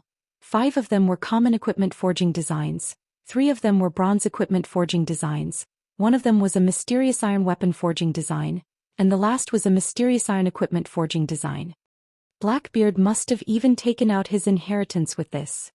These forging designs were all for level 8 to level 10 equipment. However, the bronze equipment forging designs were sold for 60 silver coins each, while the mysterious iron ranked forging designs were sold for up to 1 gold and 50 silver coins.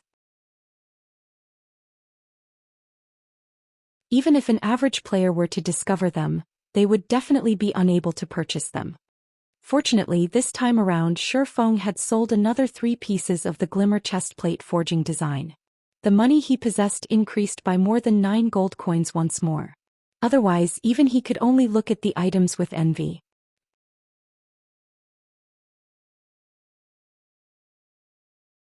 Lord Mayor, these 3 bronze-ranked forging designs and 2 mysterious iron-ranked forging designs, I want all of them. Shifeng simply handed over 4 gold 80 silver. Unfortunately, these forging designs were bound upon purchase. Otherwise, he would be able to earn at least double or triple the amount just from reselling them. The weakest amongst these forging designs was a level 8 bronze equipment. However, even that would bring about an unimaginable improvement to the current guilds.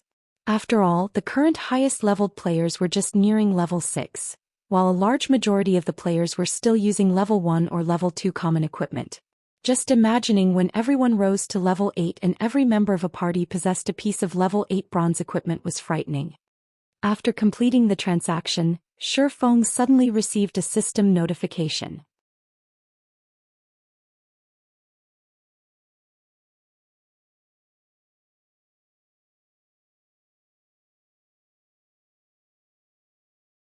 Chapter 81, Equipment Improvement. Shifeng was shocked after reading the system notification. Blackbeard's favorability of him rose to 1,000 points, reaching the level of revered. System: Congratulations. You are the first player to achieve revered favorability with an NPC. Rewarding 1 mysterious iron treasure chest. Luck really can't be stopped once it comes. I wonder what items will come out. Shifeng impatiently opened the refined mysterious iron treasure chest. Inside the treasure chest there was a piece of equipment and an ornament. Dark Pursuer's Cape, Secret Silver Rank. Equipment requirement: Agility 70. Defense plus 20. Strength plus 4, Agility plus 8, Endurance plus 4. Movement speed plus 2. Evasion plus 6. Additional ability: Silent Steps. Allows the user to arrive at the target's back silently. Maximum range of 40 yards. Cooldown 3 minutes. Interpreter's Pendant, Mysterious Iron Rank. Level 7. Equipment requirement: Intelligence 30.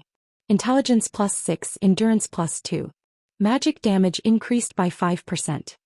In the current times, these 2 pieces of equipment could be considered extremely rare. It was especially true for the Dark Pursuer's Cape. The cape was well suited for weapons specialists, and it would definitely increase their strength when equipped. Meanwhile, Silent Steps was an ability similar to the instantaneous movement of mages and shadow steps of assassins. It was equipment meant for PK. The Interpreter's Pendant was even more of a top-tier ornament. Just based on the 5% increase in magic damage alone, mages could continue wearing the pendant until level 20 without falling behind in the slightest. Let's give this ornament to Blackie. After some thought, Shifeng deemed that Blackie was most reliable person right now, and he was also a mage. As for the cape, he was currently unable to equip it. Its requirement of 70 agility was just too high. At the very least, Shifeng needed to be level 10 before he could equip it. Looking at the equipment, Shifeng suddenly recalled that he was already level 5. Just by relying on the Abyssal Blade's attributes, in addition to adding his 6 free attribute points into strength, he was now able to equip the Silver Moon set equipment. Just at level 5, Shifeng was able to equip the best set equipment for swordsmen under level 10. His overall attributes were literally without rival, and the quests he would do later on would become much easier. Hence, Shifeng added all his free attribute points into strength and equipped the 5 Silver Moon set pieces. Also, now that Shifeng was level 5, the swordsman's dual-wielding talent had activated.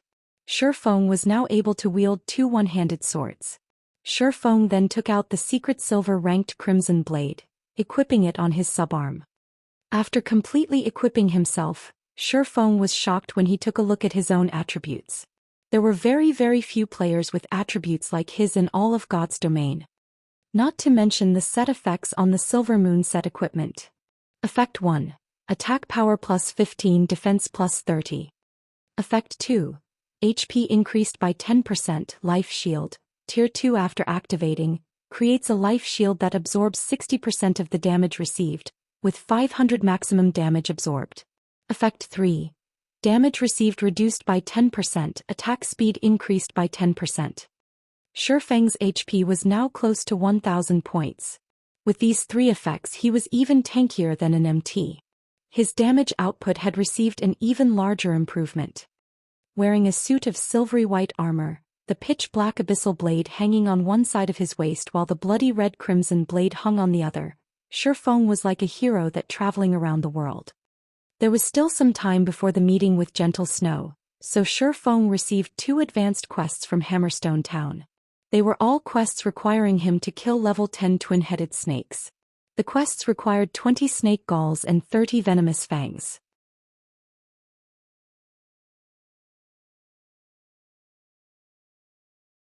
After completing the quests, Shifeng would be able to obtain rare ore and forging materials.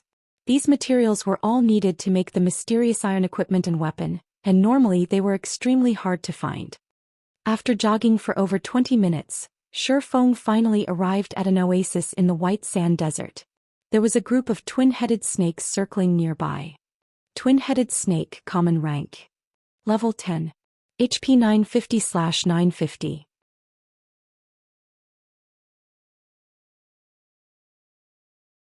Although the twin-headed snakes had low HP, an average level 10 player would not be capable of going solo against them. Normally they would need help to take these monsters on. Monsters in God's domain would have a qualitative change once they reach level 10. Their attack patterns were extremely flexible and they knew how to defend against attacks. These were traits you would not find in common monsters below level 10. Without plenty of battle experience, average players would find it very hard to block or evade their attacks. Apart from this, their attacks would carry an additional special skill, and a slight slip in attention would cost players their lives. As for the twin-headed snake's attack pattern, it would usually attack with one of its heads, while defending with the other. Because of this, a solo player would find it hard to deal damage. In addition to the fatal Fang skill it possessed, as long as it bit a player, they would be poisoned and lose 50 HP every second for 15 seconds. If they did not dispel the poison, an average player would practically lose their lives to it. Shifeng slowly closed in on the twin-headed snakes. Before he even reached the 20-yard range, a twin-headed snake the height of an adult spat out its tongue, rushing towards Shifeng. Since he had been discovered, Shifeng took the initiative to rush over as well. Wind Blade. The abyssal blade transformed into a black streak of light, piercing towards the vital point of the twin-headed snake. The snake reacted extremely quickly. One of its heads immediately bit down on the abyssal blade, preventing the abyssal blade from moving a single inch. Meanwhile, its other head opened its mouth widely, its sharp venomous fangs leaking a bluish-green poison as it bit at Shifeng. Shifeng's other hand waved the crimson blade, the weapon transforming into a red streak as it slashed at the twin-headed snake. Ping! He stuck as the twin-headed snake was retreating, and a damage of over 60 points appeared above its head. On the other hand, Shifeng only lost slightly more than 10 HP, and he did not retreat even a single step backward. Following which, the abyssal blade slashed towards the undefended belly of the twin-headed snake, immediately causing -96 damage. Incidentally, the abyssal blade's ability, Doom Curse, was triggered, greatly reducing the twin-headed snake's attributes. However, Shifeng was not finished. He continued slashing the crimson blade, piercing the twin-headed snake's vital points and causing another -112 damage. By the time the twin-headed snake started reacting, its HP had already been reduced by half. When one of the snakeheads bit at Shifeng, he dodged to a side and his foot stomped on the ground, pushing him forward. His actions caught the other snakehead by surprise, rendering it unable to attack or defend. Double chop. The abyssal blade and crimson blade pierced deeply into the twin-headed snake's abdomen. Shifeng then abruptly pulled on them, slashing apart the twin-headed snake's body and leaving 2 long gashes. 2 damages appeared above the twin-headed snake's head, -156 and -132. In addition, the snake also received a bleeding debuff. The twin-headed snake still wished to retaliate. However, before it could reach Shifeng, it bled itself to death. System: Level 10 twin-headed snake killed. Level difference of 5. EXP obtained increased by 500%. Obtained 1000 EXP.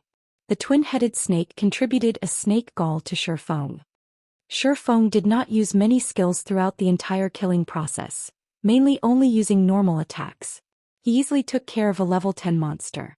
However, Shifeng was still not satisfied. It was especially true for his first piercing attack. The twin-headed snake actually blocked the attack. Otherwise, he would have been able to kill the twin-headed snake with a series of continuous strikes. Shifeng then started searching for his next target.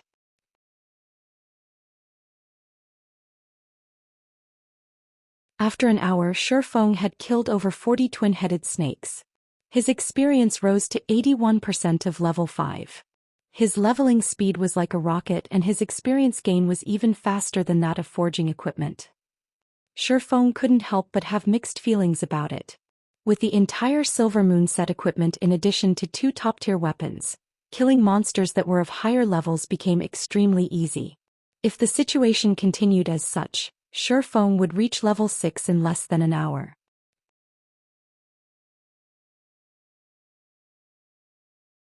I'm still missing 3 snake galls and 5 venomous fangs. However, all the twin-headed snakes in this area are already dead. It might take a while for new monsters to respawn. Shifeng observed his surroundings. There was actually not a single twin-headed snake present. Shifeng had no choice but to run to another spot to grind twin-headed snakes. However, just after taking a few steps, 3 twin-headed snakes slithered out from the oasis. Amongst the 3, one of them had larger heads than the other 2, and there was also a horn on each of its heads. This was a snake king patrolling its territory. And a rare elite, is it? Shifeng licked his lips when he saw the twin-headed snake king, his lips revealing a faint smile. A rare elite was not something that a person could often meet. It would appear randomly and its strength was slightly more than normal elite monsters. Its drop rate was also extremely good. Being able to meet one depended all on luck.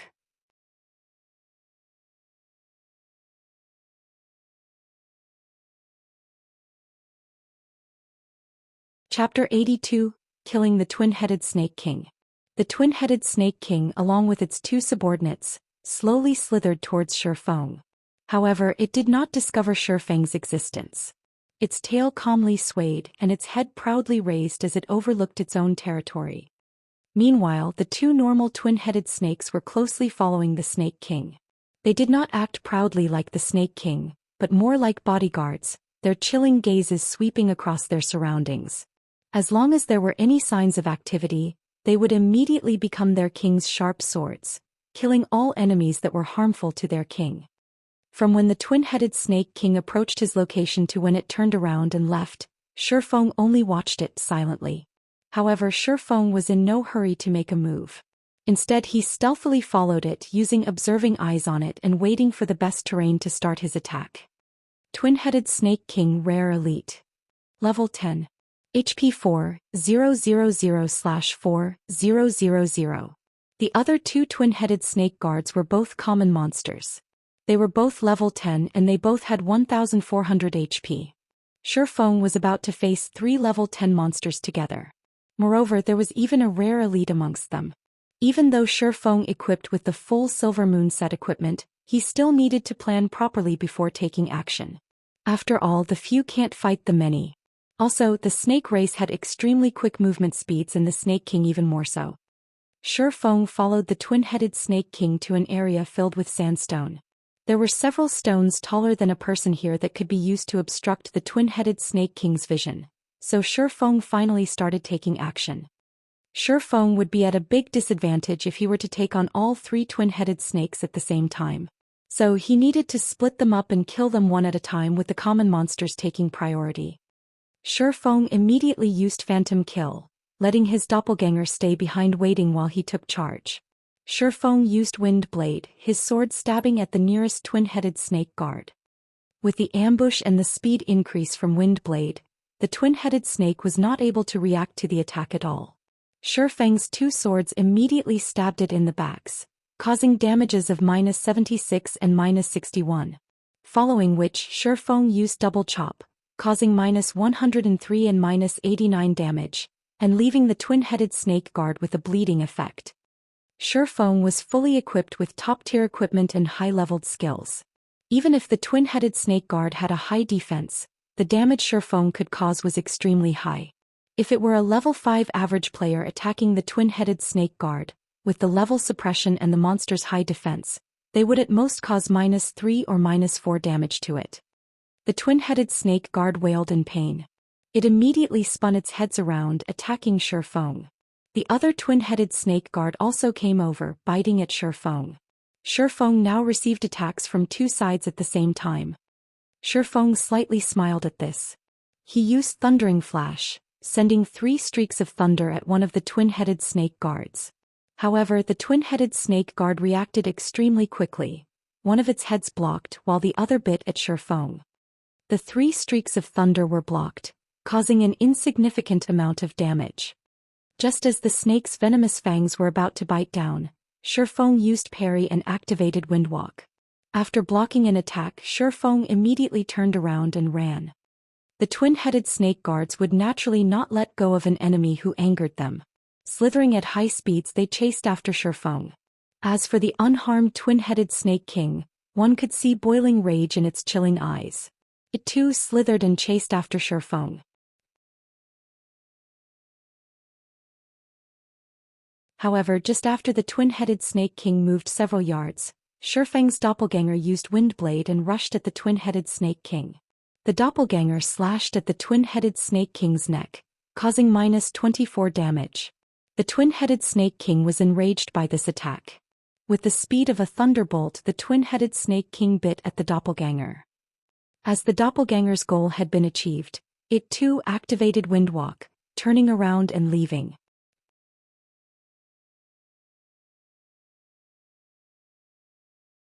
Now the twin-headed snake guards were separated from the Snake King. Although the 2 twin-headed snake guards were tough, without the support of their king, they were unable to stand against Shifeng's fierce attacks. One move after another, Shifeng's blades would always strike at the vital points of the twin-headed snake guards. After all, the Silver Moon set equipment was not just for show. Right now, Shifeng's agility exceeded 60 points. Even if the twin-headed snake guards could defend against one of Shifeng's attacks in time, they would still be struck by his other sword. Every sword that landed would take away 60 to 70 HP, while the occasional critical hit would cause over -150 damage. Shifeng's sword strikes were like a fierce gale passing by. The sword strikes constantly landed on the 2 twin-headed snake guards, causing their HP to fall madly. Within a few moments, the two twin-headed snake guards breathed their last breaths. After looting the drops, Shifeng rushed at the twin-headed snake king. Currently, the doppelganger's HP had fallen below 30%. It was exhausting itself trying to pin down the twin-headed snake king. The rare elite's attacks were extremely quick. It would, from time to time, spit out a poisonous fog enveloping a large area with it.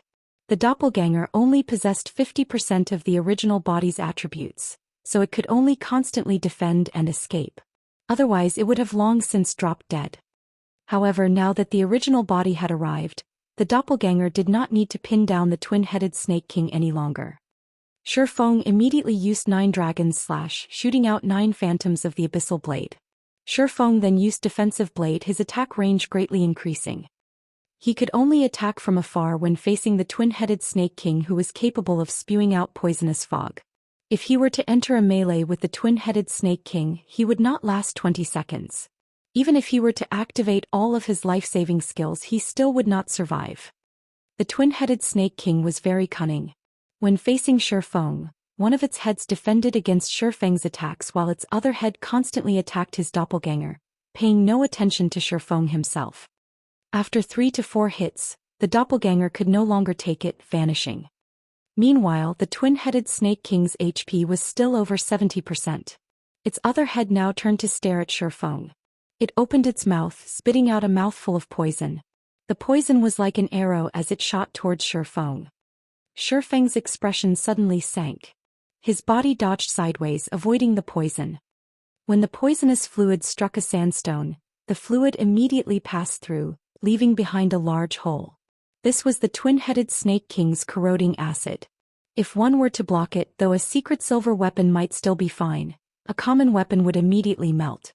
As for a bronze weapon, its durability would at least be reduced by half, and taking 2 hits from the corroding acid would turn it into scrap. In such a way, one man and one snake started maintaining their distance between each other, attacking and dodging. Shifeng madly slashed his swords, streak after streak of sword light filling up the area. Meanwhile, the twin-headed snake king's 2 heads spat out poison without halt, leaving behind countless holes. From time to time, it would also fill a large area with a poisonous fog, leaving not even a blade of grass alive. From time to time, Shifeng would be poisoned during battle. After over 10 minutes of constant battle, even though Shifeng was constantly drinking basic regeneration potions as soon as the cooldown was finished, his remaining HP was only at 8%. Meanwhile, the twin-headed snake king still had 14% of its HP remaining. Seeing as both their HPs were low, the twin-headed snake king revealed a sinister look. Its size faintly increased by a fold. Then suddenly it leaped into the air. One of its heads widely opened its mouth, revealing its snow-white poisonous fangs, while its other head spewed out poisonous fog. The twin-headed snake king used an attack pattern that contained both attack and defense, and as long as Shifeng closed in on it, he would be trapped in the harmful fog. Going all out now? Currently, Shifeng could withstand the poisonous fog for 3 seconds at best, or take 1 strike from the snake king itself.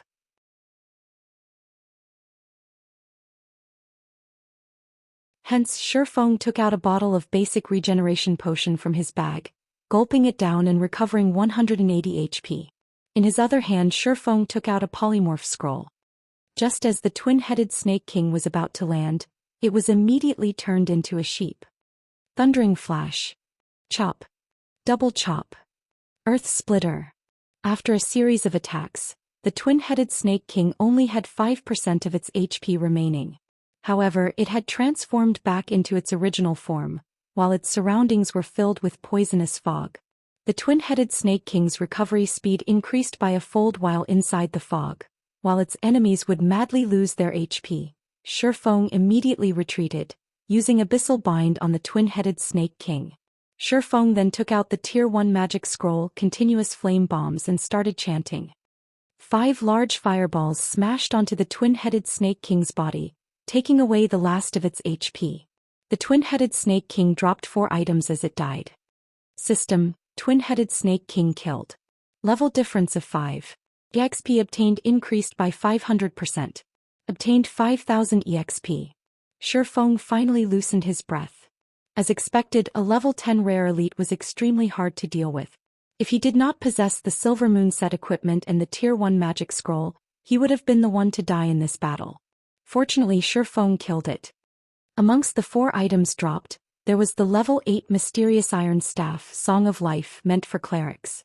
Its overall attributes were quite good, and it also increased the levels of recovery skills by +1. It was absolutely a top-tier staff. The next item was a level 10 Bronze Cross Shield with average attributes. However, shields were considered rare items, so it was already pretty good that one dropped. The final 2 items were the Snake King's Gall and the Snake King's Skin. Both were rare materials in making poison and leather armor. The quest items had already been collected, so after some rest, Shifeng returned to turn in the quests. He obtained the rare forging materials, and his experience increased to 91% of level 5, just a little more before reaching level 6. Looking at the time, it was not long before the arranged meeting time. So, Shifeng started heading towards the level 8 area, Fissus Canyon.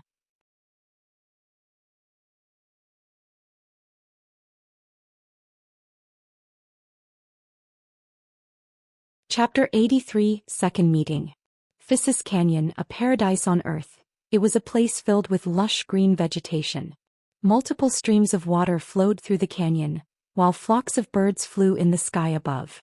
The forest, as well, was filled with the sounds of hundreds of birds squabbling with each other. Although this place was beautiful, right now there was not a single player that came here to level up. After all, the highest leveled player right now was just level 6. Normally, they would be safely leveling up in level 6 or level 7 areas. Fissus Canyon was a level 8 monster area, and level 9 monsters could even be found in the inner areas. For a short period, there wouldn't be any players coming to disturb this place. More importantly, Shifeng was here for the unique quest Steel Fortress Barusha. This quest was extremely important for him to establish his future guild. In Shifeng's previous life, the player who completed this unique quest, just by relying on the quest rewards alone, increased a second-rate guild standing to first-rate. However, now that Shifeng had received this unique quest, he would use it to benefit the guild he would establish. After entering the canyon, Shifeng used the demon's mask to alter his own appearance. He transformed the silvery white Silver Moon set equipment into a suit of shining pitch black set equipment. It could be called the Black Moon set equipment. Shifeng also altered his face into one of an older gentleman, his age around 26 to 27. He then donned a black cloak, his face hidden within the cloak. At first glance, his appearance exuded a strong sense of mystery, allowing others to think he was a man with a story. Shifeng's getup was somewhat similar to the Night Ranger, only he had 2 long swords hanging on his back rather than a simple black bow. Moreover, Shifeng was not of the Night Elf race. Now that Shifeng had disguised himself, nobody would be able to recognize who he was. Even with Gentle Snow's discerning eyes, it was impossible for her to recognize him. Arriving at the meeting location, Shifeng discovered Gentle Snow and her group had yet to arrive. Shifeng called out the system notifications, taking a look at the sales condition of the forging designs this time around. Sold out already? Shifeng looked at the series of notifications, his eyes almost shining. There were over 10 notifications from the auction house, and every one of them notified him that he had an increase of around 3 gold coins. Shifeng auctioned a total of 20 pieces of forging designs, yet they were sold at an average price of 3 gold coins. One could just imagine how desperate these guilds were. However, compared to the price of 3 gold coins, these guilds that bought the forging designs could also very quickly earn that money back. God's Domain had only officially started 3 days ago. Along with the increase in time, there would be more and more people joining God's Domain.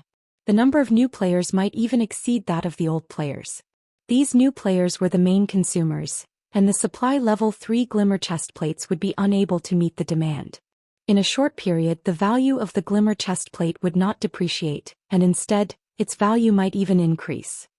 However, Shifeng's goal had already been met, so he no longer planned to make more glimmer chest plate forging designs to earn money. Right now his bag was holding over 50 gold coins. These coins were the entirety of the fluid funds of more than 10 large guilds. If Shifeng were to use all of it to operate a guild, how formidable would this be? Unfortunately, money was not the only thing needed to operate a guild. Feng took out 20 gold coins and registered them on the virtual trade center. After all, he couldn't just keep all those gold coins on hand. If he did that, he would be throwing money away.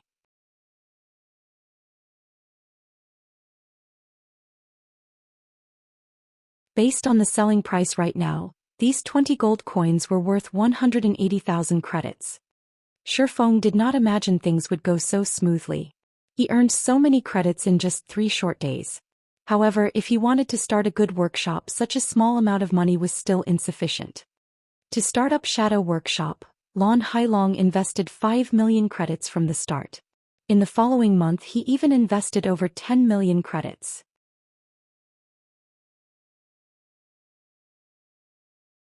One could just imagine how much money it took to start up a workshop, not to mention a guild with thousands or tens of thousands of members. However, after the workshop and guild were established, things would be greatly different. To a guild, hundreds of thousands of credits was nothing. Feng still needed to earn a lot of money. Hence why Feng had chosen to work with Gentle Snow secretly. "Are you Black Flame?" A voice as crisp as a jade falling to the ground came from behind Feng. Feng turned around, discovering Gentle Snow's beautiful figure walking over while sizing him up.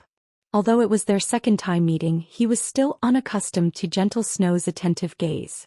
In a slightly deep tone, Feng said, "Correct. I am." Hearing Feng's answer, moreover receiving the information proving Black Flame's identity, Gentle Snow's beautiful eyes focused. She secretly used an observation skill. Suddenly, Gentle Snow stared blankly. She was unable to discern Feng's name. The information only showed him as an unknown level 5. Gentle Snow originally thought that Black Flame only had good forging skills, many lucky encounters, superior strategies, and relatively good gaming skills. She never imagined that Black Flame's gaming skills were not just the average kind of good. He was definitely a top-tier expert. Otherwise, he would not be able to obtain such a high-grade item. Special items that could hide a person's identity. Even Ouroboros did not possess a single one of such an item. They had also never heard of any other first-rate guilds obtaining one. Meanwhile, not only did the mysterious man in front of her possess such an item, but Gentle Snow could also feel a powerful strength emanating from the equipment he was wearing.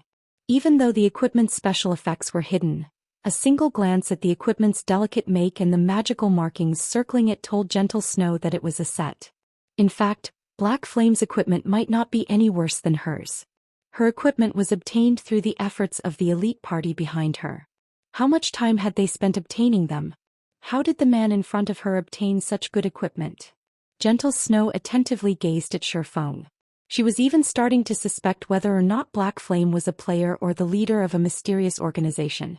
Otherwise, how would he possess such financial and physical resources to carry out all those tasks? His title of Chief Forger was even publicly acknowledged by the players of Star Moon Kingdom. Just carrying out tasks such as forging and organizing would take up most of his time, so how was it possible he obtained such a good set of equipment? "Hello, I am called Gentle Snow, first vice leader of Ouroboros."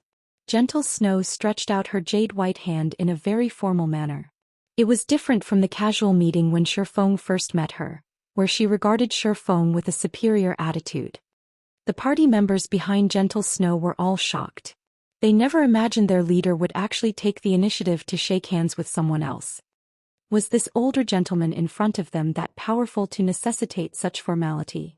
Zhao Yueru, who stood behind Gentle Snow, was constantly sizing up Feng with her beautiful eyes. Prior to this meeting, Feng's series of performances had caused her to become very interested in him. Now that she was meeting him in person, she discovered that Feng's entire body was exuding a mature and calm feeling, causing others to pay attention to him inadvertently. Now that even Gentle Snow had given her approval, Zhao Yueru had a faintly better impression of him. "Hello, you can address me as Black Flame." Not wanting to act too aloof, Feng shook hands with Gentle Snow. He discovered that her hand was very soft and smooth as expected.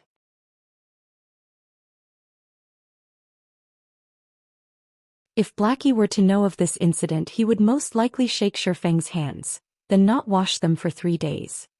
The reason why Feng did not completely alter the Silver Moon set equipment's appearance was to awe and intimidate them. Seeing the satisfying results, Shifeng got right to the point and said, I have contacted you this time to cooperate with your Ouroboros. I wonder what your opinion of this is? Of course, we welcome it very much.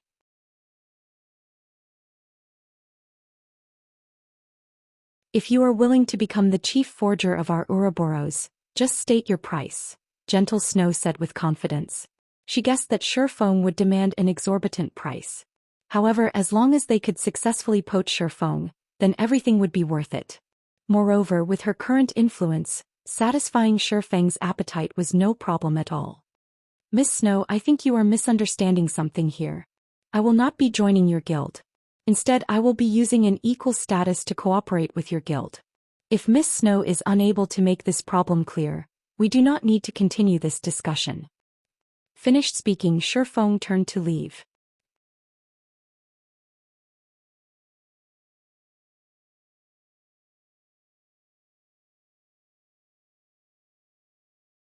Chapter 84, Horizon Alliance.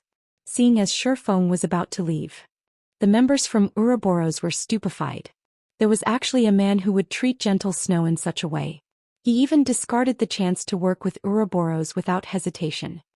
Zhao Yueru panicked, her words caught in her mouth. She almost wanted to hold back Shifeng and mediate between them. Even the wise Gentle Snow had yet to speak. If Zhao Yueru took action herself, her standing out might cause the situation to worsen. So without a better choice, she just pulled on Gentle Snow's arm, secretly reminding her. However, what Zhao Yueru did not know was that Gentle Snow was similarly stupefied. She did not imagine that Shifeng's goal from the start was not to join Ouroboros but to cooperate with them on equal standing. However, did Shifeng have the qualifications to do so? Ouroboros was not as simple as it looked. It was a colossus in the virtual gaming world. The resources in its possession were not something an average player could imagine. To be able to cooperate with Ouroboros with equal statuses, at the very least, they needed to be a first-rate guild equally. On the other hand, the man before Gentle Snow wanted to cooperate with Ouroboros on equal standings as if it were a matter of course. For him to be so confident, did this man truly have some sort of hidden power standing behind him? This was also not an impossibility.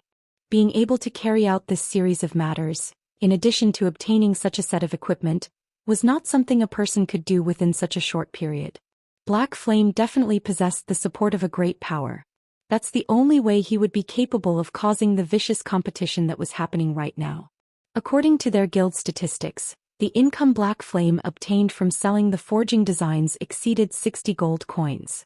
Meanwhile, the fluid funds of a first-rate guild right now did not exceed even 3 gold coins. If this money were utilized properly, it would allow a first-rate guild to surpass the other first-rate guilds instantly. Becoming a super guild would not be a problem. Suddenly, Gentle Snow felt chills crawl down her spine. As the vice leader of Ouroboros, she actually failed to notice such a great hidden power. However, for a power to be unknown to her, one could just imagine how deep this power hid. Fortunately, she was able to discover it now. Whether they were a friend or a foe remained unknown. Please wait. Gentle Snow urged Shifeng to stay, saying, You too should know that our Ouroboros is a first-rate guild. There are not many powers out there who possess the qualifications to work with us. If you can prove that you have the ability and capital and that your proposal would bring Ouroboros great benefits, then we can come to an agreement. Humph. Ouroboros sure does have a very big tone. You should know that the first-rate guilds that I can choose to cooperate with aren't just limited to you. Shifeng turned around and looked at Gentle Snow, acting as if he did not place Ouroboros in his eyes at all.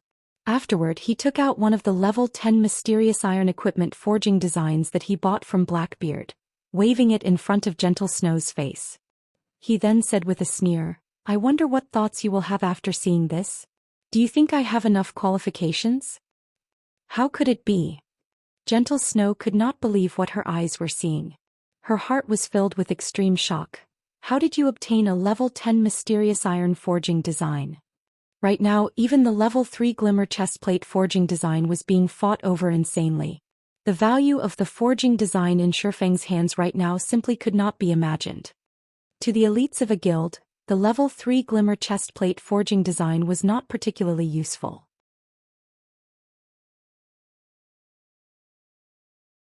The main purpose of a guild obtaining it was just to earn money and nurture their own forgers, increasing the advantage that their guild possessed over others. However, when compared to the forging design that Shifeng was currently holding, the glimmer chestplate forging design was not even worth being mentioned. Led by one step then lead to every other step. This was the natural law of the virtual gaming world. Every guild knew of this law. Trade secret. Don't think too much about it.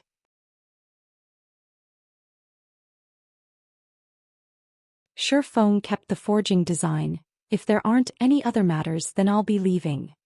It was absolutely impossible for Gentle Snow to allow the person in front of her, who possesses a level 10 mysterious iron equipment forging design, to leave. Moreover, to allow him to cooperate with another first-rate guild. If she were to allow the other first-rate guilds to obtain him and mass-produce these pieces of equipment, equipping every elite member with it, then the competition for the kingdom's capital would no longer be necessary. Alright, I agree. State how we should cooperate then. Gentle Snow grit her teeth, yielding to Shifeng in the end.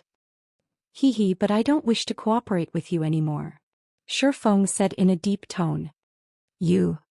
Gentle Snow's expression suddenly turned cold. However, very quickly she calmed back down. She no longer had her high and aloof attitude, her face revealing a calm smile as she said, I apologize for my previous poor manners. I wonder if you can reconsider? Our Ouroboros is willing to pay double the price of the other guilds. Shifeng nodded his head, saying with a smile, all right then, seeing as you are so sincere. After this scene, everyone else thought that they had heard wrong. The incomparably proud snow goddess actually surrendered. Moreover, she even apologized for her previous behavior. How terrifying was this black flame? Currently, Zhao Yueru's eyes were shining as they looked at Black Flame with admiration. She knew full well how proud and intelligent Gentle Snow was. Since meeting her, Zhao Yueru had never seen a person who could make Gentle Snow apologize. I wonder how you wish to cooperate. Gentle Snow sent a glare towards the snickering Zhao Yueru behind her, then looked back at Shifeng and asked. It's very simple. I am planning to establish a loose lifestyle organization called Horizon Alliance and recruit all sorts of lifestyle players. You just need to help me advertise it and spread its influence, and I'll give your guild a discounted price. I'll even sell you equipment and tools that are unavailable to the public, Shifeng unhurriedly said. You really want to establish such an organization? Gentle Snow was slightly shocked. Although she did not think highly of Shifeng, the terms he stated were very attractive. Zhao Yueru's eyes widened in shock. She unbelievably looked at Shifeng, feeling he was too insane. After everyone else heard Shifeng, they all thought that Shifeng simply had too much money to waste. He was actually trying to establish such an organization. Shifeng's plan was truly outrageous. It was utterly impossible to unify all the lifestyle players. The financial resources, physical resources, and manpower required to carry out such a feat were simply too great. Every guild has been nurturing their own lifestyle players. Moreover, they only recruited the elites among them in order to avoid wasting resources.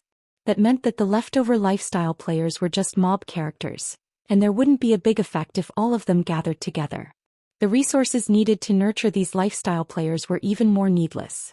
There was not a single guild out there who was willing to bear such a price. Of course, if it were to succeed, the profits would be truly unimaginable. You don't have to worry about this. When the time comes, I will naturally notify you to help me advertise the organization and spread its influence. In any case, you all don't have anything to lose. Of course, I will give you all some remuneration in advance. 10 glimmer chestplate forging designs should be enough for your guild to nurture quite a few forgers. If Shifeng were to advertise the organization himself, not to mention how much time it would waste, the effects would not be that great. He would need a lot of time to increase the organization's influence.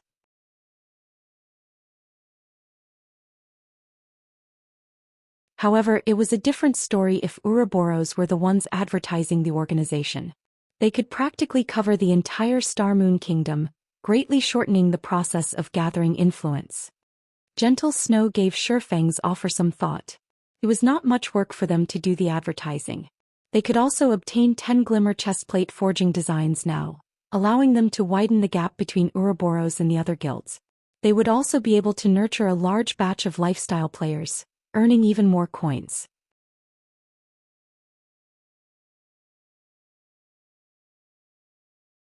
As for the matter of establishing such a lifestyle alliance, nurturing lifestyle players in large batches meant it was a process of constantly spending money.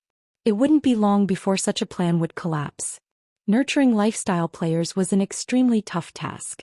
If Shifeng did not possess the resource and financial support from a large guild, it would be very hard for him to obtain any achievements.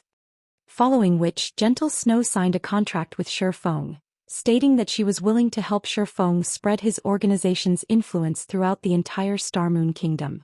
After doing so, Shifeng must repay her with 100 pieces of level 10 mysterious iron equipment. At the same time, Ouroboros will be able to purchase equipment and tools from Shifeng at the discounted price. Gentle Snow looked rather happy after receiving the 10 glimmer chestplate forging designs. He passed the forging designs to an assassin, letting him take the forging designs back to the guild. Then she looked towards Shifeng, inviting him. I see that the number of humanoid monsters is quite high here. Although their levels are slightly higher, it is a good place to level up. Why don't you level up with us? It would be much faster than leveling up by yourself.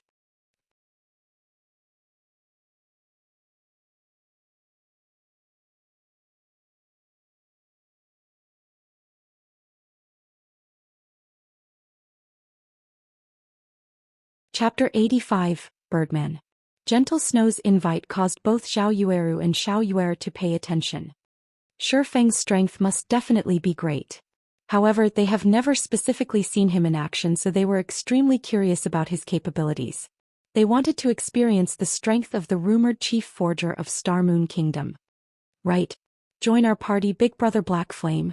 Our party members are all very skilled, so our leveling efficiency will be a lot higher, Xiao Yuer said from the side. Zhao Yueru sent a glare towards Xiao Yuer. The girl actually made the statement before she could. Xiao Yuer hid behind Gentle Snow, cutely sticking her little tongue out at Zhao Yueru. Zhao Yueru stamped her feet in anger, causing her chest to bounce indefinitely. If it were not for Black Flame being present, she would have taught this little girl a lesson right this instant. Although the beauties were filled with interest in Shifeng's strength, the remaining 2 male players had their fighting spirits raised instead. Just what did Shifeng possess to earn the attention of the 3 beauties? Suddenly, a heart of competition grew within them. They looked at Shifeng with a provocative expression, not believing that they were any worse than Shifeng. Regarding these provocative glances, Shifeng paid no attention to them. He said in a low tone, "Thank you for your kind intentions, Miss Snow. However, I have a quest that I need to do here, so I can't level up with everyone." A quest, is it? Gentle Snow was slightly shocked. This place was a level 8 monster area, so she was extremely curious about this quest Shifeng possessed. However, trying to ask about someone else's secret would be impolite, so she formally said, "Then we won't disturb you anymore. If you need help, just ask. Although we don't know how much help we could be, we will still try our best to assist you." Shifeng smiled faintly when he heard Gentle Snow's offer. It was naturally good news that there was someone willing to help him. It would not be an easy task entering the Steel Fortress Borussia. There would definitely be monsters there, and it would take Shifeng a long time to deal with them by himself. If there were such a powerful party helping him, then he would be able to save a lot of time. That's great. I need to go to a certain place. However, there are a lot of monsters there, so it won't be easy for me to enter by myself. Can you all help me clear the area? Shifeng implored. Originally, Gentle Snow was still thinking of a way to deepen the relationship between them and Shifeng. Never would she have thought that Shifeng would actually take the initiative to ask them for help. Gentle Snow quickly said, "Okay, I'll invite you to the party. You lead the way." Shifeng accepted the invite, joining Gentle Snow's party. Under Shifeng's guidance, the party of players quickly arrived at the core region of Physis Canyon. We'll arrive after passing through this forest. However, the number of birdmen here is very high. They are all living up in the trees and are hard to detect, so you all have to pay attention to the birdmen descending at any time. If they catch you in their talons, they will carry you high up into the air, then throw you your death, Shifeng informed as he walked. It's just a bunch of birdmen. What's there to be afraid of? Watch how we'll take care of these birdmen. The shield warrior of the party clapped his chest, speaking in a disdainful tone. Shifeng spoke no more, only silently pushed aside the tree leaves that hindered his path. However, Gentle Snow was not careless. Instead she commanded, "Everyone pay attention to the air above. Protect the healer." "Yes." The two male players immediately turned serious, not daring to be careless. They tightly guarded Xiao Yuer's sides. As long as Xiao Yuer survived, she would be able to revive them after leaving the battle.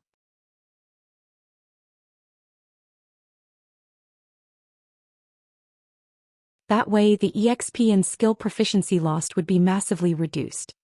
As expected, not a moment later, four white-feathered birdmen descended from the treetops.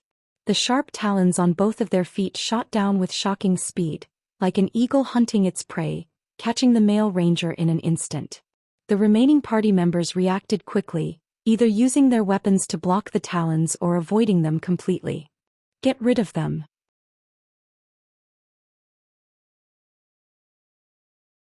"You attack the birdmen that caught Little Song. You stay in the back." Gentle Snow shouted orders. She used Whirlwind Slash on two birdmen. However, the two birdmen reacted very quickly, avoiding the attack by flying up into the air. Following which, Gentle Snow used Charge, running to save the male ranger named Little Song. Although the twin daggers in Little Song's hands constantly retaliated, the talons of the birdman were too hard. No matter what he did, he could not hack away the talons gripping his shoulders. Although he wanted to attack the birdman directly, his position prevented him from landing a hit on the monster's body. He could only helplessly dangle, slowly rising into the air. Zhao Yueru used a flame explosion on the level 9 birdman's wings, causing -53 damage. The flames burned away some of the birdman's feathers, causing the birdman to plummet from the sky instantly. Gentle Snow was already waiting down below by the time the birdman landed. She directed a cleave at the birdman's neck, sending the birdman and its prey flying with the attack and causing -61 damage. Facing the level 9 birdman, Zhao Yueru and Gentle Snow dealing such a high amount of damage despite the level difference of 4 levels was quite good. The injured birdman looked pitiful. However, birdman had a total of 1000 HP. Just this amount of damage was nothing to it. It would be better again after rubbing some spit on its wounds. Moreover, it was the first time Gentle Snow and the others dealt with the attack patterns of flying monsters. They did not know any effective attack patterns and battle techniques. Although Gentle Snow's party managed to save the ranger, they were still at a disadvantage against the 4 birdmen hovering in the sky. Aside from Gentle Snow and Zhao Yueru, who managed to deal over 50 damage to the birdmen, the damages dealt by the ranger and the shield warrior did not exceed 20. However, it was not because they were weak but because the birdmen were wearing leather armor. Their defense was not low. In addition to the level suppression, the two male players would be unable to deal any significant damage. What is this brat trying to do? He still hasn't helped out after all this time. He is even watching from the side. Is he just a paper tiger? The shield warrior, unable to stand by idly and watch, ridiculed Shi Feng in a soft tone. However, just as the shield warrior finished speaking, Shi Feng took action. With an abrupt leap, Shi Feng jumped past the trees, arriving in the treetops. Now that Shi Feng's agility had reached 40 points, in addition to activating the hidden skill Flying Steps, he was able to leap around the treetops effortlessly like a martial arts expert. His swords then landed on the birdmen flying in midair, one after another. Every slash from Shi Feng's swords caused -160 damage, at least triple the amount of what Gentle Snow and the others dealt. This caused the shield warrior and ranger to shut their mouths immediately. Xiao Yuer watched Shi Feng leaping around the forest with a face filled with admiration, both her eyes glistening radiantly. Zhao Yueru as well was slightly captivated. Black Flame was definitely not like some person who had dogshit luck. Only Gentle Snow remained very calm. However, Shi Feng's way of battle had truly given her some enlightenment. She felt that her previous ways of battling were inflexible, unable to accommodate different situations. However, she was not to blame for this. The previous virtual reality games that were available did not contain such a flexible battle styles. It would not be easy for her to change in such a short period. A short moment later, 4 of the hovering birdmen fell dead.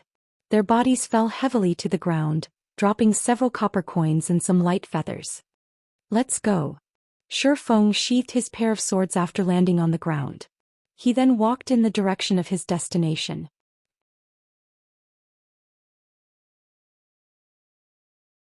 Big brother Black Flame, don't walk so quickly. Teach me how to battle as well, alright? Xiao Yuer excitedly chased after Shifeng, hugging Shifeng's arm and shaking it. This is a technique for melee jobs. You don't need to learn it as a cleric. Shifeng did not think that Xiao Yuer would be so easygoing and unrestrained. She was completely different from the distinguished person she would be several years later. You little girl. Just a moment and you're already making trouble.